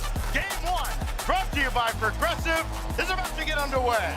Time to lock in. Blue wall ready to make the run, but GK has forced themselves to be an issue. Now the question stands, who wants it more here at the Boston Major? Game on between 2 European squads. Finally, EU will have a team kill. Doesn't happen very often at events, as Joyo's shot on target. Follow-up from Jack will be deflected out to the corner. And it is GK getting the first salvo, but now you gotta watch the counter, and K-Corp does not answer back. Otto just barely off the mark. Atto's such a dangerous man. I mean, you see what he does when he's solo on the ball. He's gonna be a problem. Here he is again, flip reset towards net. Jack, great stop there. Karmine Corp still looking to collect. So dangerous when they're on offense, especially when they have GK as low boost as they do. But that'll be another good stop there for GK for now. They gotta break out of this. Love the patience early from Juicy there. Realized he could take full control, created a great opportunity. Now it's GK on the other side, cut out by Juicy. Shot, redirect by Joyo, and Atto read it the whole way. And just on top of the ball, doing such a good job here. Joyo. Playing it off the back wall, looking for the follow. That one hits the corner. A lot of talk about how well Seiko's doing. But if Joyo and Jack can activate, different series. Maybe not as one-sided as many people may think it's going to be. Locked up here, opportunity for Geekay if they could get a bump. This is still dangerously on target. The bank is open for apparently Jack. Beautiful touch from Seiko to start it off. Vatira tries to play it forward, but it's just such a great 50 from Jack. Off the ceiling and in, and Geekay set the tone. A little bit of pressure from Karmine Corp early, but not enough to stop Geekay. The 50 game for Karmine, and in particular Vatira, throughout the group stage led to a lot of goals. K-Corp getting a dose of their own medicine now from apparently Jack. Atto just dropping this one down, and this will be left for Joyo, who's got all the boosts of the world, but he gets bumped by his former teammate Vatira in the air. Jack waiting, guy diving in, and Vatira just there from the back. Was quick, but not quick enough. Saw Joyo end up getting the demo, creating a lane. He's gonna pass it to Seiko now, he's looking for the double. Atto watching the back wall, playing it close. Karmine Corp looking for their breakout moment. Geekay's done a great job holding it down defensively. What can Seiko do? He's all alone in the back, clears away the danger, and Karmine Corp, again, can't get really set up on offense. Nothing too threatening ever since the opening minute. Atto tracking, he'll be able to steal some boost out of the Geekay half. Jack unbothered by it, he's still downfield as Seiko tries to outlet to him, and Jack's on the ball, but so too is Juicy. Possession will not last for very long for any one player on the field here. Everybody's so wise to everybody else's plays. A low roller's gonna be bounced out. I like the idea, the creativity from Karmine Corp looking for the infield pass. That's double commit though on the side of Geekay. Joyo has to keep this close, but Vatira will go up the ladder. Plays that one, gets a little touch off the ceiling quickly set, but it's straight to Seiko. Backboard defense has been solid for both teams this game, but again, Geekay up by 1 here, and it's going to be up to Karmine Corp to force an error. You're going to have to take a risk if things stay in here at the stalemate. Here's a demo to set it up. Seiko gets bumped, and Juicy will score the equalizer. Vatira, the playmaker. Hasn't necessarily been the case in this tournament. He's their leading scorer by a large margin. But Juicy, the benefactor, as Vatira sets it up. K-Corp come level here inside 2 minutes of game 1. Bench. Oh, gets into Juicy. Plays it to Vatira. Oh, what a block by Joyo. Boy, that looked doomed from the start for the Geekay defense right after that pinch was taken away. This goes all the way across Vatira. Atto too slow to that. Vatira rotating out, and he will take over at the back line, trying to give his teammates time. Juicy's all set, but took a wide turn on it, lost possession. Vatira can turn on this and let loose with a laser that apparently Jack will reject. See another bump, but Atto doesn't bite this time. He actually ends up going back. Karmine Corp trying to keep the possession here on that orange half. Vatira has Juicy. Juicy's up shot, blocked by Jack. Final minute. Geekay stuck in their own zone. Karmine Corp looking for the finishing punch, but they just can't get it over the line. Final minute of regulation, and could be many more minutes to go. We don't get one in this last minute here. Juicy out of the corner. Trying to center, trying to take it himself, and just unable to beat the bar. What a touch from Seiko. Look at this though, Joyo, no boost. Karmine Corp are gonna get back and get boosted up. Now they're gonna stay on top of this ball. Critical time here to score, game 1. Infield passing, going straight to Joyo, but the demo gonna slow things down here. Good beat though from Jack to give Geekay at least a little bit of space here to work. Atto has that taken away by Seiko, and that forces Vatira into action here in the final 20 seconds. Has the ball taken away, Joyo trying to beat his old teammate. It hasn't happened often on land, only one time since they split at the end of the 21-22 season. Joyo to the ceiling, Vatira away from him. And it could be Karmine for the last opportunity before we go to overtime. Atto around 1, trying to keep this in the air. Last chance opportunity, Joyo will send it out where Juicy can pass over to Atto. And apparently Jack denies him. They're still keeping it up. Oh, Juicy missed it, and it hits the ground. OT in game 1, no one letting up. I know how these two teams finished in the European regionals, but I thought this game would be closer. Out to the corner now, Atto. Might need some help here. Lost the ball to apparently Jack, but Juicy was all the way back. Everybody was back for Karmine. They were not going to dive in early in OT. Now they will. Vatira doesn't have anybody to center to as Joyo takes that away. Little bump to try to throw Atto off. Joyo going to turn. Plays it to Jack. Jack was looking for the shot. Vatira, great cut out. Jack took the corner, stays alive in the play. Actually threw off Vatira here, but Atto so quick to make the adjustment in the midfield. That level of speed to be able to pick up the ball as quickly, knowing that your teammate doesn't have it, why Karmine Corp is so efficient. Jack has Joyo way downfield, but it didn't have any boost. They're now Juicy, looking for a winner. Clean up backward now. Joyo got back in time. But no reprieve at all. That's a great win by Jack. He can stay with this for taking the dunk on Atto. She stays on top of this. Karmine Corp trying to find that thing, that breakaway play. Here it is. They get aggressive. That's when they look the best. But Juice! Oh, big Juice strikes to win OT. A stark difference from the last time he was here. Oh, what a move. To beat the entire defense, and Karmine wins in OT. And you call this that, you could see it as soon as it was on the hood. You knew Juicy was going to create. And he has been doing that so much for Karmine Corp. I mean, offensively, just not scared to put the ball towards the net. 8 shots that game.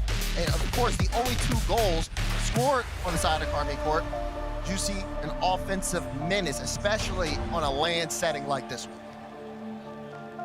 15 shots. Like, is that accurate? My gosh. But they get the overtime winner, and that's the number that matters. Right now, they're 1-0 to the good. Our Karmine Corp, as we look back at the one Geekay highlight, and that is a lot of defense. They needed it to keep Karmine at bay. Vatira had 4 of those. That puts him over 1,100 shots for his career. Another place where he's trying to surpass Rise, who, again, absent here, very noticeably, at the Boston Major. Last time Rise was in this building, I believe he made it to the finals. Now, not here, and now lost to the very American Team Vitality in the end, if I remember correctly. Who are still making their run too as well. So we'll see how Karmine Corp can do with this roster. Defense hasn't looked necessarily solid over the course of the tournament, but in this game, maybe even in this series, it feels like, hey, good defense is a better offense. They're just constantly keeping them in their own half. They don't even have to play defense that often. Not particularly statistically impressive in many areas are either of these 2 teams. The teams that are kind of showing up, punch in, punch out. Need somebody to make an extraordinary play. Juicy has made his bit with the overtime winner. Gonna need a lot more to set these 2 teams apart. Atto for himself, no, it's a fake, and Juicy shot denied. We've seen these fakes coming out from Karmine Corp time and time again. Makes you really second guess yourself when you're getting a shot block on defense. The way they're able to work and connect makes their offense so difficult to guard. 2 in the corner there for Karmine, and then Kieran Juicy. Same place, same time, doesn't matter. Atto still got a shot on. Now Juicy's got plenty to work with. Got the catch, but that's sent out to the corner. And will K-Corp be able to keep possession? They will. How much longer? Joyo actually gave Vatira to this corner a while ago, so Vatira couldn't turn and stay on the play. Now he's trying to force an error out of Seiko, but look at the composure. Seiko able to grab that back, try to force it into the midfield. Joyo lands on this one. Seiko was looking for some bumps. Joyo does get it through, and Juicy uses the last of his boost to be able to make the save. Wasn't expecting to have to go up. Great improv. Is now Vatira trying to go low. He has. Race to the corner boost. He will steal it as Seiko concedes it. And Seiko met by Juicy in the air. More possession for K-Corp. Geekay gonna have their hands full. Jack's gonna run out of gas. Joyo's gonna take over. Trying to land to get around that ball, but it goes out to apparently Jack. Now he can create. Going at Vatira. Now at Atto, and that's sent out to the corner again. Seiko couldn't even control that. Instantly demoed. Gonna free up a lot of room here for Karmine Corp to move downfield. Their follows, that second man, always so quick And it's a big difference maker in getting them field positioning upfield, allowing them to create offensive chances. Juicy will park, and that's going to cost him. Here goes Seiko. Left it for Joyo. One-on-one with Juicy.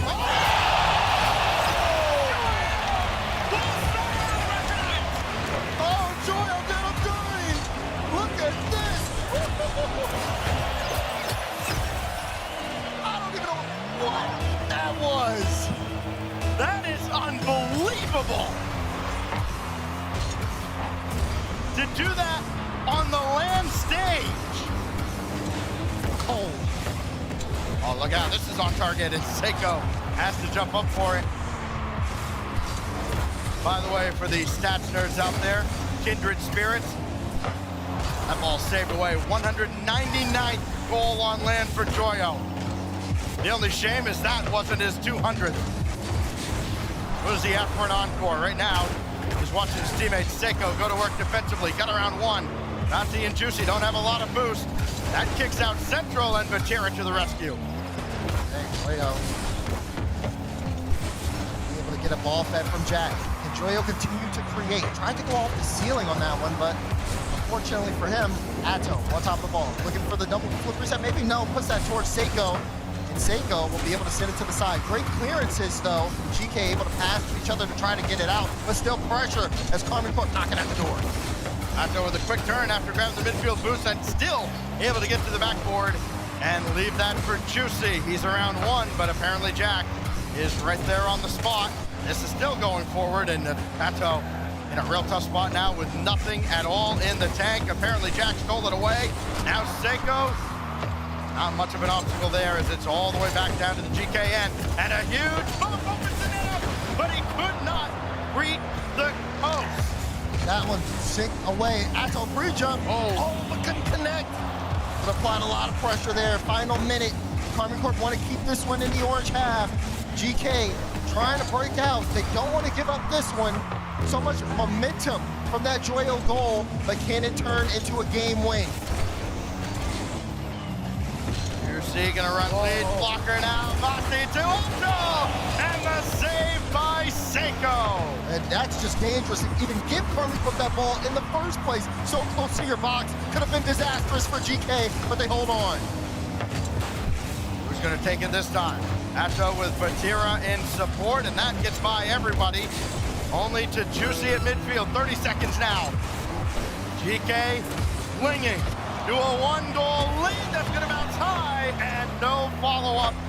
But you can't send the house at this point. You've got the lead. All hands on deck on the other end of the field. 15 seconds for K-Corp to find an answer to that brilliant bit of wizardry from Joyo as apparently Jack shuts the door. 7 seconds. Get the pass. And Juicy. Too high. Until the clock is zero. Karmine Corp are never out of the game. Juicy, you normally may expect him to pass that. Wait for the shot, threw off the defense, and Atto slammed it through, forcing this equalizer, and we play on.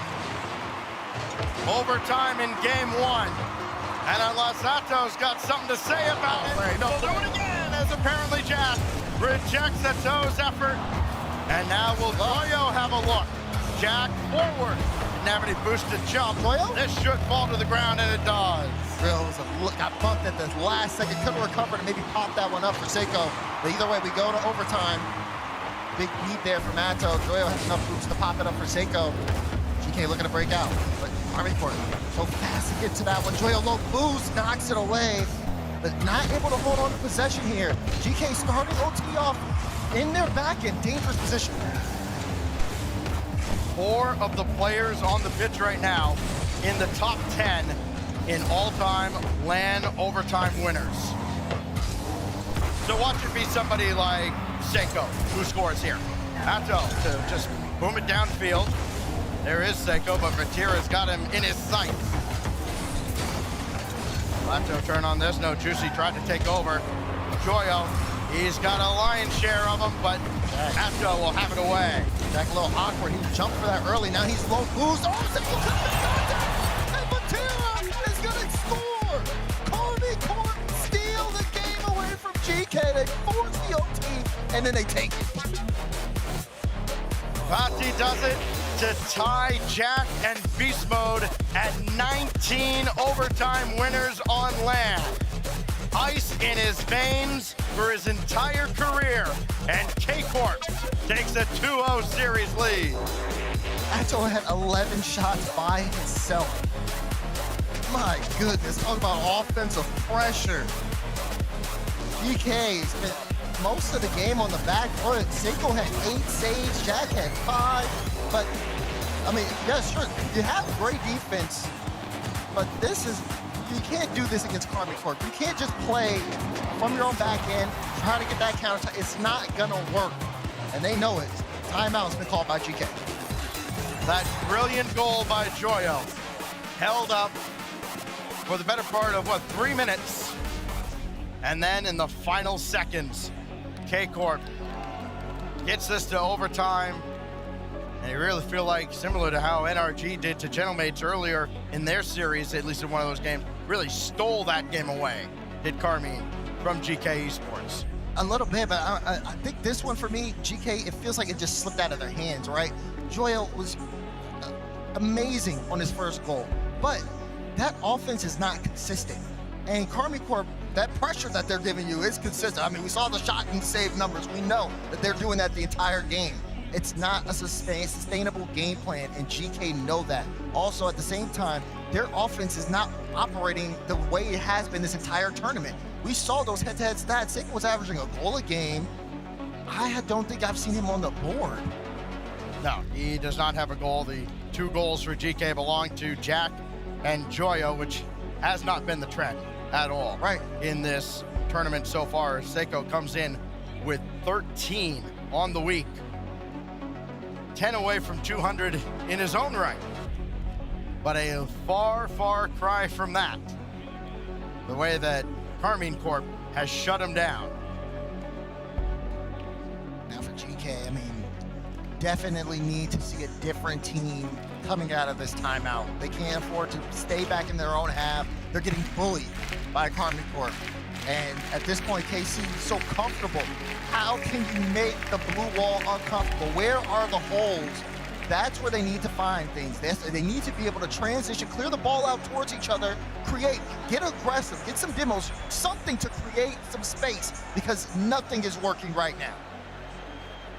A pair of 2-1 results in overtime. Vatira's ended one, Juicy ended the other, and here we go. Maybe it's Ato's time to break GK's hearts. Seiko get on the board. Can they unlock his potential? Juicy right at Jack, not gonna happen now. Vatira, this is dangerous, and Seiko guides that up to the side, but Juicy was over there. It just feels like Karmine, at this point, getting a little jumpy on the offensive end. They're sensing weakness. They are, but you talk about Juicy in his positioning. He was making Seiko awkward with the threat of the bump.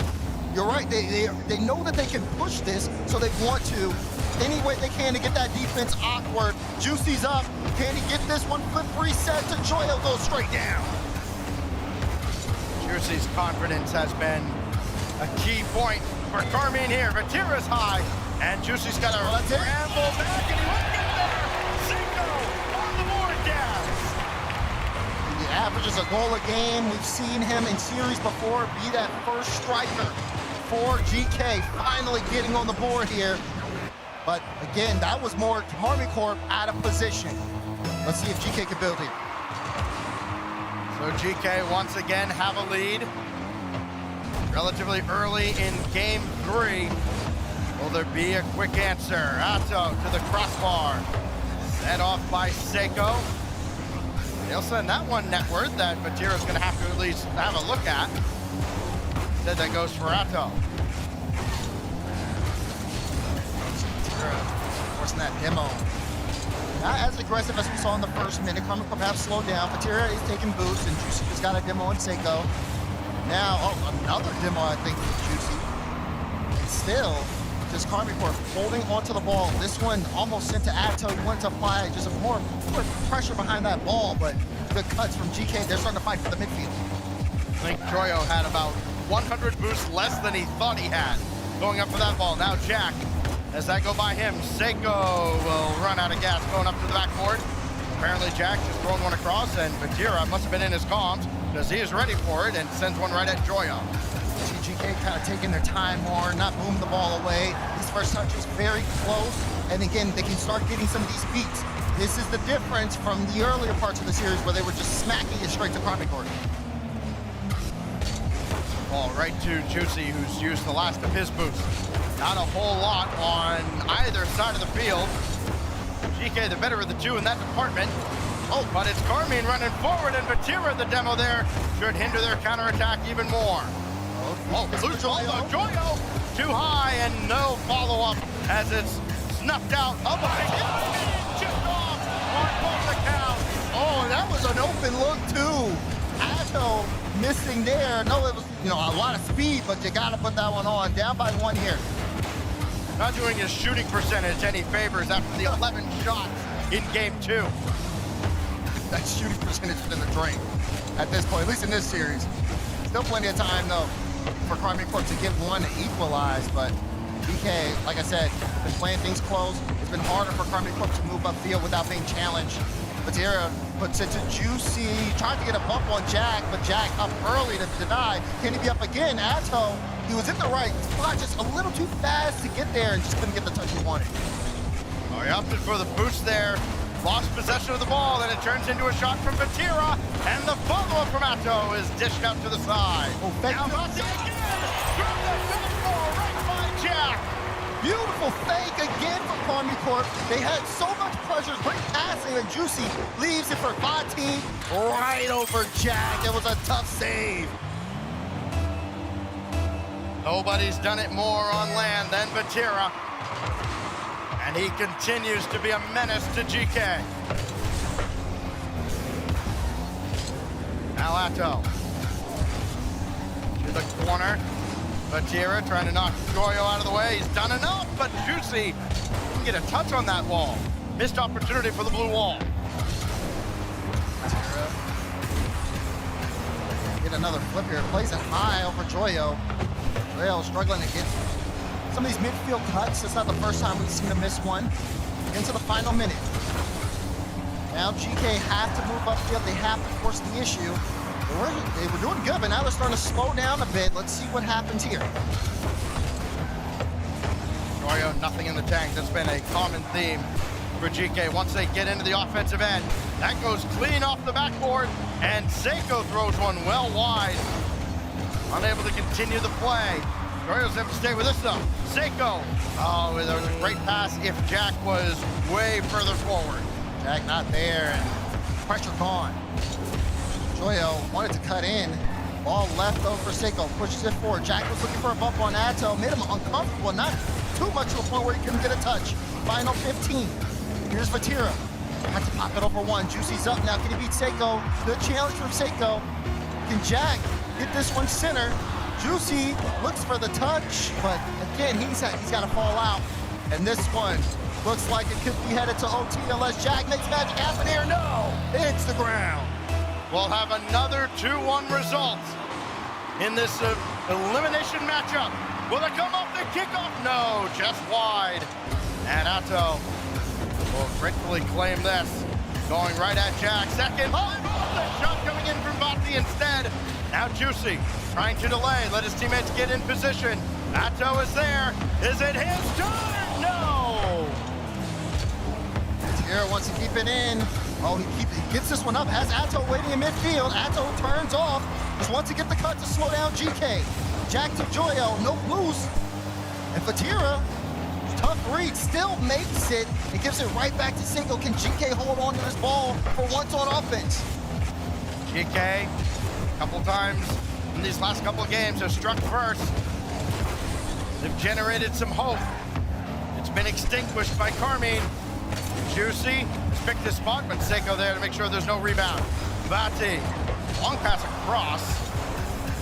Nobody was there for it. Atto gonna let this one go away, and the big demo downfield.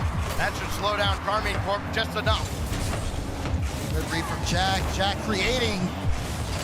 Denied. Up, demo's upfield. This could be dangerous.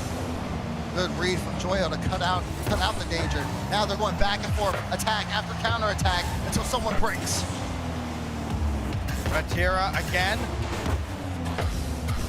Another loose ball at midfield. This time won by Geekay. Everybody's got to scramble back for Karmine Corp, and Vatira does enough on the near post. Surprised. I thought Seiko might have wanted to look mid there, put the shot on, maybe trying to throw the defense off. Here he is again, staying close to this. Flip reset from Vatira. Gives it to Jack. Jack playing his low. Does he have a lane?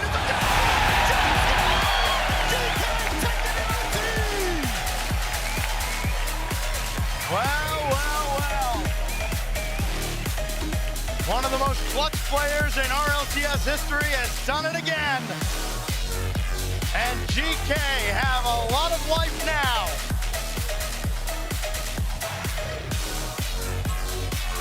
Only 3 shots for Jack in that game.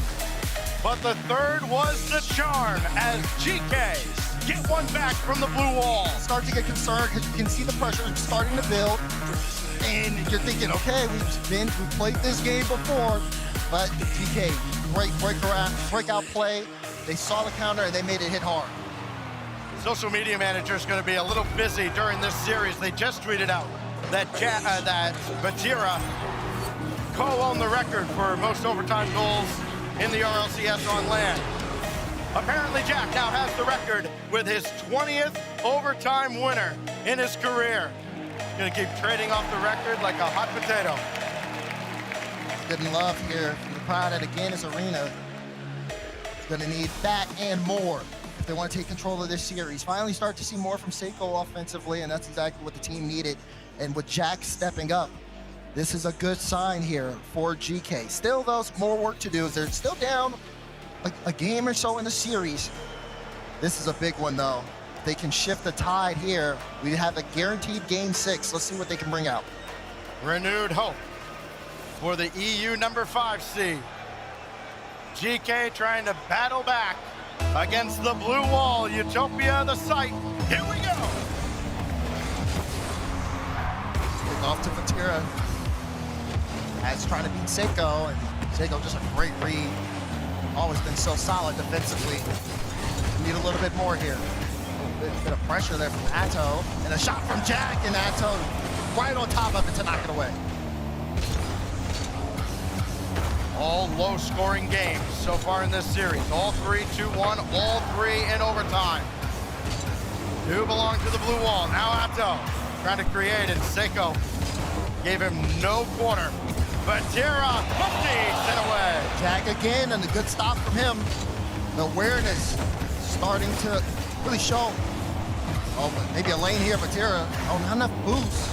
Thought he had a beat. Good communication, though, from Geekay. Droyo could have had a piece of that ball, decided to look for Seiko. It allowed them to get a little bit more field positioning because of it. But now Seiko in trouble, has to stop this shot, and he just can't. Vatira strikes again. Vatira takes advantage of how Atto just kind of throws Seiko enough. Made him respect it, made him delay just enough. And now it's Karmine who strikes first. You have to be careful, especially if you're Geekay. Can't send too much forward. It has to be effective whenever you do. If not, that last defender back is at such a disadvantage because Karmine Corp are so creative offensively. Oh. 3 goals for Vati after that strike in this series. There's a demo. Juicy cannot get by Joyo. That's a good drop back though for Atto. Joyo putting in a lot of work defensively early in game 4. It's Juicy's shot. Vatira's follow is stoned. And yet again, Geekay answers the call set forth by Karmine Corp. I mean, look how awkward it is, though, for them to get out. Seiko had to fight to get this ball out of his own half.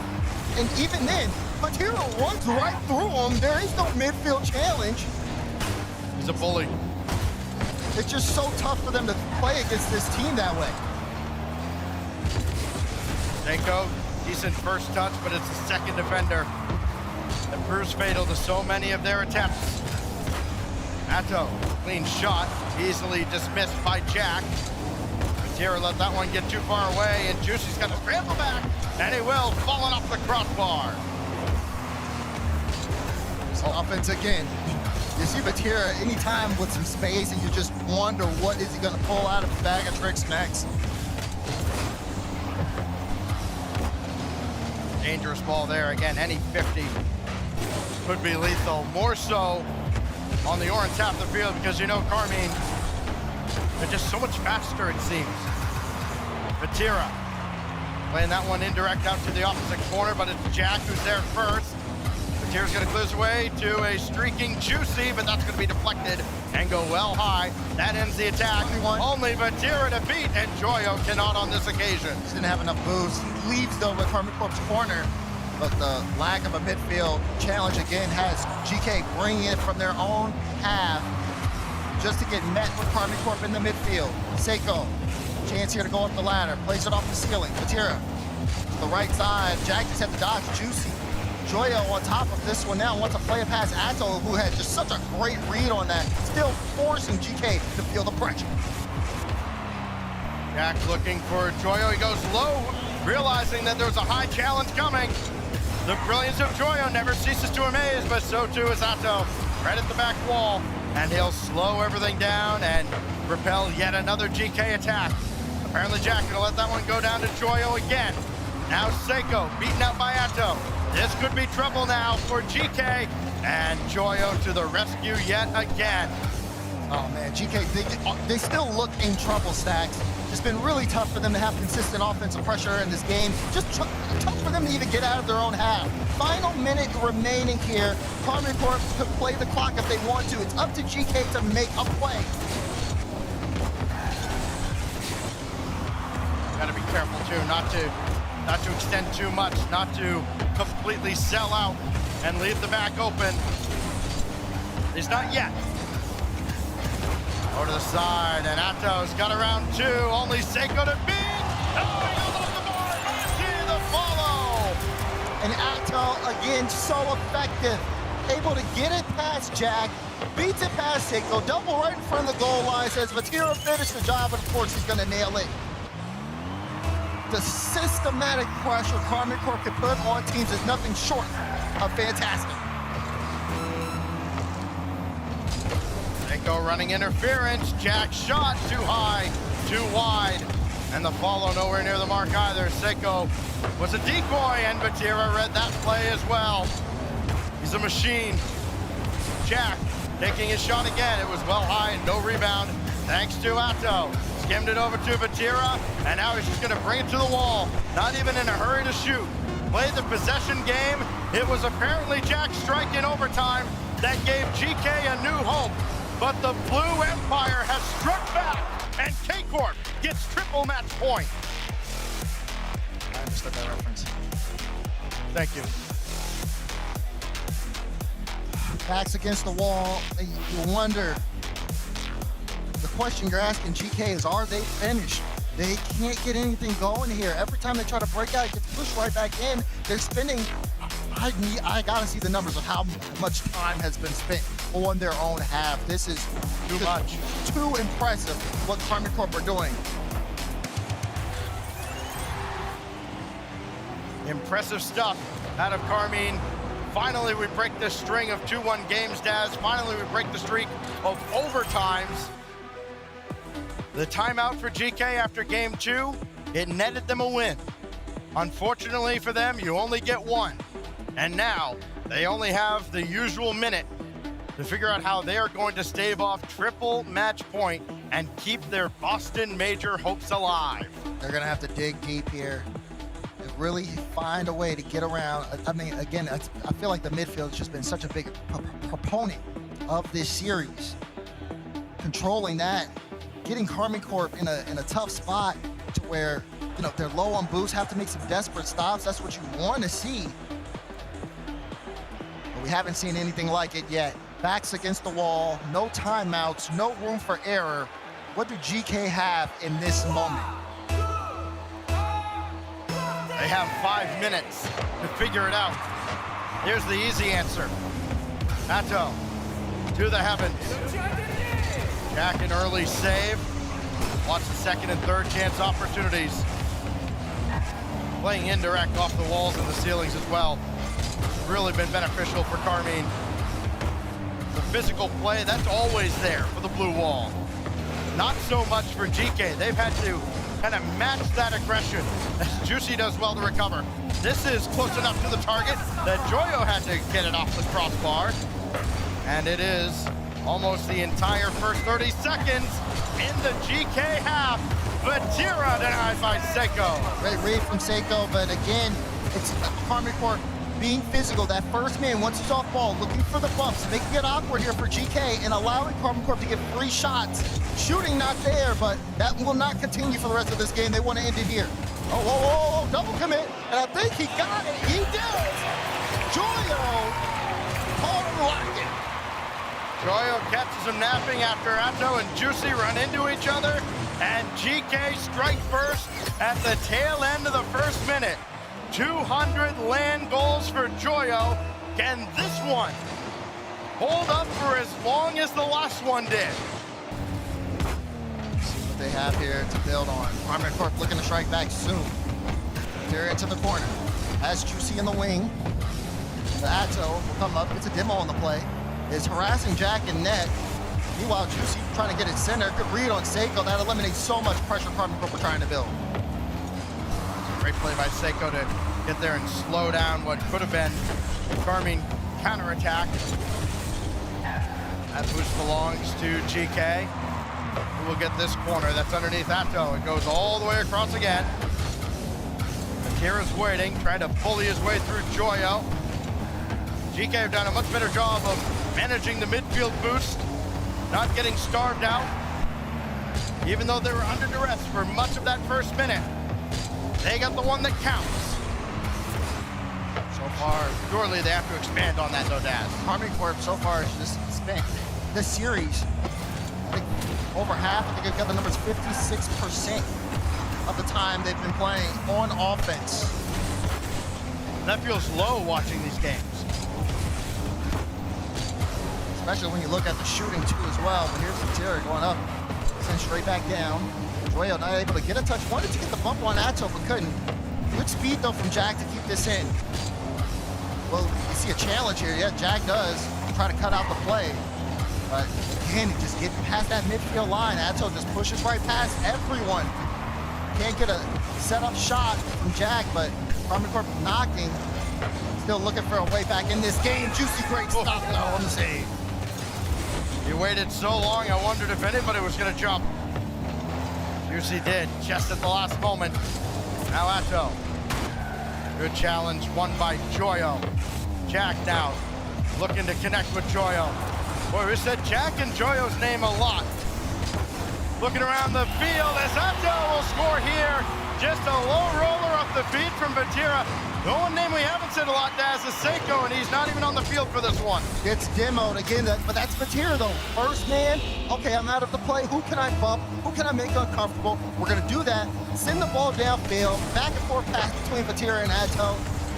I mean, it's a tale that we've heard time and time again, and it leads to success. And with that goal from Atto, all three members of Karmine Corp now in double-digit scoring for the weekend. Joyo needs some more heroics. Needs a teammate.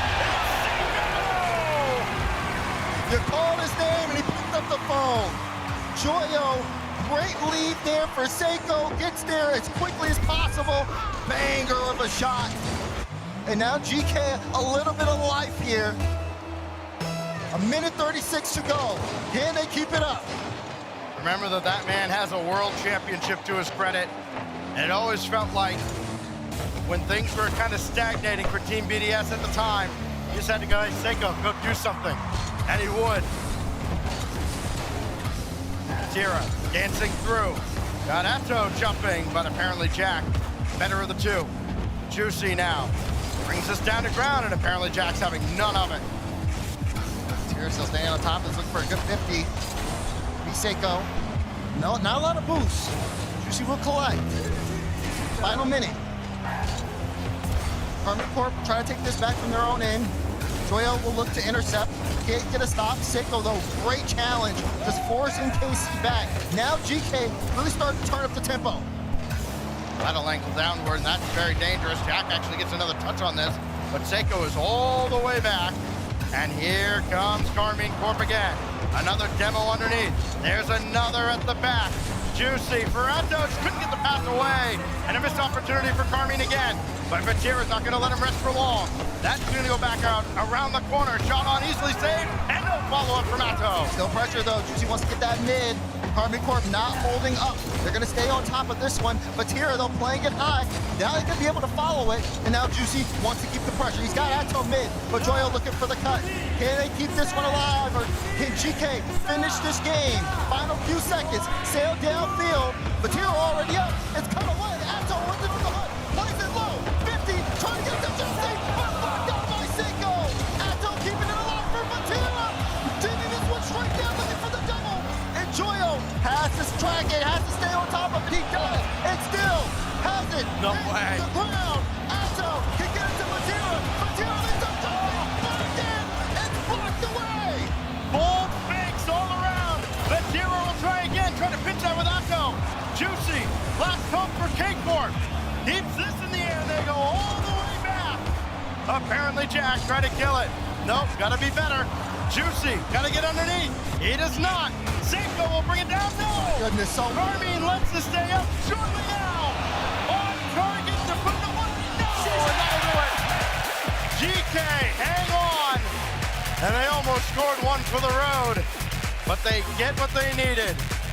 Karmine Corp did not make it easy. My goodness, what a tense sequence there. And we play on. But this is a good sign, though, for GK. You're getting more of that consistency out of Seiko and striking late.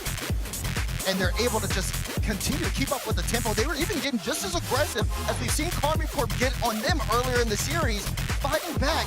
Maybe not having the demo numbers, but just, again, getting those bumps and also just trying to pass things in transition. They had the first goal, and they didn't let the lead go since then.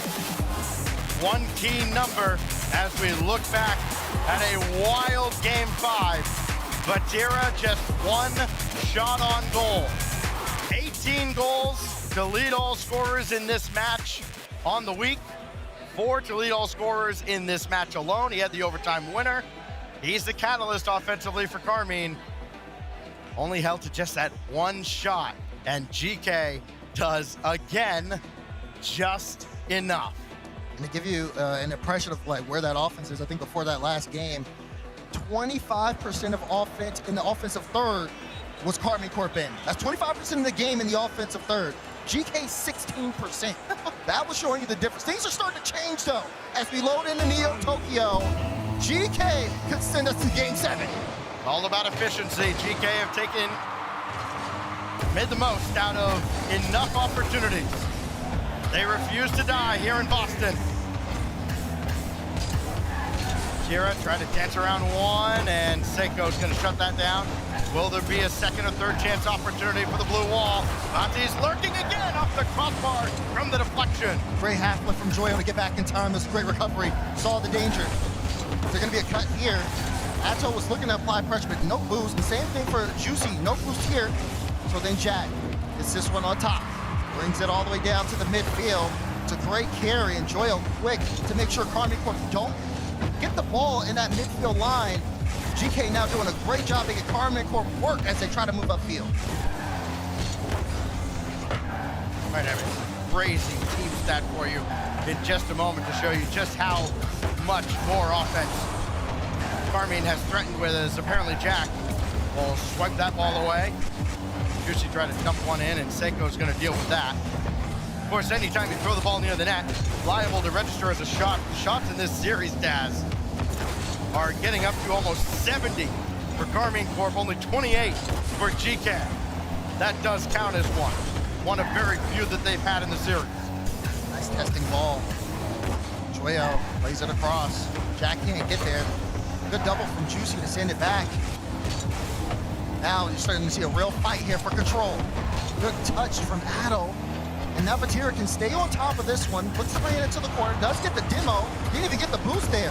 But Seiko sends it to Joyo, and now pressure from Karmine as they have to watch every single player on Geekay. Geekay now just in that tough spot. We're seeing some familiar faces here in familiar places, but so far it's scoreless. Will Neo Tokyo be the end here for Geekay, or will we be destined for Champions Field? Joyo, all alone there in the corner, beaten out by Atto, but that registers as another shot off another 50, coming off another wall. Does not threaten Geekay too much. Halfway through game 6, still scoreless. Still blue wall here on the orange half. Here, look at that. Look, just watch how he takes his time, sets it up. He wanted to get the bump, wants a double commit there, and now Seiko wanted to apply pressure. Jack playing it low, and Seiko wanted to follow it, but Juicy was privy to it. Great stop defensively. That ends up on target, and Juicy has to address that ball. He does. Now it's Atto taking over, with Joyo being chased back. Juicy waiting at midfield. He'll be called into action here, having to scramble back as another ball penetrated the blue zone. Now it's Seiko looking to create again, and just it has not been there. It's been sporadic at best. Been there when it needs to be. That's not enough. They're gonna need more out of Seiko if they're gonna force this to game 7. It feels something brewing, Stack. Something's about to change the mold here very quickly. GK, a lot of good field positioning. Man, great stop from Karmine. Juicy all the way downfield. Great collection though from Seiko. As a minute 30 left. And once you see Karmine Corp take their time when they get in the air, just makes you wonder, what do they have cooking? Waiting for somebody to flinch now. This back and forth game at midfield. Game's really been simplified by Geekay. Karmine have not been threatening nearly as much as they have in previous games. Atto for Juicy, and Batira nowhere to be found. He's all the way back. Good recovery though for Joyo after the bump. Atto, follow-up touch, and Seiko, great read again to knock it away. Now Juicy, flip reset. Joyo denies. Karmine Corp knocking at the door. 45 left. Infield pass to no one, and Jag, a great touch to eliminate the pressure. Positioning for Karmine lately. Seeing multiple cars in the corner, multiple in the same place at the same time. If it's by design, that's one thing. Hasn't always been the case. Atto shot denied by Joyo. Now Batira's gonna take his turn with 25 on the clock. Infield pass for Juicy, and that's gonna go high and wide. Trying to draw the defense out. And Atto got clipped just a little bit. Couldn't go up cleanly. Rail has Jag. Ball gets sent away from him. Wanted to put it toward the net, but couldn't. Final 10 seconds. Atto wants to move upfield, but lost the ball. Joyo up the ladder. Can he create again? 50 down to Jag. Seiko up. Back to Jag again. Denied. Off the center. Go in. They're trying to keep it in play. McCormick will ground it, and we have overtime. Geekay absolutely robbed at the death of regulation. Can they make good on it now? That gets around Batira. Seiko, throw it up there, and Batira got enough of a piece to disrupt the entire play. Joyo had a teammate to dodge around. Will it be a quick strike? Will it be the end of the series? The blue wall can put him away here. Atto with only 5 to work with. A mostly empty tank, and K-Corp going to play very conservatively as they have most of this game. Yeah, you saw Batira. He could have had a lane to go there, decided to take his time, be a little bit more patient. That was straight down. Atto, no, Joyo, goal line stop. Almost had it through the smoke screen, and now Joyo, nothing to work with. Juicy taking his opportunity, he just lost that up the ceiling. And a big win by Seiko. Again, it's a war of attrition. You burn a lot of resource trying to get this ball away from the opposite side.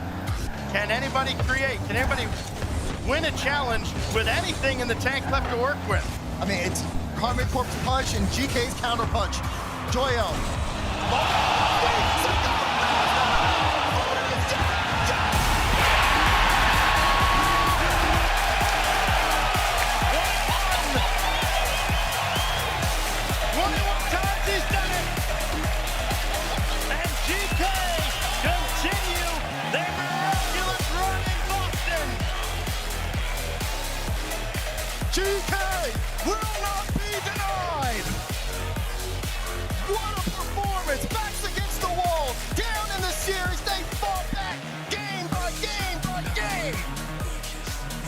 And here we are. By default, 4 teams from NA and EU qualify for these things. Karmine gives Europe an extra spot. Geekay finishes 5th in a tiebreaker. They get into the top 8 on tiebreakers. They needed to win a game against Falcons yesterday and did exactly that and not an iota more. And now they've brought it all the way from a 3-1 deficit to Champions Field on the back of 2 overtime winners from apparently Jack.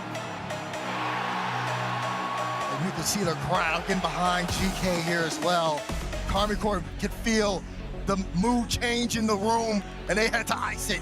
Time out, Karmine Corp. Not something that Extra likes to utilize. It took them all the way until their final match in the group stage yesterday against Vitality before they finally used a timeout. And Extra kept that in his back pocket all the way through. All but one of these games, Daz, decided by just 1 goal. The outlier, a 2-0 win that put Karmine Corp on the hill, and you thought, okay, now they've sorted it. But Agganis Arena is about to come alive. Go. Game 7 down. 30 seconds left in that timeout. Karmine Corp want this crowd quiet, but they might start getting rowdy once we load in. There is a clear home team. It usually wears red in this building, but it's GK by a large margin. Final 10 seconds of the timeout. We go to Champions Field. GK, the number 5 team from Europe, number 2 from their group. Tiebreakers abound to get them to this very point. Game 7. Boston, are you ready?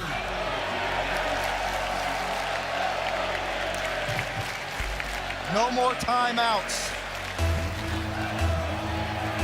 Let's fire up and let's roll. Game 7 is live. Will that timeout have done anything to settle the nerves that you would think couldn't possibly exist for Karmine Corp after all this time?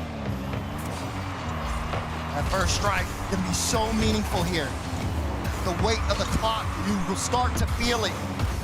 Batira gets it high, drops it down. Oh, but Juicy didn't commit. Joyo will collect. And GK still keep this one 0-0. Oh, that's it happened early in the series, and it happens again. Oh, they're both, Jack and Seiko both playing that right wall. No one centered toward the net, and it slips through the crack. Now, GK down by 1. Lots of time left in game, but it's an uphill battle. So that's the challenge now for GK Esports. They find themselves once again with 1 foot out the door.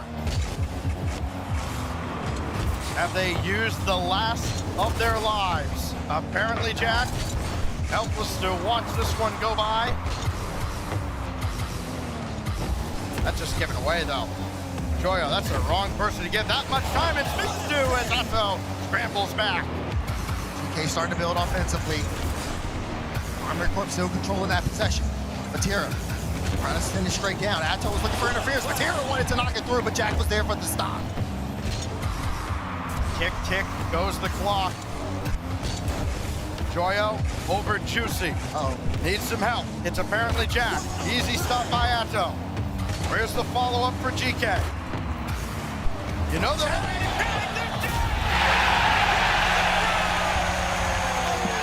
Jack strikes again. Great count from Seiko, and Jack, full faith in his teammate, follows it through. And we are back on an even slate here in Game 7. 1 time, it can be luck. 2 times, a coincidence. Now, it's destiny. And still kept out by GK. That's a save from Jack here. He's having a game. 3-7 of the series. He needs to continue to. If GK want to come away with this one, maybe Joyo can make something happen. Leads for down. Oh, Nato was there to stop. Seiko all the way at the back again. Has not been much of a factor on the offensive end. That's the role he's fit into in this series. Going to be called on defensively there, no. And apparently Jack has to come all the way back and does so. That's a little read, but not good enough for a follow. Now they'll be sent downfield. Karmine Corp, tournament favorites, but now pressure has been put on the blue wall. Will they break? Here's Juicy. Looking for Ned, and Seiko denies. One more strike from GK, and Karmine Corp could be the architects of their own demise. They put them in this tournament. Another shot. Atto was there too to try and stuff it home. The defense of GK holding strong again. Here goes Seiko. Won the 50 through, and Atto's in a real tough spot. Joyo over towards Seiko, and he peeled off. Yeah, Seiko recognized he wasn't going to get there first. Opts to play it himself, buying some time. Here's Shaq though on the solo. Oh, but Juicy and Fatira even jumped in the back end. That goes to show you lots of respect for Jack on that play. Inside 2 minutes now. Tensions rising. Fatira with a tough angle, and it was shut down by the almost entirety of GK's defense. Joyo now has Jack running forward. He got the corner boost steal. Trying to pop it upward. And Seiko again turns off in midfield, turning for a boost that wasn't there. Yeah, but also to put himself in a better position to get the 50 on the ball. Now Jack puts it up high. Atto, big clear. Fatira's up early. Does he have the ring? Can he follow this one? Seiko won't even let him get the chance. Oh, back though to Seiko. He's got no boost. Gonna play a low 50, but gets Demo. GK can keep the field positioning, but they'll have to wait for Seiko on the respawn. Jack has been phenomenal. He's been forward a lot in this game 7. He's been the outlet. Passes hit him quite a few times. Oh, that's dangerous, and dished out by Seiko. Final minute now of regulation, overtime looming in game 7. Somehow, some way, GK trying to find a way to do it one more time. A low boost here. Juicy is gonna get this for free. No, denied by Joyo. Fatira with some time. Seiko giving him some room. Plays it across. All of Karmine Corp starting to swarm. Fatira looking for more bumps. Seiko buying time. GK needs to get boosted up, and they need to get a stop here. Hold on, Fatira looking for the double, but can't find it. Juicy follow, but that is Seiko. Final few seconds in regulation. It's anyone's game. Who will get the last laugh here on Champions Field? Juicy, one reset. Karmine Corp will not be stopped. Juicy, after the bump from Fatira, get out of the way. They want to stay alive here. 7 seconds to go. GK need a good kickoff. You could see elation and disappointment. Juicy, one more, the dagger delivered from the blue wall. GK punched as hard as they could on the kickoff, but the blue wall was too tall. 3:14 seconds to go. Push to the brink. The wall does not break. You could see it all in apparently Jack's face. A heroic effort, but not enough as the blue wall survives and advances in Boston. You're right, really pushed to the brink. GK, what a performance in the later half of that series. So slow to get things going, but when they did, I mean, you couldn't really tell where it was gonna go when we loaded up into Champions Field.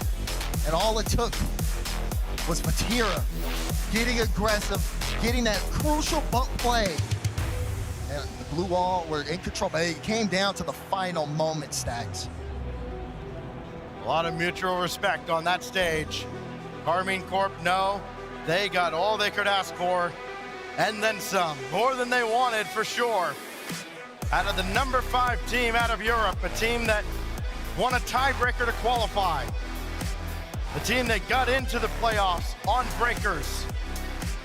And it looked like for just a fleeting moment, and even at times during game 7, It really was fate. It really was destiny. This was going to continue. It was inevitable. And then, juicy happened. Karmine Corp for the rest of this tournament. This one was a wake-up call. The competition will only continue as now they have a date with NRG in the next round. But they've got time for that. They take the win here in 7. Vatira had one of the overtime winners for Karmine Corp. He got them going in Game 7. The man who has scored more goals on land now also has more shots than anybody on land. And he's standing by now, the Vatigo with Leaf. Boston, can please make some noise for our winner, the Blue Wall, Vatira KC.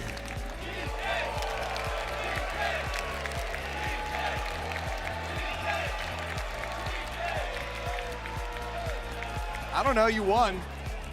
Yeah, we won. I'm happy. Game 7, but job's done. I want to bring that up because it feels like you're exhausted. Game 5s, Game 7s, you guys tend to go the distance all the time. What's going on there? I think we just have no ice yet, but with time it's gonna come, and I think we're gonna clutch easier for games, so it's fine. Okay, good. Looking forward to that. There's some work that has to go in to be able to do that. Looking at your opponents, though, Geekay on the other side, the audience was behind them. Do you feel that when the opponents are being cheered for? Does that get to the back of your head at all? Seems like not. I don't think so. We were really focused on the team, so yeah, we didn't pay attention to it.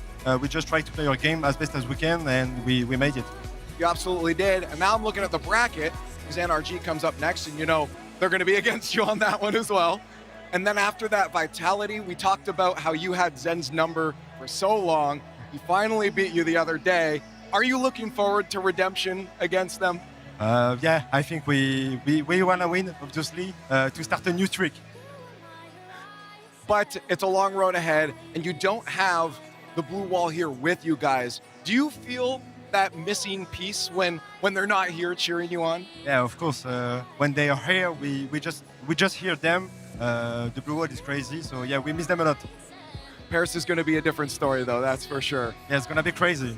Hey, Boston, if you can, they won. Let's give it up for Karmine Corp. They've played 4 series here in Boston, and every time Karmine Corp goes to Champions Field. This time, though, they come out on top. Their tournament run continues, and they've got a date with NRG. Yeah, Vatira, the most goals in LAN history, just wants to keep that number going up by playing as many games as possible. But again, another low-scoring match. It felt like every goal had to be earned. K-Corp shot like 12% in this series, yet they still won. And we even saw the stats. You're talking about most goals on land now, but then look at Abjack. Most overtime goals, the ice. Vati said they didn't have the ice, but Abjack certainly did, but not enough to win that game set. Incredible. Well, let's just go back to game 1. It feels like forever ago at this point. They had 4 overtimes in this series, back and forth. Karmine Corp started off hot with the 2-1 there, 2 games in a row. Thought they maybe had it locked up, but no, sir. I mean, this is how the European teams approach the game. They want to play low-scoring, physical displays of Rocket League. And Joyo, honestly, was very flashy. He was the most flashy person on the field, but it's just the little moments like this. That's the big moment. Game 2, Geekay has a chance to tie this series. KC steals it late. And again, it goes to Game 7. It's moments like that. You got to close out those last 10 seconds. Right, and as we're watching these replays, you can tell so many goals for Geekay were on the transition, getting out of their own half. And, you know, that's not bad, but when every clear starts to feel more like a relief rather than you're gaining possession, that's where you get worried for Geekay. And I'm not sure how we approach this with KC if they didn't have the ice now, but they start to show up later with the ice. Do we favor them more? I mean, yeah, for GK, I mean, it's a tough loss, but there's a lot to learn from that. Turkey hit around the money. I mean, just a lot of defense from them. And at this stage, I mean, KC, they haven't figured out the offense just yet. Now, they had possession basically all Game 6 and Game 7, and they could not score. I'm just going to say, like, Energy has the boogeyman of Neo Tokyo. KC has a record on that new map in France, so watch out for that. But apparently, Jack, big goal right there again, the most overtime goals in RLCS LAN history. And finally, the final game is just a random 50 goes I know, in. see, that's the type of stuff you can't allow. You've been playing such a good defense, you let that go, and you end up scoring again. But then there was a big play by Botti, but that was the difference, honestly, between Karmine winning in Game 7 versus NRG losing in Game 7. You see the kickoff right here. But Juicy slowed the play down, kept the ball tight, gave Botti time to wrap back around for the bump, and then he went for Seiko, and then he got both of them. And goals, just one kickoff goal. Obviously, that last goal, but that mattered the most to close that match out. But the demo game, offensive demos, KC has been so demo hungry this entire set. I think they had like almost triple the demos throughout the entire field as GK. So KC, they're getting very physical, but still, they shot only like 12%. So they need to figure out how they can score more effectively. Maybe even more demos. They're going to get even more physical. Yeah. I mean, Turtle, this is the end of the road for GK here. A top 8 finish in Boston. Yeah. Is this better or worse at what you expected from GK? What did we learn about GK? I mean, they came in as the 5th seed. They were up against the #1 in EU. They brought them to Game 7. It's a heartbreaking loss, and I absolutely feel for them. But from what we saw out of them dominating their group, I thought, you know, maybe they didn't put up the best performance against Falcons. They can hold their heads so high with what they were able to deliver. And this is the start of the season. This is the first major. I think you take this, it's a lot of criticism, a lot of replays to go over, you come back swinging stronger. And then it's like KC's like an angry mom. It's like when you like upset them, like, so I brought you into this world, I can take you out. And that's exactly what happened here. KC brought GK here, and it's like, well, now you're going home because of us as well. So. Absolutely.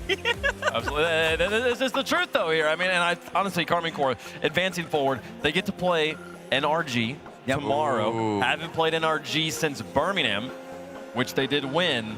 NRG on home field, on home turf here, gonna have. And that's gonna be one of the first 2 matches too. So this crowd better get here early. It's gonna be very loud for that one. It's gonna be a big one. The bracket continues to evolve here. NRG, Karmine Corp, Vitality, all on the same side of the bracket. Meanwhile, on the other side of things, Falcons, Gentlemates, and then the winner of our final match of the day, Ninja Pajamas and Shopify Rebellion. This is shaping up very nicely right now. I mean, you just have so much talent in RLCS these days. Every single one of these teams that have left could win the bracket entirely. I mean, Karmine Corp, MRG, they go right into Vitality. Vitality looks like, honestly, the best team at the moment at the tournament. So if they keep that going, you never know. And then NIP, they've had great moments as well. And Shopify Rebellion, that's the big question mark out of the teams that are left. I think, I agree. Of all the teams that we come into today, they were the team I had the most question marks about as well. So we'll see if they give us any answers. Do we get some exclamation points or some periods out of them there? GK Esports, where are we power ranking GK right now? Like, it's tough because I feel like their online split was not exceptional at all. And I think a lot of people thought they would make a roster move after this event. But now that they just finished top 8, they looked pretty good. Maybe they give it another go for split 2. They can definitely be a top 8 team in the world. I think they're probably sitting right on that border right now. But for them, they have to hold their heads high. Again, Game 7 versus K-Corp is huge. That was a bad draw.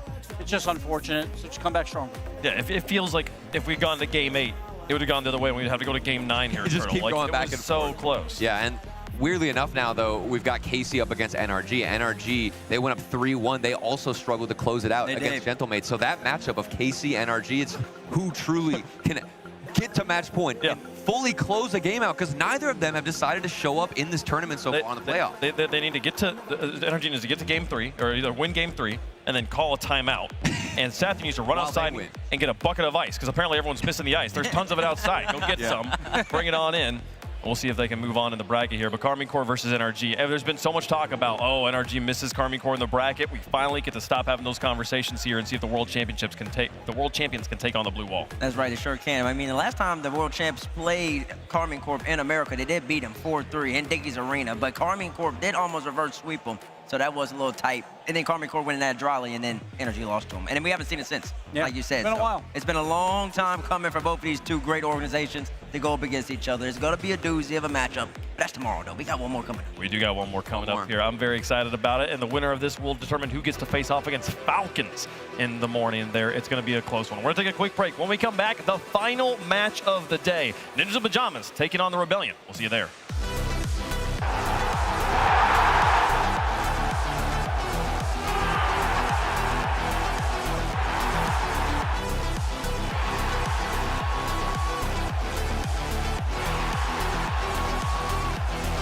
Whoa, looks like you're backing up a bit here. Okay, Luann?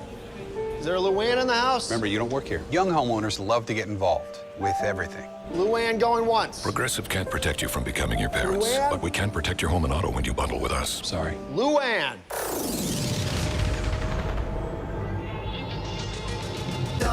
hold back. Cause you woke up in the morning with initiative to move, so I make a motto. Don't hold back. Galvanize. Trajectory and balance look good. You're confirmed to go for orbit. Every day, Michelin innovates to move the world forward on the road and far beyond. Michelin, motion for life.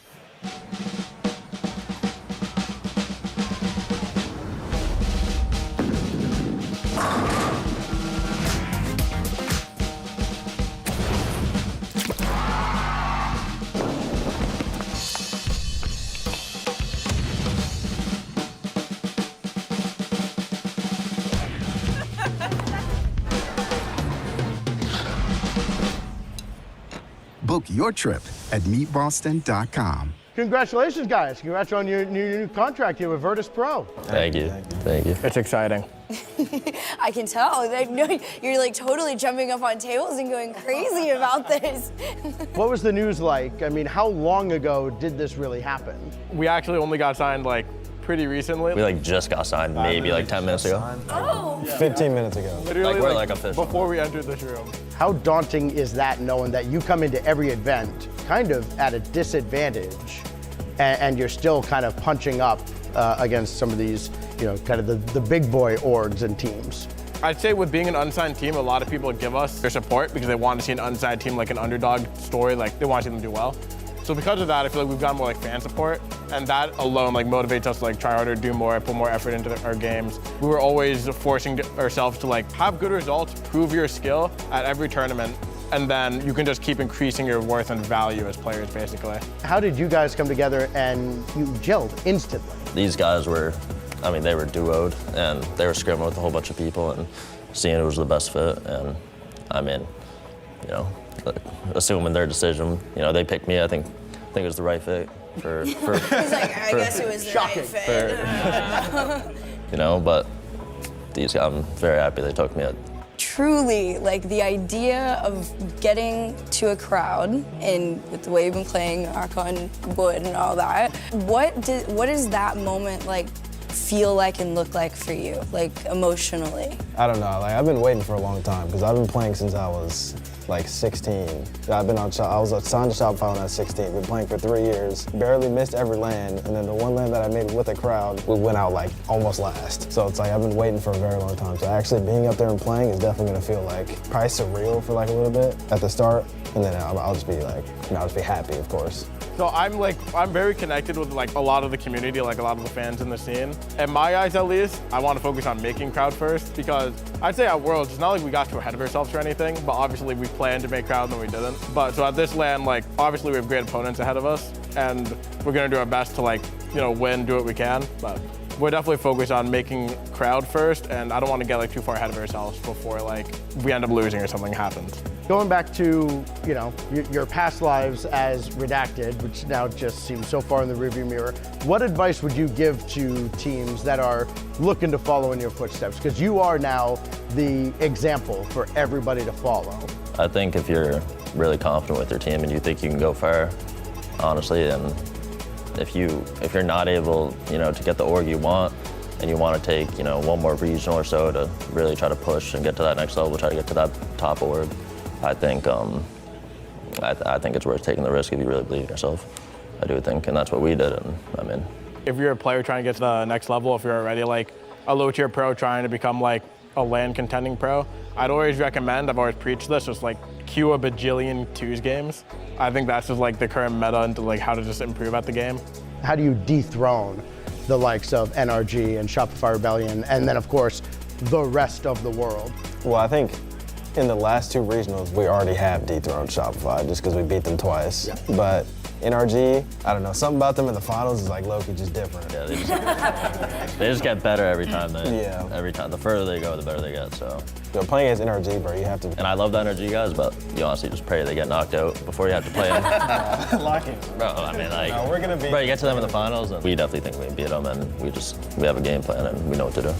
I'd say NRG and the other top teams in the world, it's you just have to be on to win. You cannot have any sort of off day. You need to be feeling great, communications-wise, touches-wise, rotations, Like, everything needs to be on point if you want to win against those teams, but they are beatable. Well, you guys, you've got the rest of the day to enjoy, have fun, make some memories together, do your shoot, see the players. Any final thoughts you want to say to your fans before we all see you out on the field? I appreciate all your support. I'd say we probably read like every tweet about us, so just keep spreading your love. We really appreciate what you guys have done for us when we're unsigned, so we'd really appreciate it if you keep up with the support with us.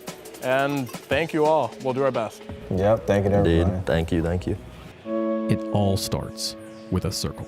No beginnings, no ends, just motion. A shape that changed how the world moves, and a name that has kept the world moving for over a century. Innovating, gaining speed, pushing forward, evolving performance.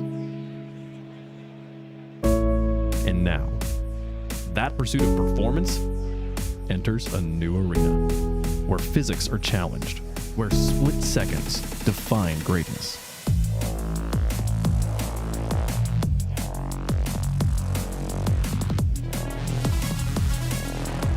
Because whether it's on the road or in the arena, true performance comes full circle.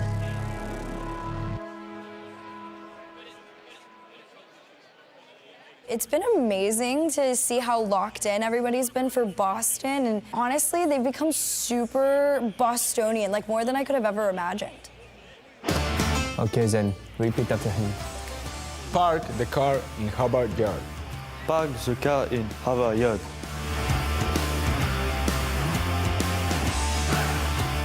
What's the color Of the socks. Red. This pinch was wicked fast. Yes, sir. That's pretty true, bro. Is your mother coming to watch on Saturday? Nah, it's my father. Hey guys, after practice, you wanna get some coffee down the harbor? Bro. What? Yeah, I'm really glad that they're hyped for the show, but I do hope the accent thing wears off by Saturday in the arena. Oh, mm-mm.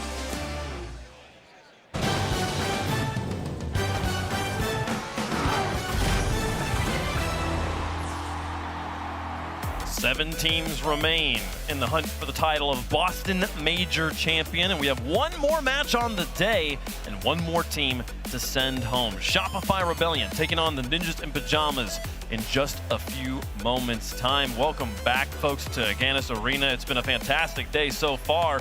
We've gone to at least Game 6 every match. We're on pace to have one of the most densely played tournaments in the history of the game, like a fewest sweeps ever. Packed. And this is after day 2 where we had the most times on Champions Field as well. Making history across the board. It's because everyone here is so incredibly close. Every match is going to come down to those game-defining moments, and see what we get here. I kind of feel for the players. These are long days, and now with this upcoming matchup, you got to sit here, you got to watch all the other teams perform, compete, and then make it through or get dropped out, knocked down, like we just saw with Geekay and what's coming up. I mean, I'm sure they've been anxious all day. That's true. I was sitting here, I was like, hey, it's only 4 matches. Like, it's actually kind of a shorter day than usual, but they've all been such long matches that it might as well have been 5 or 6 matches exactly. if you include some sweeps in there. Exactly. I mean, all these teams are just so close. I mean, it's really because defense is easier than offense, and so all the skill level is getting closer, the ceiling's getting reached, and all these great teams, no matter how much you play offense, it still takes quite a lot in the tank in order to finally score a goal against these great defenses. Yeah, and now we're left with Ninjas in Pajamas. The only way we get all top 4 Europe is if they win here. They got to go through Shopify Rebellion and Falcons and see if they can do it. But, man, this is going to be a good one.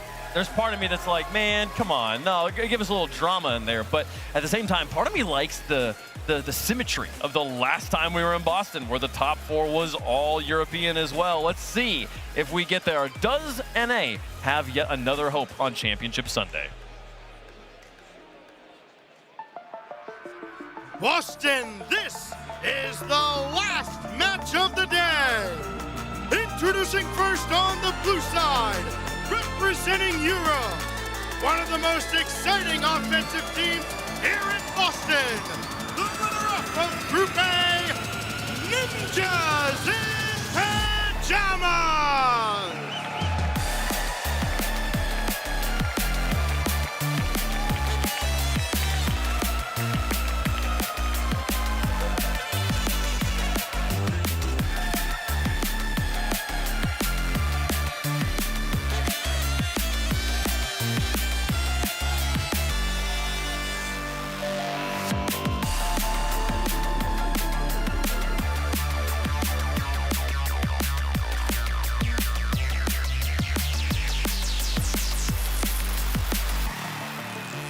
Methods land. They play big on the field.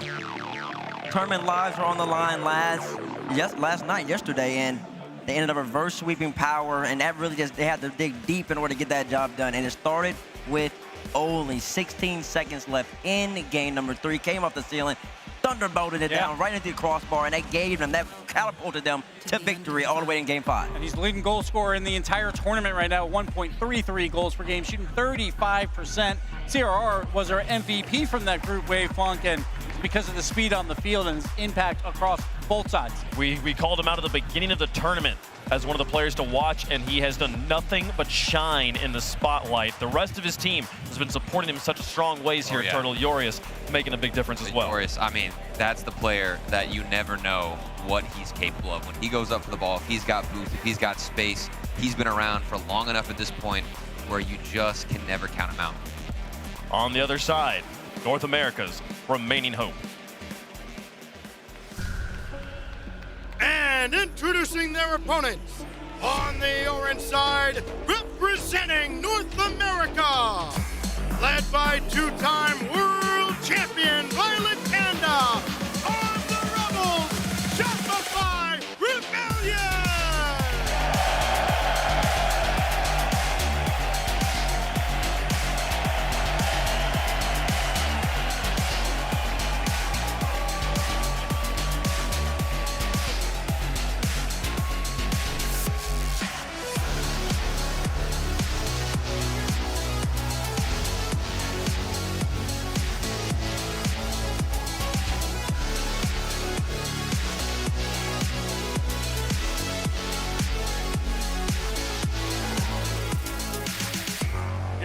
North America, you got 2 teams here. You want 2 teams on the final day as well. A first killer-led team has always been that NA2 seed. Has always been in the conversation, has never lifted that trophy yet. And honestly, group stage wasn't the best from them. The 8th best offense in this tournament. Kofer, he's made one other top 8 before. He's a little bit on the younger side, less experienced. First killer is going to have to lead these boys to a victory here. And that's exactly where I'm focusing on this with this roster, as first killer. How can he take charge not only on the field but in the comms? He's got the experience at this point, and he's got to be the man that they can rely on, the rock, not only on offense but truly with the communication. And then LJ, we haven't seen that offensive spark, and it feels like a couple of years at this point, Spates. He plays so well against international competition, but not so far in this event. Exactly, and that's really what they're missing as Rebellion squad, because you know what they can bring, especially defensively, but I've been talking about it all tournament, you and me, Gibbs. Offensively, you have FK, you have LJ, you have Kofer, and there's just a lot of moments throughout the game, throughout a match where you're just, where's the offense? It's a lack, and it's like they're not being creative, they're not being as best they can be, and that's when you really take that break. That's when you really rely on a 2-time world champion VP to make the necessary adjustments in order for them to be successful in the tournament. Bates, we said earlier that this is the team with the most question marks around. What would it take for them to answer that question for you? Is just winning enough here? Do they got to sweep? They got to be convincing? What do they got to do? It's not necessarily about sweeping somebody. It's just about looking like you have a cohesive game plan on offense. What's the threat? You have LJ. You know he can shoot from opposite sides of the post easily. He's great with the octane off the corners. Get FK involved. Where's Kofer's identity on this team? Is he going to demo chase, or is he going to come in on the back and play third man? Figure that out. Well, we're only talking about Shopify right now, but you can definitely say the same question mark lies for NIP as we look at the head-to-head here between First Killer and Oli. And I think that on the other side with NIP, the same thing. You have all 3 of these players who we know what they're capable of. I'm expecting to see some type of performance where it's got to be a foundational game, Wavepunk, to convince us that they have the legs to go the distance. And really quick, I just want to point out, like in those game stats, we see First Killer, 50% of goal participation. That's incredibly low for him. He is normally up in the 75% range, normally one of the best in the tournament. We always see like top 10 players after group stage. First Killer, like, is by default always in that list. He wasn't this time around. He hasn't awoken yet, but they're still here. They're still a top 8 team. So if First Killer gets going, watch out. Tell us who you think is going to win in the progressive fan vote. Hashtag NIP for Ninjas in Pajamas. Hashtag SR for Shopify Rebellion. In a tournament where apparently having the ice is a hot commodity people are struggling to find.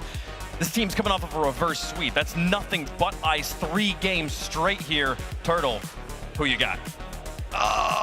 Just It's It hard. wasn't convincing enough even with the reverse sweep. Dude, I gotta go Shopify. Okay. I gotta go the Rebellion. These guys, NA's second last hope.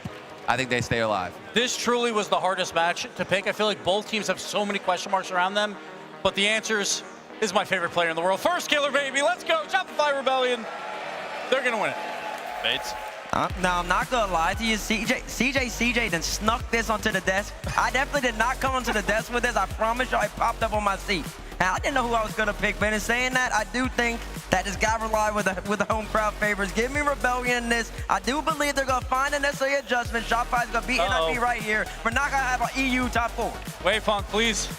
Help us. We were right last time. We all went the blue wall. Part of me, we're kind of onto something here. Part of me would love to like see NA continue on here, but you know I love my colors, right? That's you know, true. I really am about aesthetic. Have you looked at the Ninjas in Pajamas decal? It's literally the colors of this event. It's the purple and the green, and my boy CRR has yet to give me a reason to doubt him. I gotta go with the Ninjas in Pajamas here, folks. Disrespectful. How does the coin feel about it? Shopify on one side, Ninjas in Pajamas on the other. And it's gonna come up with Shopify here, folks. I'm gonna be the lone supporter of the Ninjas in Pajamas, but boy howdy, have they built a resume to make me believe in them so far. It's going to be tough. I feel like it's really coming down to First Killer when he's playing that first man. Like, if he can cause enough chaos for his teammates to be involved, we need to see that follow-up, though. We haven't seen that all event from Rebellion, so the offense is lacking. On the same time, CRR has been looking great. They gotta have it, folks. This is it. This is the final one of the day, and we've got a big one tomorrow. Which team will get to play on that fateful day there? The last match of the day and the end of the road for a team in green, folks. Each squad with a ringer, a specialist capable of controlling the contest. CRR will have to bring his sharpest swords to survive. The First Killer leading a new revolution. Only one can continue. It's Ninjas versus the Rebellion for Championship Sunday. It's time to play some ball one more time today here on Playoff Saturday at the Boston Major. Shopify Rebellion and Ninjas in Pajamas both trying to stay alive. There's only one more event, one more series for this to all go down, and it's going to be here in front of us. The craziest head-to-head of two teams that have honestly been doing one for the storybooks here in Boston. Now, Shopify Rebellion, the First Killer-led team, a lot of expectations when this team formed, when they picked up Kofor. Ninjas in Pajamas. Team also thinking about as one of the top European contenders yet here with Jorias, who is not so far removed from making it to a major grand final. Ninjas in Pajamas will try to get things going here. You got Oli leading the charge. He's number one right now in goals per game at 1.33. A lot of the offense has been running through him, and Ninjas have the early offense here. One shot denied right off the ramp. Quick shot to the left side, and there he is. Oli strikes first. Only living up to his name. Quick pass from CRR from the corner, leaves it out. But I do want to know, I love that from Jorias to call himself off, to give Oli the space, because they know he is in super striker mode right now. Ninjas start out the right foot here. LJ will avoid a bump off the kickoff. CRR trying to hop behind it. Not going to happen for him. Kofor won't get a touch. First Killer gets all of that ball put downfield. There's Oli. Got the redirect. They were ready for it. Jorias hopped in front, forcing Rebellion to get back quickly to the ball, but Ninjas won't relinquish possession.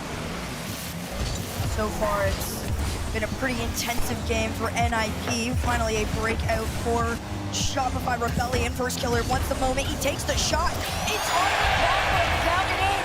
You thought for just a second there, maybe, just maybe it wasn't going to buy his way, but it is First Killer at the end of the day on land. Excellent move there to take the shot. Gibbs was saying First Killer having to come alive and usually near the top in that goals per game. Coming into this game, 11th in goals per game, but to First Killer's credit, is number 2 in score per game, only behind Zen. The First Killer always finds himself up there, always producing, and he takes another shot. Ninjas get there, saved by Oli. I love the level of aggression we're getting from Shopify Rebellion. Peak version of themselves here. in their first match in front of the crowd. They clear up LJ from the ceiling down to himself. CRR, nice clear though. Gonna try and keep things even, calm for NIP. Hard hit down the field, and Joria's, well, no stranger to LAN. This is his 200th game, this game number 1 on LAN all time. Been around a lot of RLCS LANs. Trying to get a little bit more than that through this series. LJ and First Killer working together here. LJ downfield. Ninjas knocking First Killer's try away, and a nice move as LJ has to get back, make the touch, and Rebellion really a slow retreat. To come back, blindside challenge, have to defend one shot, get there right before getting deleted. Decent touch from CRR, he's got so much space with 8 boosts left, had to drop it. Good defense, but Rebellion under some pressure right now. Can't find a clinch. Joria's will find the game-leading goal. Oh, you can see the frustration as well on the end of Shopify Rebellion in the face cams alone. It started out with Oli going double demo onto the defense and just completely frustrated and dismantled the back line. So lead now to NIP, entering that second half there in a very confident manner. Yeah, he had First Killer. He ended up putting the ball in his own net, trying to put that ball up above the crossbar, was unable. Now Rebellion, Kofer, backflips off, and First Killer will help him out. Rebellion had some struggles on offense. Really, the offensive production has been the main criticism of Rebellion here at the Boston Major.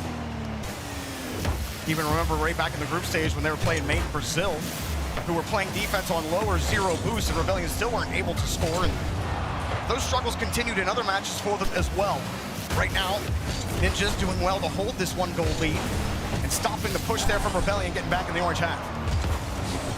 Right now, Rebellion gotta play that defensive side more often than they would like to. This is a very attack-heavy team, and they're trying to go for it again. First Killer denied 50. Big follow from LJ, though. And Oli's gonna recognize LJ's specialties do lie in the sky. Oli to the backboard here. And as NIP continue to try and get the pressure on, Shopify Rebellion going 1-to-1 with each member of the opposition. Oli throwing it right back. Joria's has the read, CRR right underneath, but it's Oli who decides to go and ends up giving up possession. Inside, LJ's there. Rebellion looking for a way to connect through the midfield. LJ gets that midfield boost. Kofer actually wins the touch there. LJ takes out Joria's, but the ball was headed back to the orange half. CRR jumping up to get the 50, and well, Ninjas again thwarting Rebellion's attack really at the third.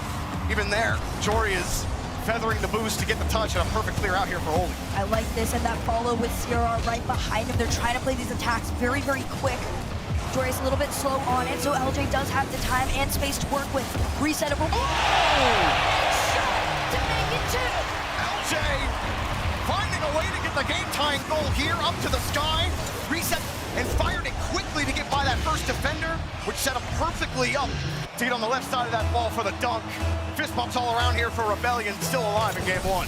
Not too bad, a quick comeback. And another tied game we go. LJ out to 1, it's Kofer to follow. Young Gun goes over 1, and it's a big clear here for NIP. Now Kofer let it go. First Killer was underneath. Decided not to take the aggressive challenge there near the end of regulation. There was no boost for CRR, and Joria's won't get caught with the catch. Wrap around. 1 beat. Can't beat the last man. LJ's up. He might be able to do something, but no. CRR gets up there quickly, and Ninjas will send it packing. We got OT here in game 1. Nice little kill there from First Killer. And here we go, off kickoff, same strat all the way around. It's LJ to follow. CRR knows he has to time the challenge perfectly. Kofer almost had them in. Great vision from CRR. First Killer couldn't get much on his reset. Had no boost as he grabbed it. He's got the midfield boost. LJ got the 50. First Killer slow to this one as Joria's gets the win. CRR gets around, another bump. He's got no boost, he can't chase this down, giving Kofer a chance.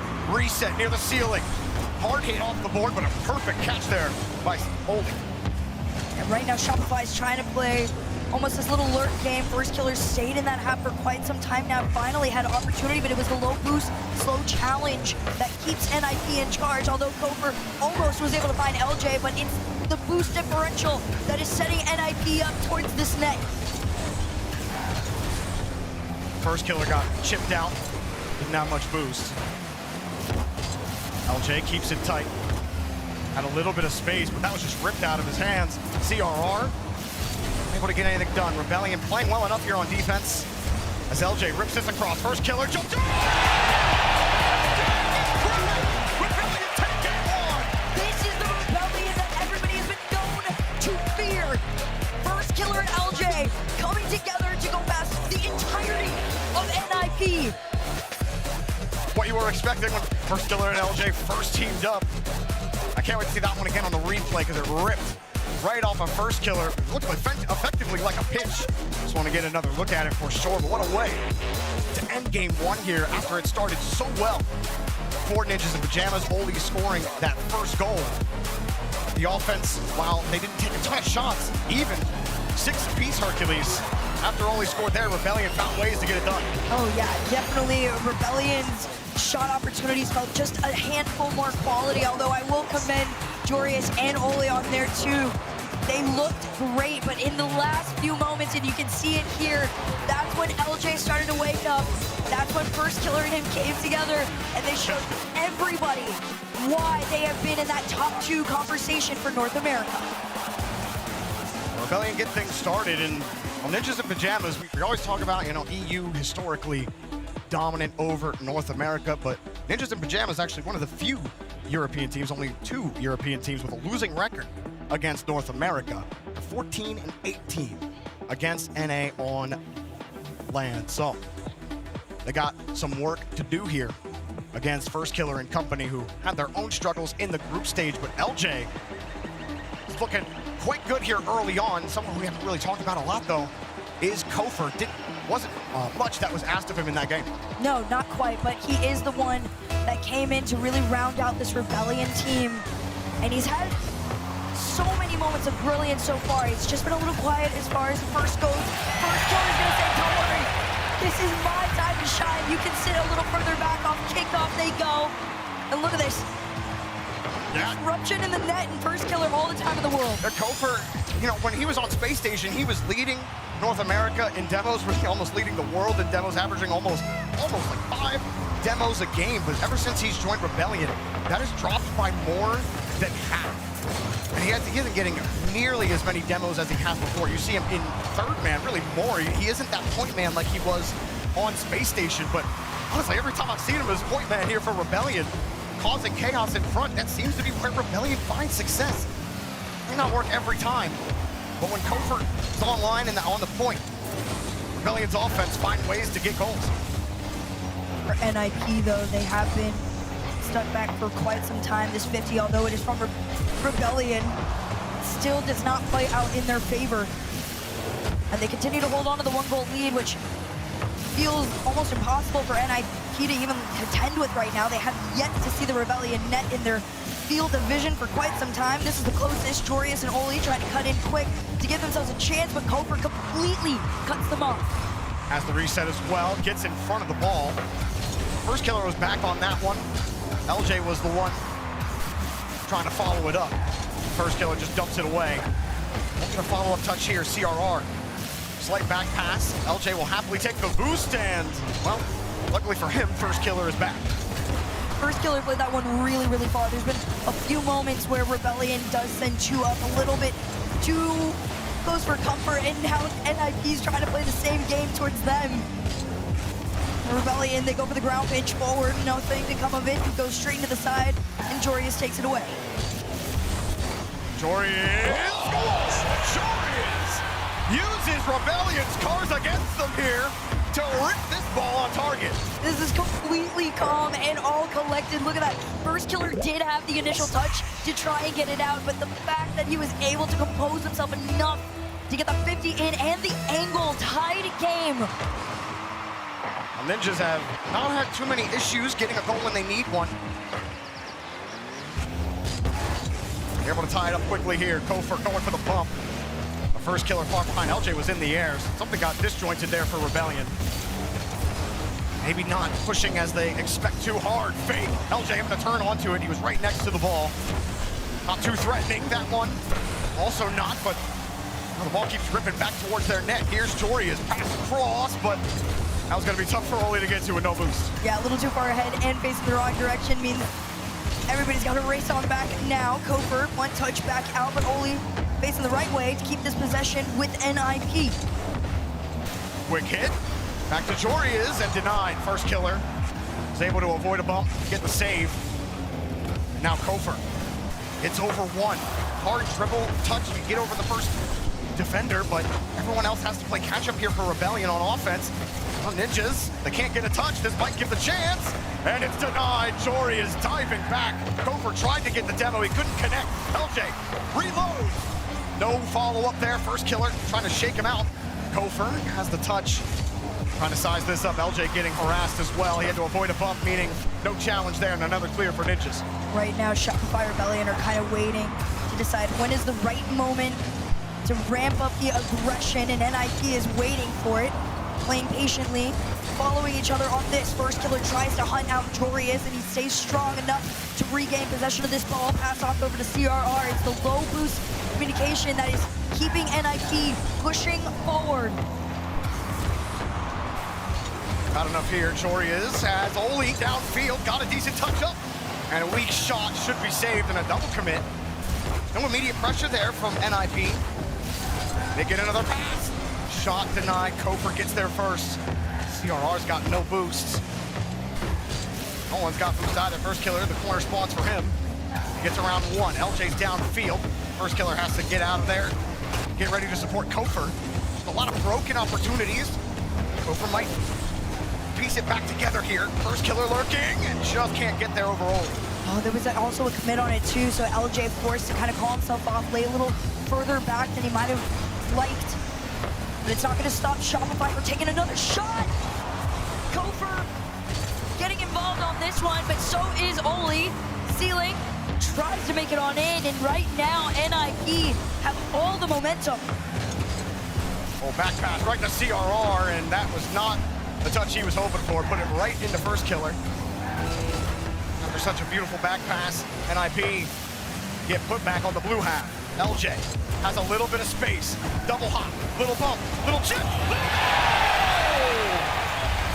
You saw as soon as two had gone up, all of Rebellion decided to full send. Kofer recognized the challenge that had happened on LJ. You see the smiles on it too. They knew they had them completely read. Yeah, Oli committing with Jorius pretty much ensures that he can't follow up that bump on Jorius. And now Rebellion threatening to go up 2-0 here in the series, as Ninja's got to go the whole way back to their corner. Jorius building momentum, quick pass. Oli to the sky. Reset. Dropped again. A high bounce for Jorius to handle. CRR to support. He gets there late, but better than never. Still cleared out. Rebellion. Game 2 is theirs.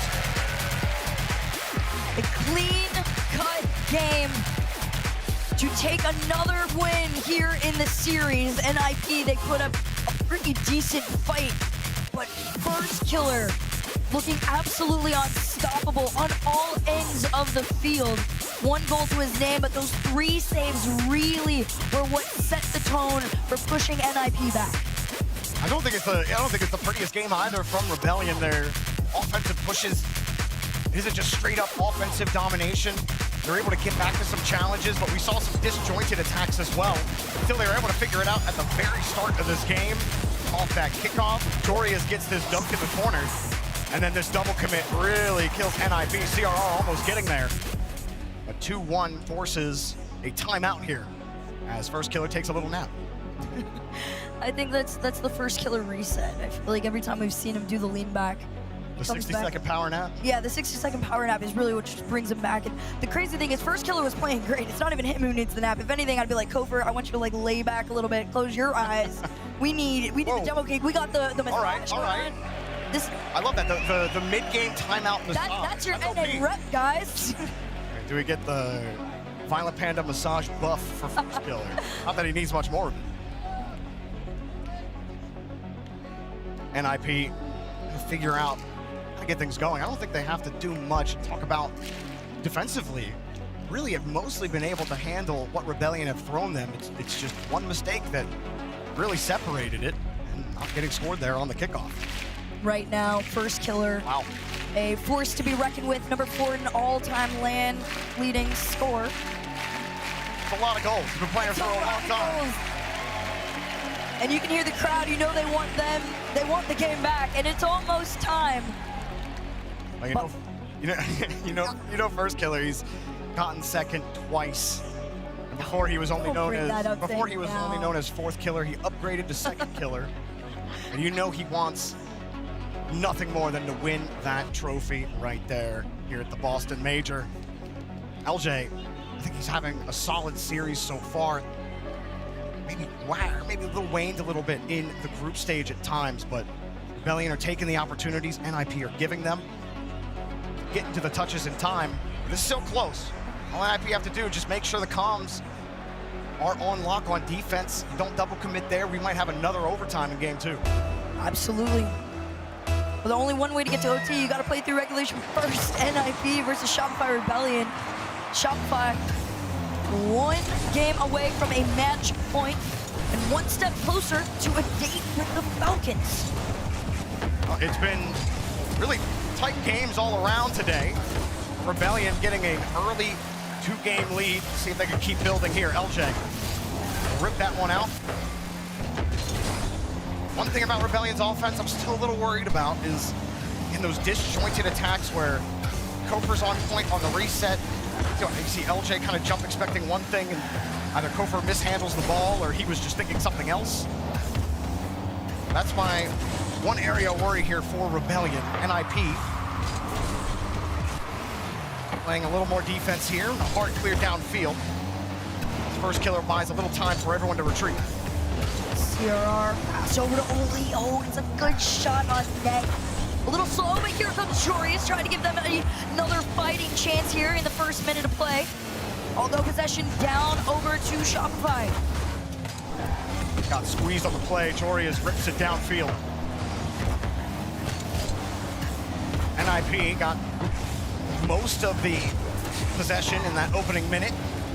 Kofer gonna get much more out of it. Just ripping the ball where a defender is gonna be hard to really get anything set up on offense.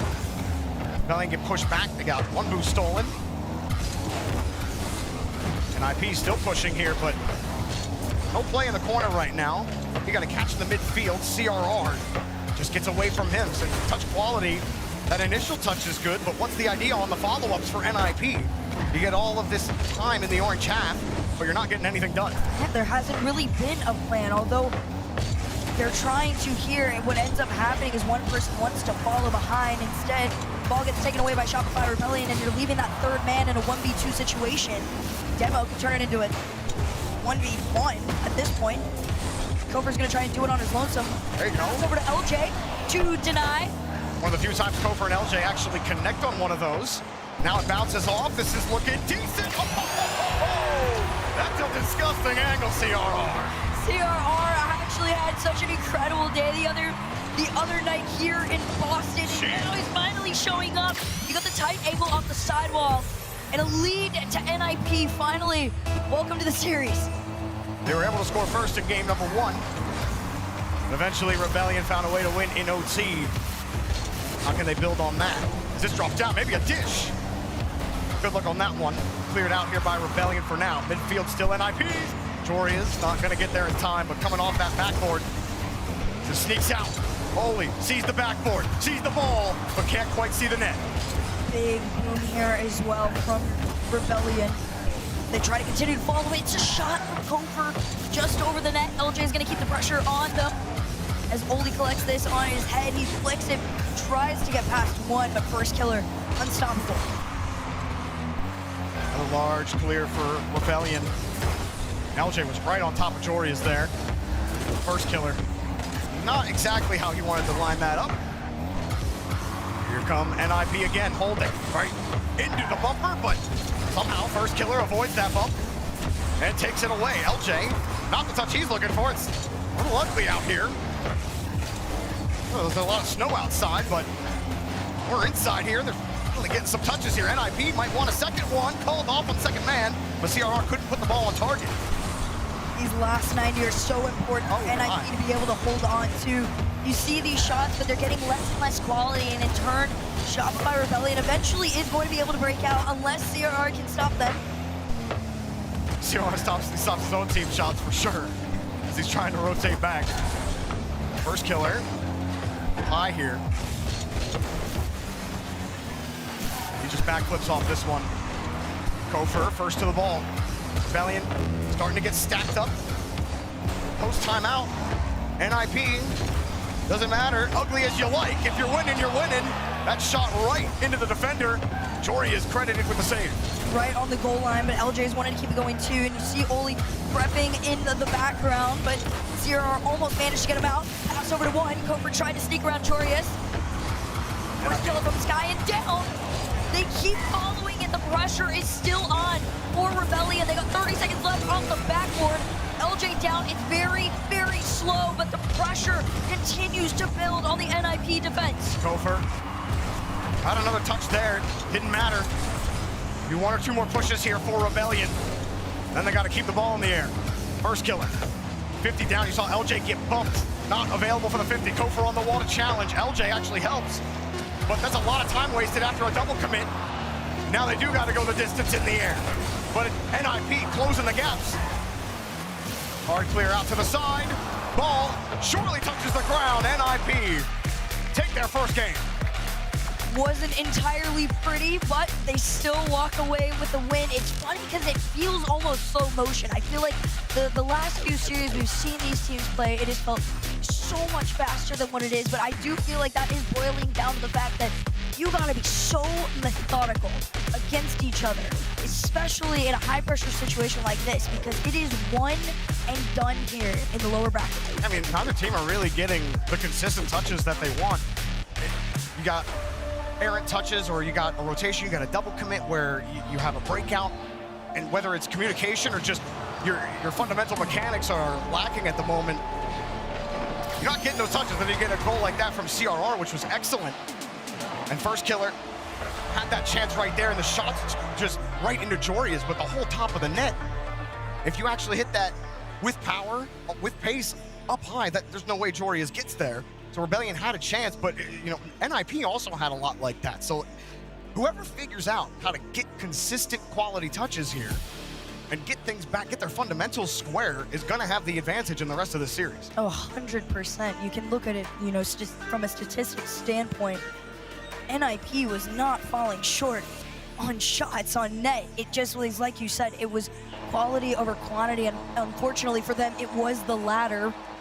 But they still managed to walk away with the win with one. Can they turn it into two, or does Rebellion find their footing again here? Doesn't matter how you get it, as long as you get the W at the end of the day. NIP, they've started the journey with their first. Need three more. First killer. Get the 50 to start. Won't get anything else out of it. Oli will pump it right back to the orange half. Demo from first killer, trying to get NIP out of their half. CRR obliges, but wants to give it to Jorius. Midfield is CRR's as well. Trying to bump Kofer, and will not be successful. Another attack being sent out by Rebellion is slowed down. CRR, big boom here for NIP to get out. LJ immediately returns it. Right now, NIP, biggest difference maker is going to be keeping control of the boost. You cannot allow Shopify to have the space in the air that they've had, although Jorius and Oli take it all on their loads and from one end to the other. Well, Kofer, he takes this ball up, and I think he wants to bump Jorius there, but he couldn't really see him on his way up. Because you see him just get off the ball there, and then he ends up just conceding possession that puts LJ in a really tough spot to have to make a heroic save. But Kofer just gets off the ball there, and you can't give NIP a free possession like that. Here comes off the kickoff, first killer, trying to get something done. Kofer way underneath the ball, and LJ has to turn back and try to keep this play alive. He won't get the bump on CRR either, but the 50 from Kofer will help get LJ right back into position. Still, NIP just a step ahead right now of Rebellion. Oh yes, definitely caught them off guard quite a bit. They almost do it again here. And Joreous enough in the tank to take a powerful shot just above. Oli tries to make the follow-up. LJ has him red on the play. And here comes his follow-up.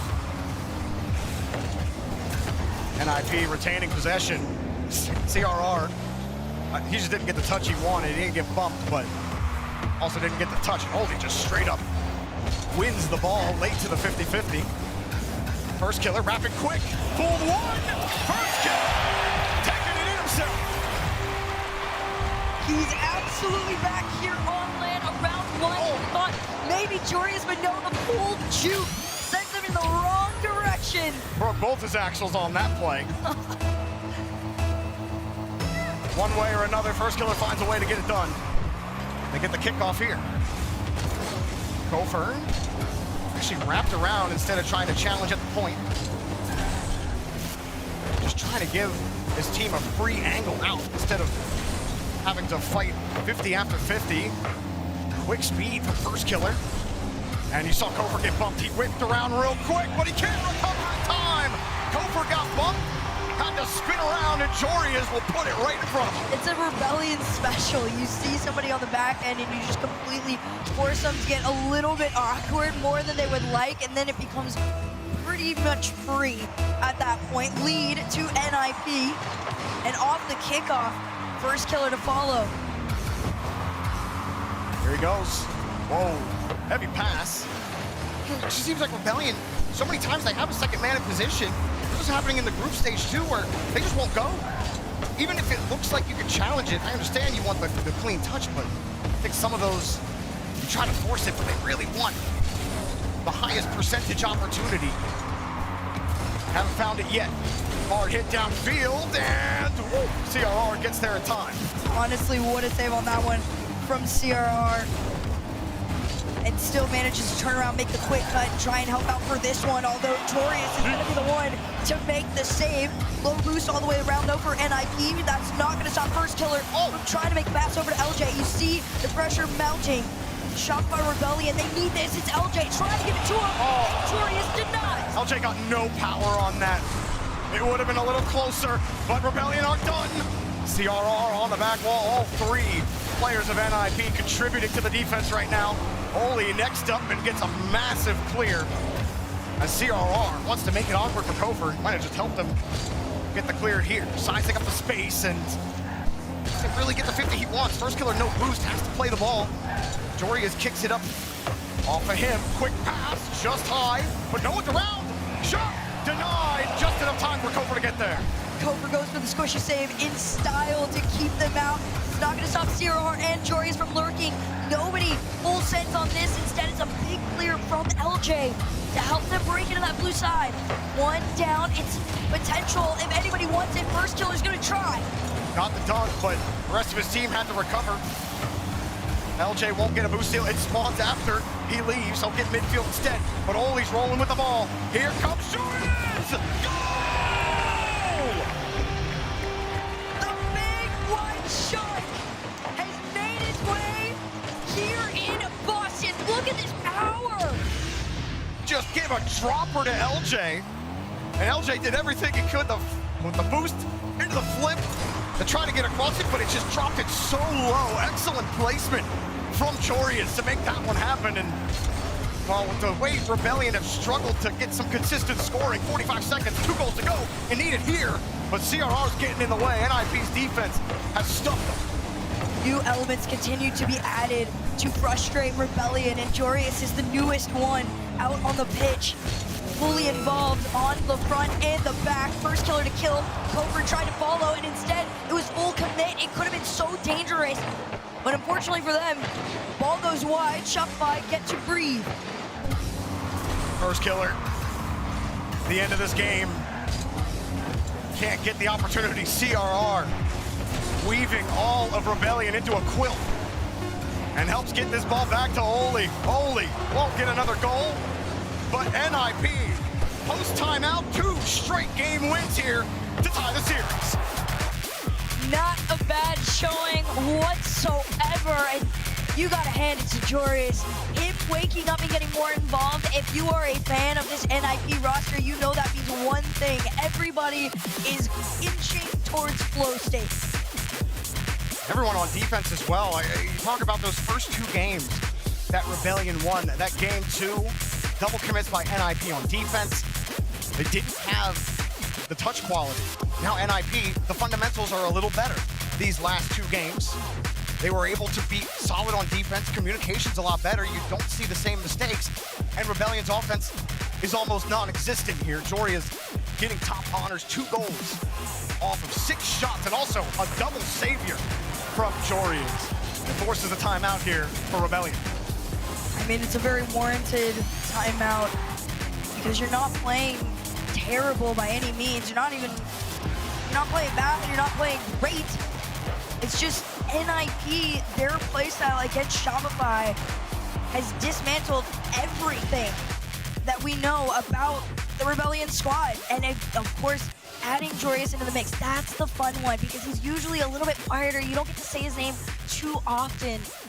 And now that he's out there on the offensive front, leading the charge, going for the strikes, Shopify Rebellion are left scratching their heads. Kofer on the ball, kind of looking at Kofer.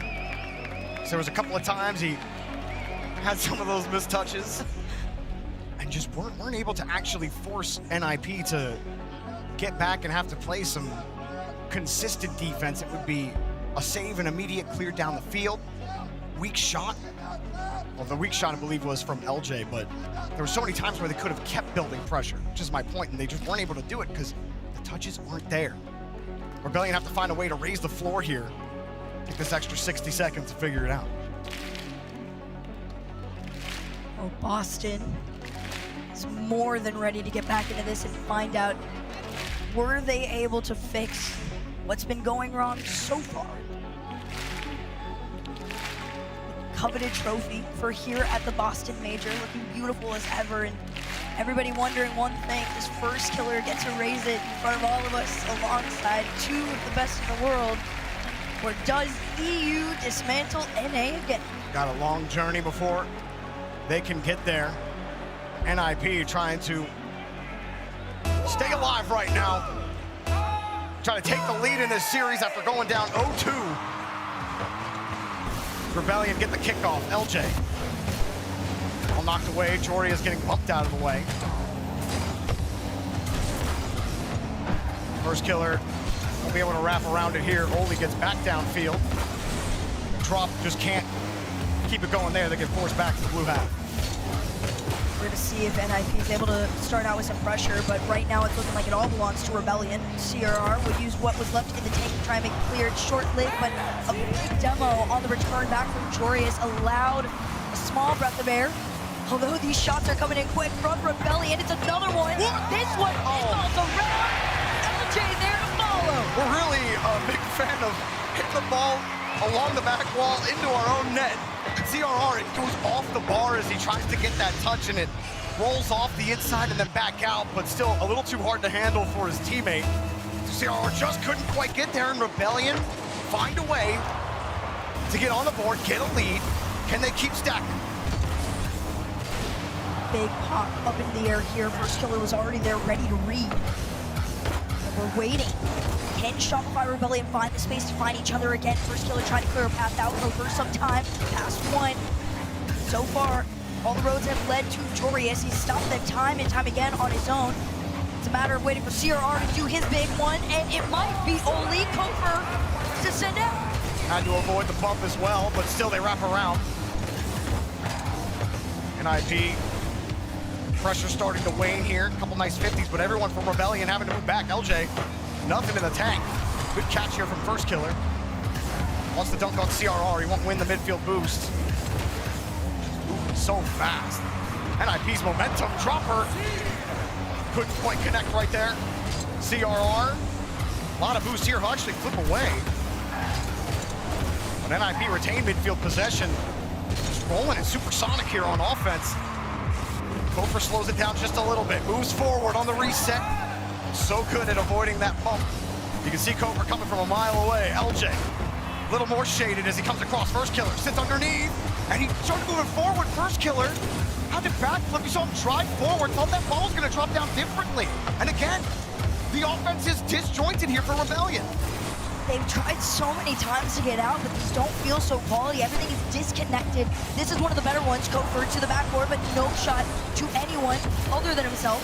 LJ taking his turn around one. Kenny Fury went on. Finally! Rebellion is starting to figure it out. That was a beautiful first touch from LJ. CRR didn't have any boost to chase him down. Creates a little bit of negative space. LJ had all the boost to work with. Can easily push that by CRR. Now he's got the momentum, making it really hard to make that save. Excellent job from LJ on the solo effort. Now it's NIP's turn to try and play catch up here, and they just might. It's a shot sent out by none other than First Killer. They play the back pass, but Kofer says no, that's almost straight to me. They had the backboard attempt, and they're trying to play off of it. This could be dangerous if anybody committed. Instead, Shopify Rebellion, they play the shadow. Kofer beats that first man, but that might have been part of the plan for NIP. They get the demo. Jordan's denied. LJ meets him on the ground. Oli's got a full tank of boosts. Rips it across, gets bumped out of the way. Still NIP lurking at the top of the box. Query rebound. Oli was the one to really kick things off in this series, and he does it again here. A great catch and a great shot put them into the game. Now Rebellion gonna hold on to this 1-goal lead here, less than 2 minutes to go. Trying to get to match point on Neo Tokyo at the very least. Things slow down here for a second. Only got 250s. First Killer delays one. LJ demos Oli, but still as Jory is on the ball. That kicks straight down, and First Killer's right in the lane to kick it away. Not too bad. It's almost a return here. LJ down over to First Killer. He tries to go for the style. Almost hit it on net. Got a defender there for Jorius and taken up. Jorius off the ceiling. Coming across. NIP steal the ball. CRR, heavy touch. He still makes it work on the 50. No chance for a pass or a dish. Really anything as Rebellion get another clear. 60 plus with this lead. Shopify Rebellion have the resources. They got the power. Unfortunately for them, NIP, they've got the defense to keep them out. They need one more, though. They hold on to the 1-goal lead for now. Off the sidewall, Jorius has to make the quick cut. He goes for the stop. He has the angle. He's got the time. But LJ, he just had the better defense in this situation. 40 seconds on the clock. Kofer just going to try full set. Down and not in. Not a bad idea.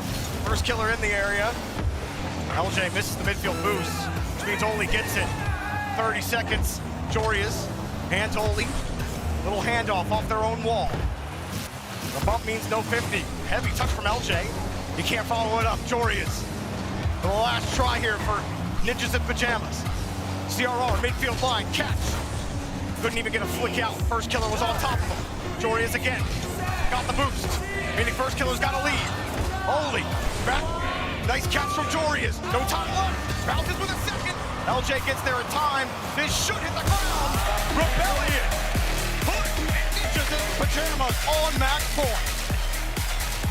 Crazy showing, because what's insane is how head-to-head it feels. You're playing tug-of-war for possession of this ball, and then when you get it, it's an up-in-the-air coin toss on how good a quality the shot's going to be. Is somebody going to play a mind game, or are they just going to aimlessly throw it at your net? Rebellion, I mean, they can say a big thank you to LJ in that one, because he looked great.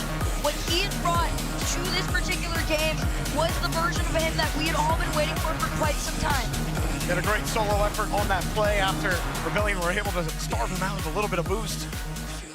And then end of that game, NIP weren't able to mount that consistent pressure we saw them earlier on their 2-game winning streak.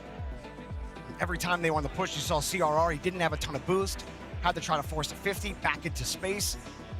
When you don't have the boost numbers advantage, it's really hard to keep that consistent pressure up when you need to score a goal.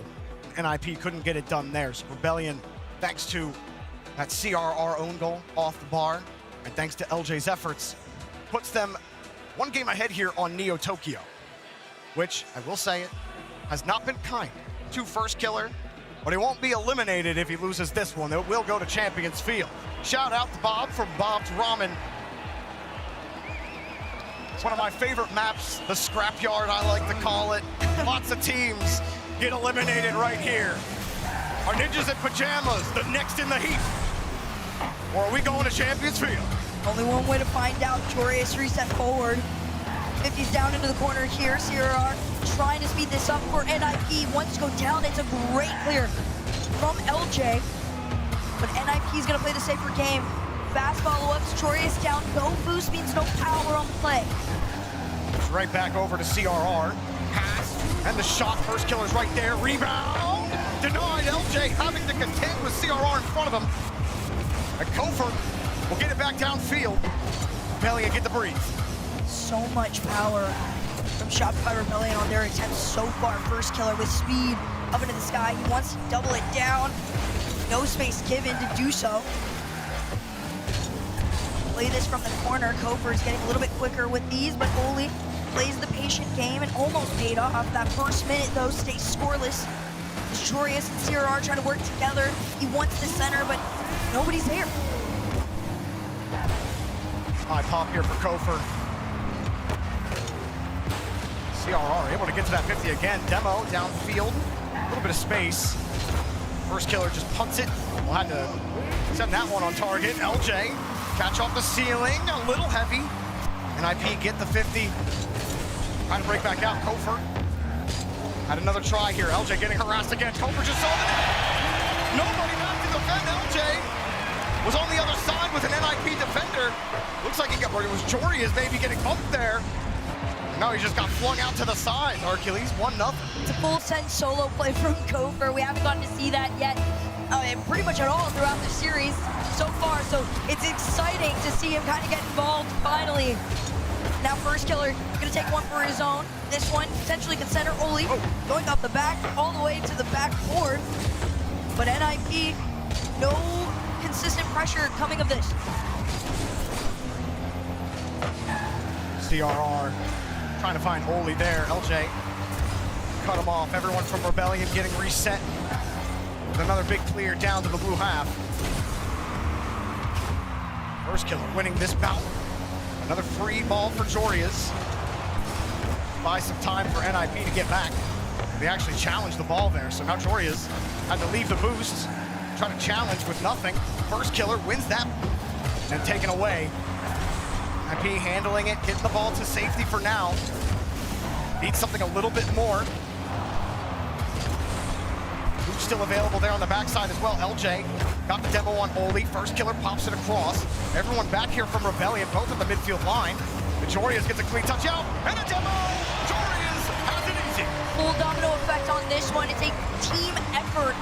Joreus was already up, ready to go to catch the shot. And you see the demo there from CRR. Full open net for this squad. It's a tied game. That level of creativity is what is going to be able to take Rebellion down. Rebellion get the kickoff. LJ works his way around one. First killer up quickly. Couldn't put it on target, and a nice clear here. But the header 50, Joreus gonna get a chance at a reset. LJ was already there. Saw Joreus POV, didn't even see LJ. Joreus will demo Kofor out of the play. A little bit of space. CRR trying to figure out where exactly first killer was. He's able to steal it away. LJ comes in to bail first killer out. Off the ceiling, getting harassed from behind. A slip underneath, no one's around because no one expected that one to slip through. Nope, nobody was there to commit. Instead, NIP get their turn on out. A little bit of power towards that side wall there, but Kofor getting involved. He's getting more confident. He has the time over one, almost two. Come NIP again. Oli sizing up the hood. First killer keeps winning those 50s. That's a hard hit. LJ's missed the ball. Free bump. And CRR kept it close. Maybe not expecting a bump there, but that could have been a shot. You did have a second man there from Rebellion to cover. Now they're getting harassed again. Kofor, though. Didn't even look like he got bumped. That comes it round. Joreus can't keep it going. CRR's got nothing in the midfield. First killer, high. Gets one more touch. Oh, redirect is wide. You saw Kofor try and just start this for them, but they needed LJ to commit with them. Instead, it's being sent on back. That final minute is going to go back and forth fairly really quickly reset for power. Instead, Oli cuts it off in the mid. Challenge in front for Jorias. He's gonna have a little time. Got the boost. Everyone on the opposite side for Rebellion. Jorias gets by one. The first killer gets all of that ball. And Oli will punt it to the corner. Jorias is there. Couldn't make contact, taken away by Rebellion. NIP all the pressure right now with 30 to go in regulation. Oli coming across, no dunk. And no dice here for NIP. This is the final moments where things start to ramp up. Kofor down, nobody near. Jorias off the nose of his car kept this out, but it is low boost as they enter the Rebellion side. One shot with 15 to go, and you can feel the pressure mounting. Here comes the Rebellion slowed down. Over one, can they send it back? Yes, CRR trying to play this still with NIP. In the air, he goes for the shot, and it's Kofor to keep the play alive. Catch from Jorias with the reset. Got over one to bump the CRR, but we have overtime, our second of the series. A golden goal scenario for Rebellion. They could end it right here. NIP fighting for Champions Field, fighting for their tournament life. A 50 gone to the back. Here comes all of Rebellion working together to get over one, now two. It's a big clear into their side. LJ Demo could get the second. No touch on Corey, but it's a scary clear. Oh, and Kofor just throwing his body at the ball. LJ on small pad duty. Oli will get the midfield boost. Heavy touch from LJ. CRR avoids the bump. First killer with momentum. Going across. Kofor reads early on that CRR touch. Feathers it back to first. Back to LJ. Backboard's covered for now. But Rebellion are lurking. Off the corner. Next up is Kofor. He's got no boost. Deleted. They'll spawn with some, and first killer will have to challenge CRR. Does the job, but NIP are there to get back to the orange. LJ's gonna have that big clear. First killer's already in there happy. Steals their boost, but it doesn't matter. Kofor's the one to take the shot. And Rebellion try to start the ramp up here. It's low boost for the defense of NIP. This could be it. Kofor tries to make the shot. It's up. Oh! And anyone can make it.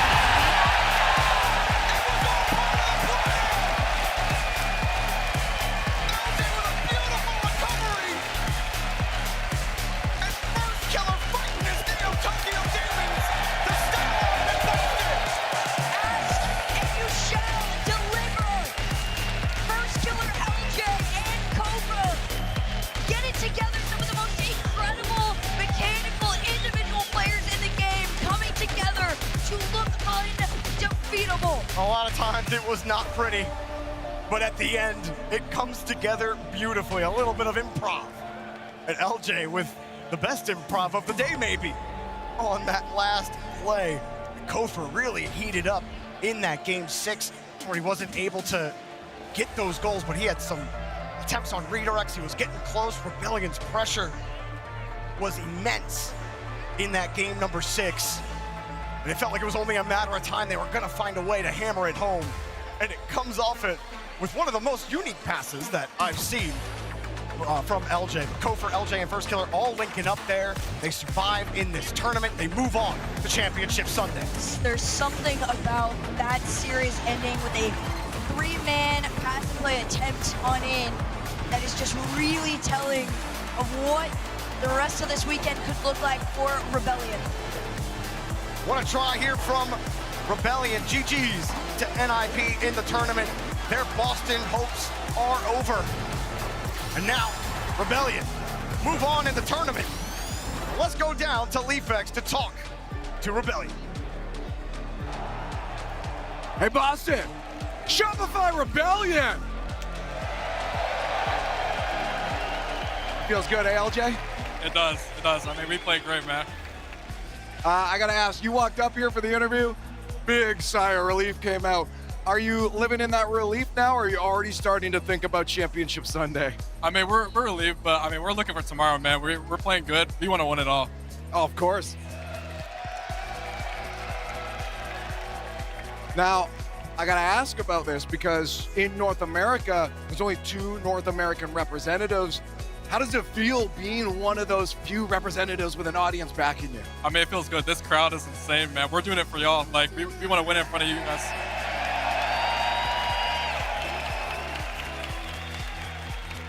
Now, the question that always comes with that, is any extra pressure starting to build up in the back of the head? And if so, how does the team operate to make sure that just stays out of the head?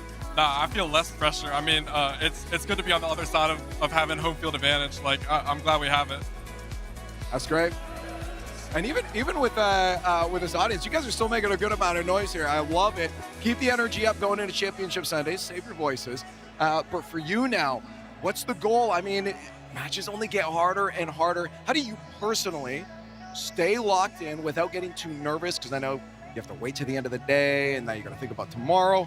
How are you going to avoid those nerves and stay locked in? I mean, we're just going to focus on ourselves, like lock in, just see what we did wrong, go back and replay review, and just look what we did wrong. But stay focused on ourselves and just lock in.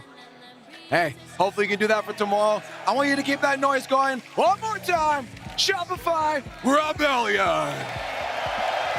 6 teams remain in Boston. 4 from Europe, 2 from North America. 2 from North America made it through to the bracket, and they have survived here. And slowly, we're starting to balance it out here. Who knows? It might be 50-50 by the time we get to top 4. It's actually 3 Europeans, because Falcons are here too, so Mina is still alive. True. Thank you so much.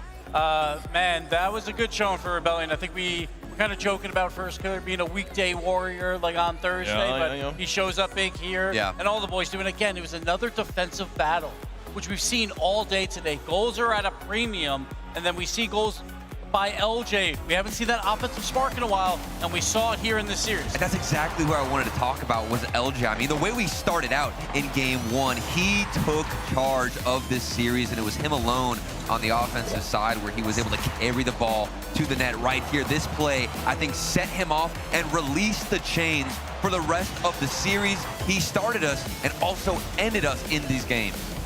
I mean, listen, Shopify Rebellion, they did what they need to do. I mean, LJ in particular, he also had 10 demos in this series, which is really big for him. A lot of pressure, and gives, like you're talking about, goals is really at a premium. Yeah. Stuff like that going in, it's really tough to win the game. But Shopify Rebellion, I mean, give credit to him, win the first 2, and they're like, hold on now, maybe we have a sweep, but of course not in year 2026. No way, not the Boston Major. We're going at least to 6. We're going to see Neo Tokyo, and that's exactly what happened. Yeah, we started to see some hiccups there, and Ninjas were controlling the next 2 games pretty well. And I think everyone was very concerned, like, uh-oh, like, is NA going to fall apart again? But Rebellion found a way to battle back. Yeah, and I mean, timeouts were so crucial as well. Both teams utilizing theirs, and as soon as the timeout would come in, we'd see the momentum shift back towards the other side. And it was that well-fought matchup. You couldn't count NIP out for any moment of it.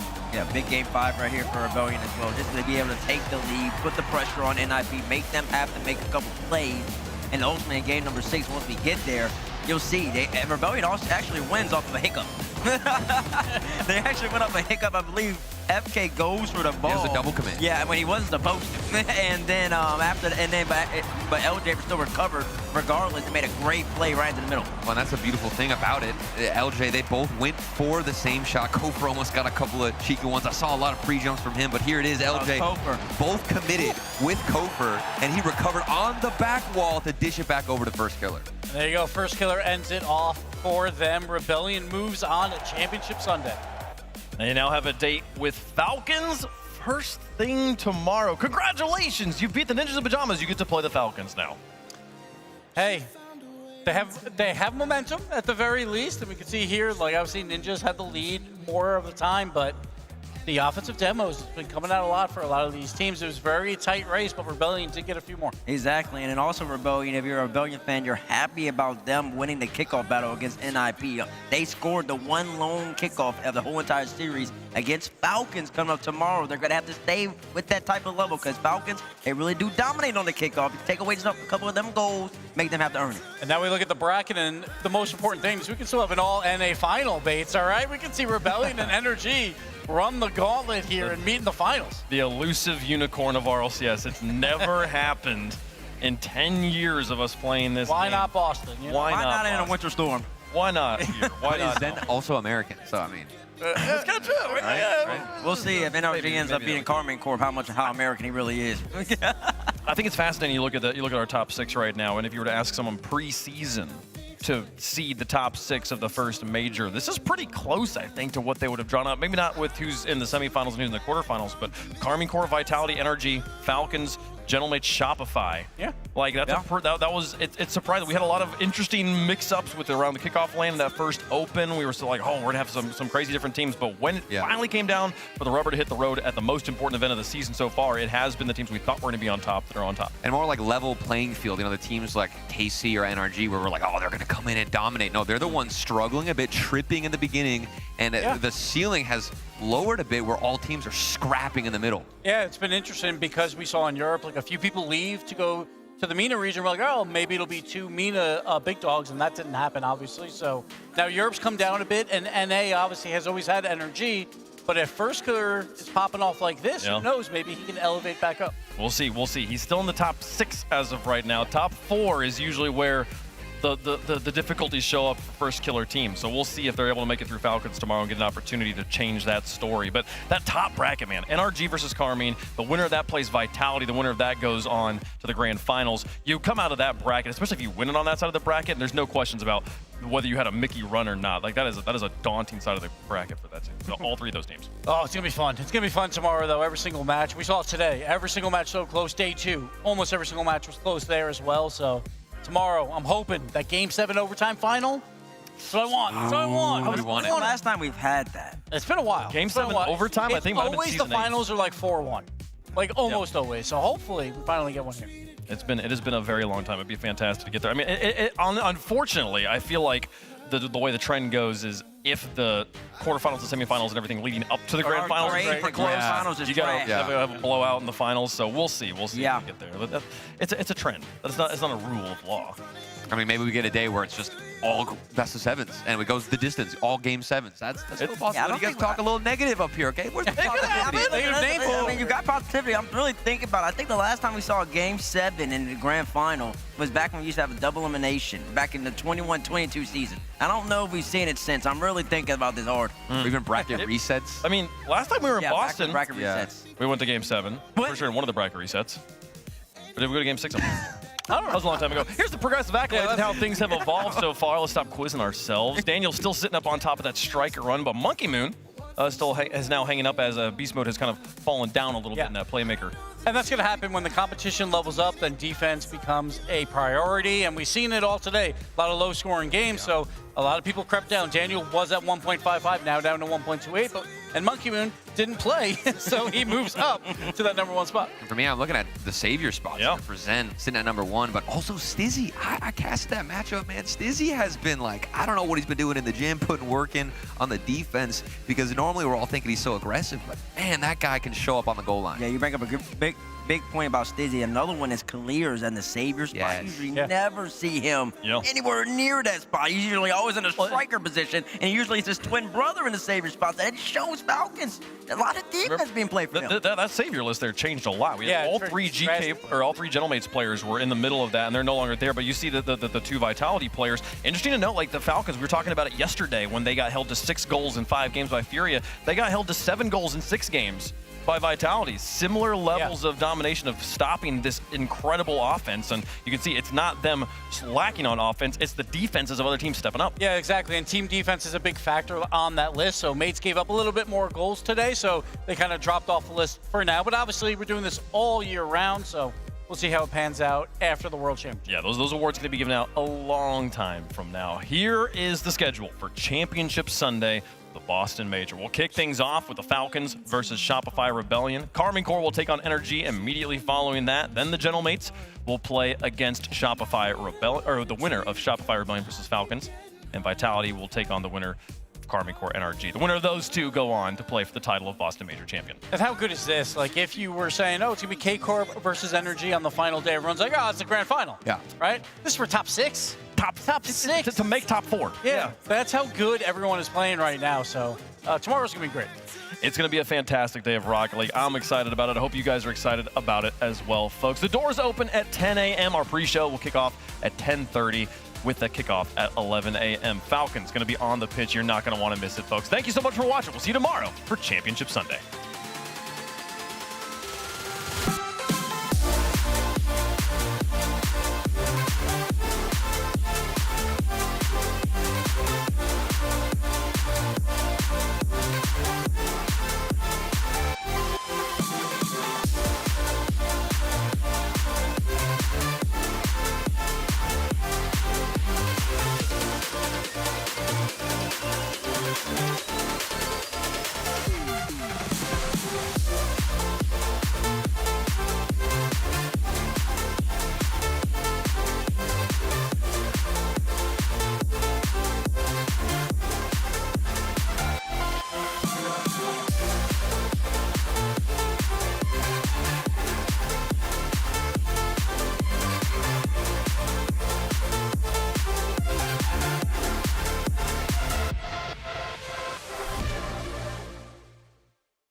Okay, the plumber's fixing that burst pipe. We should be all set. Good thing you're protected 24/7 with your home and auto bundle from Progressive.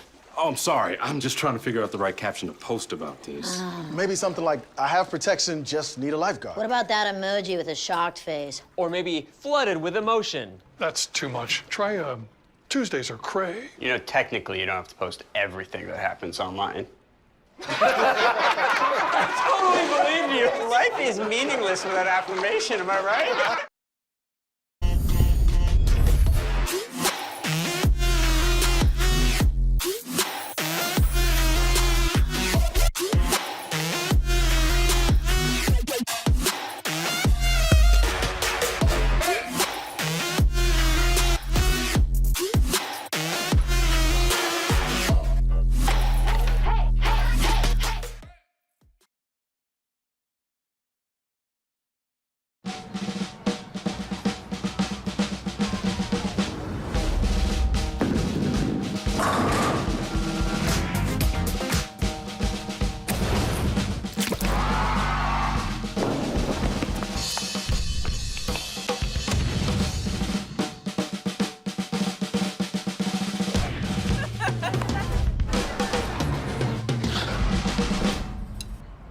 Book your trip at meetboston.com.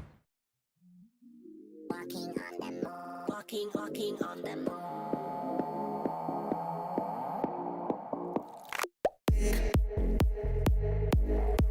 One moment to escape. Close your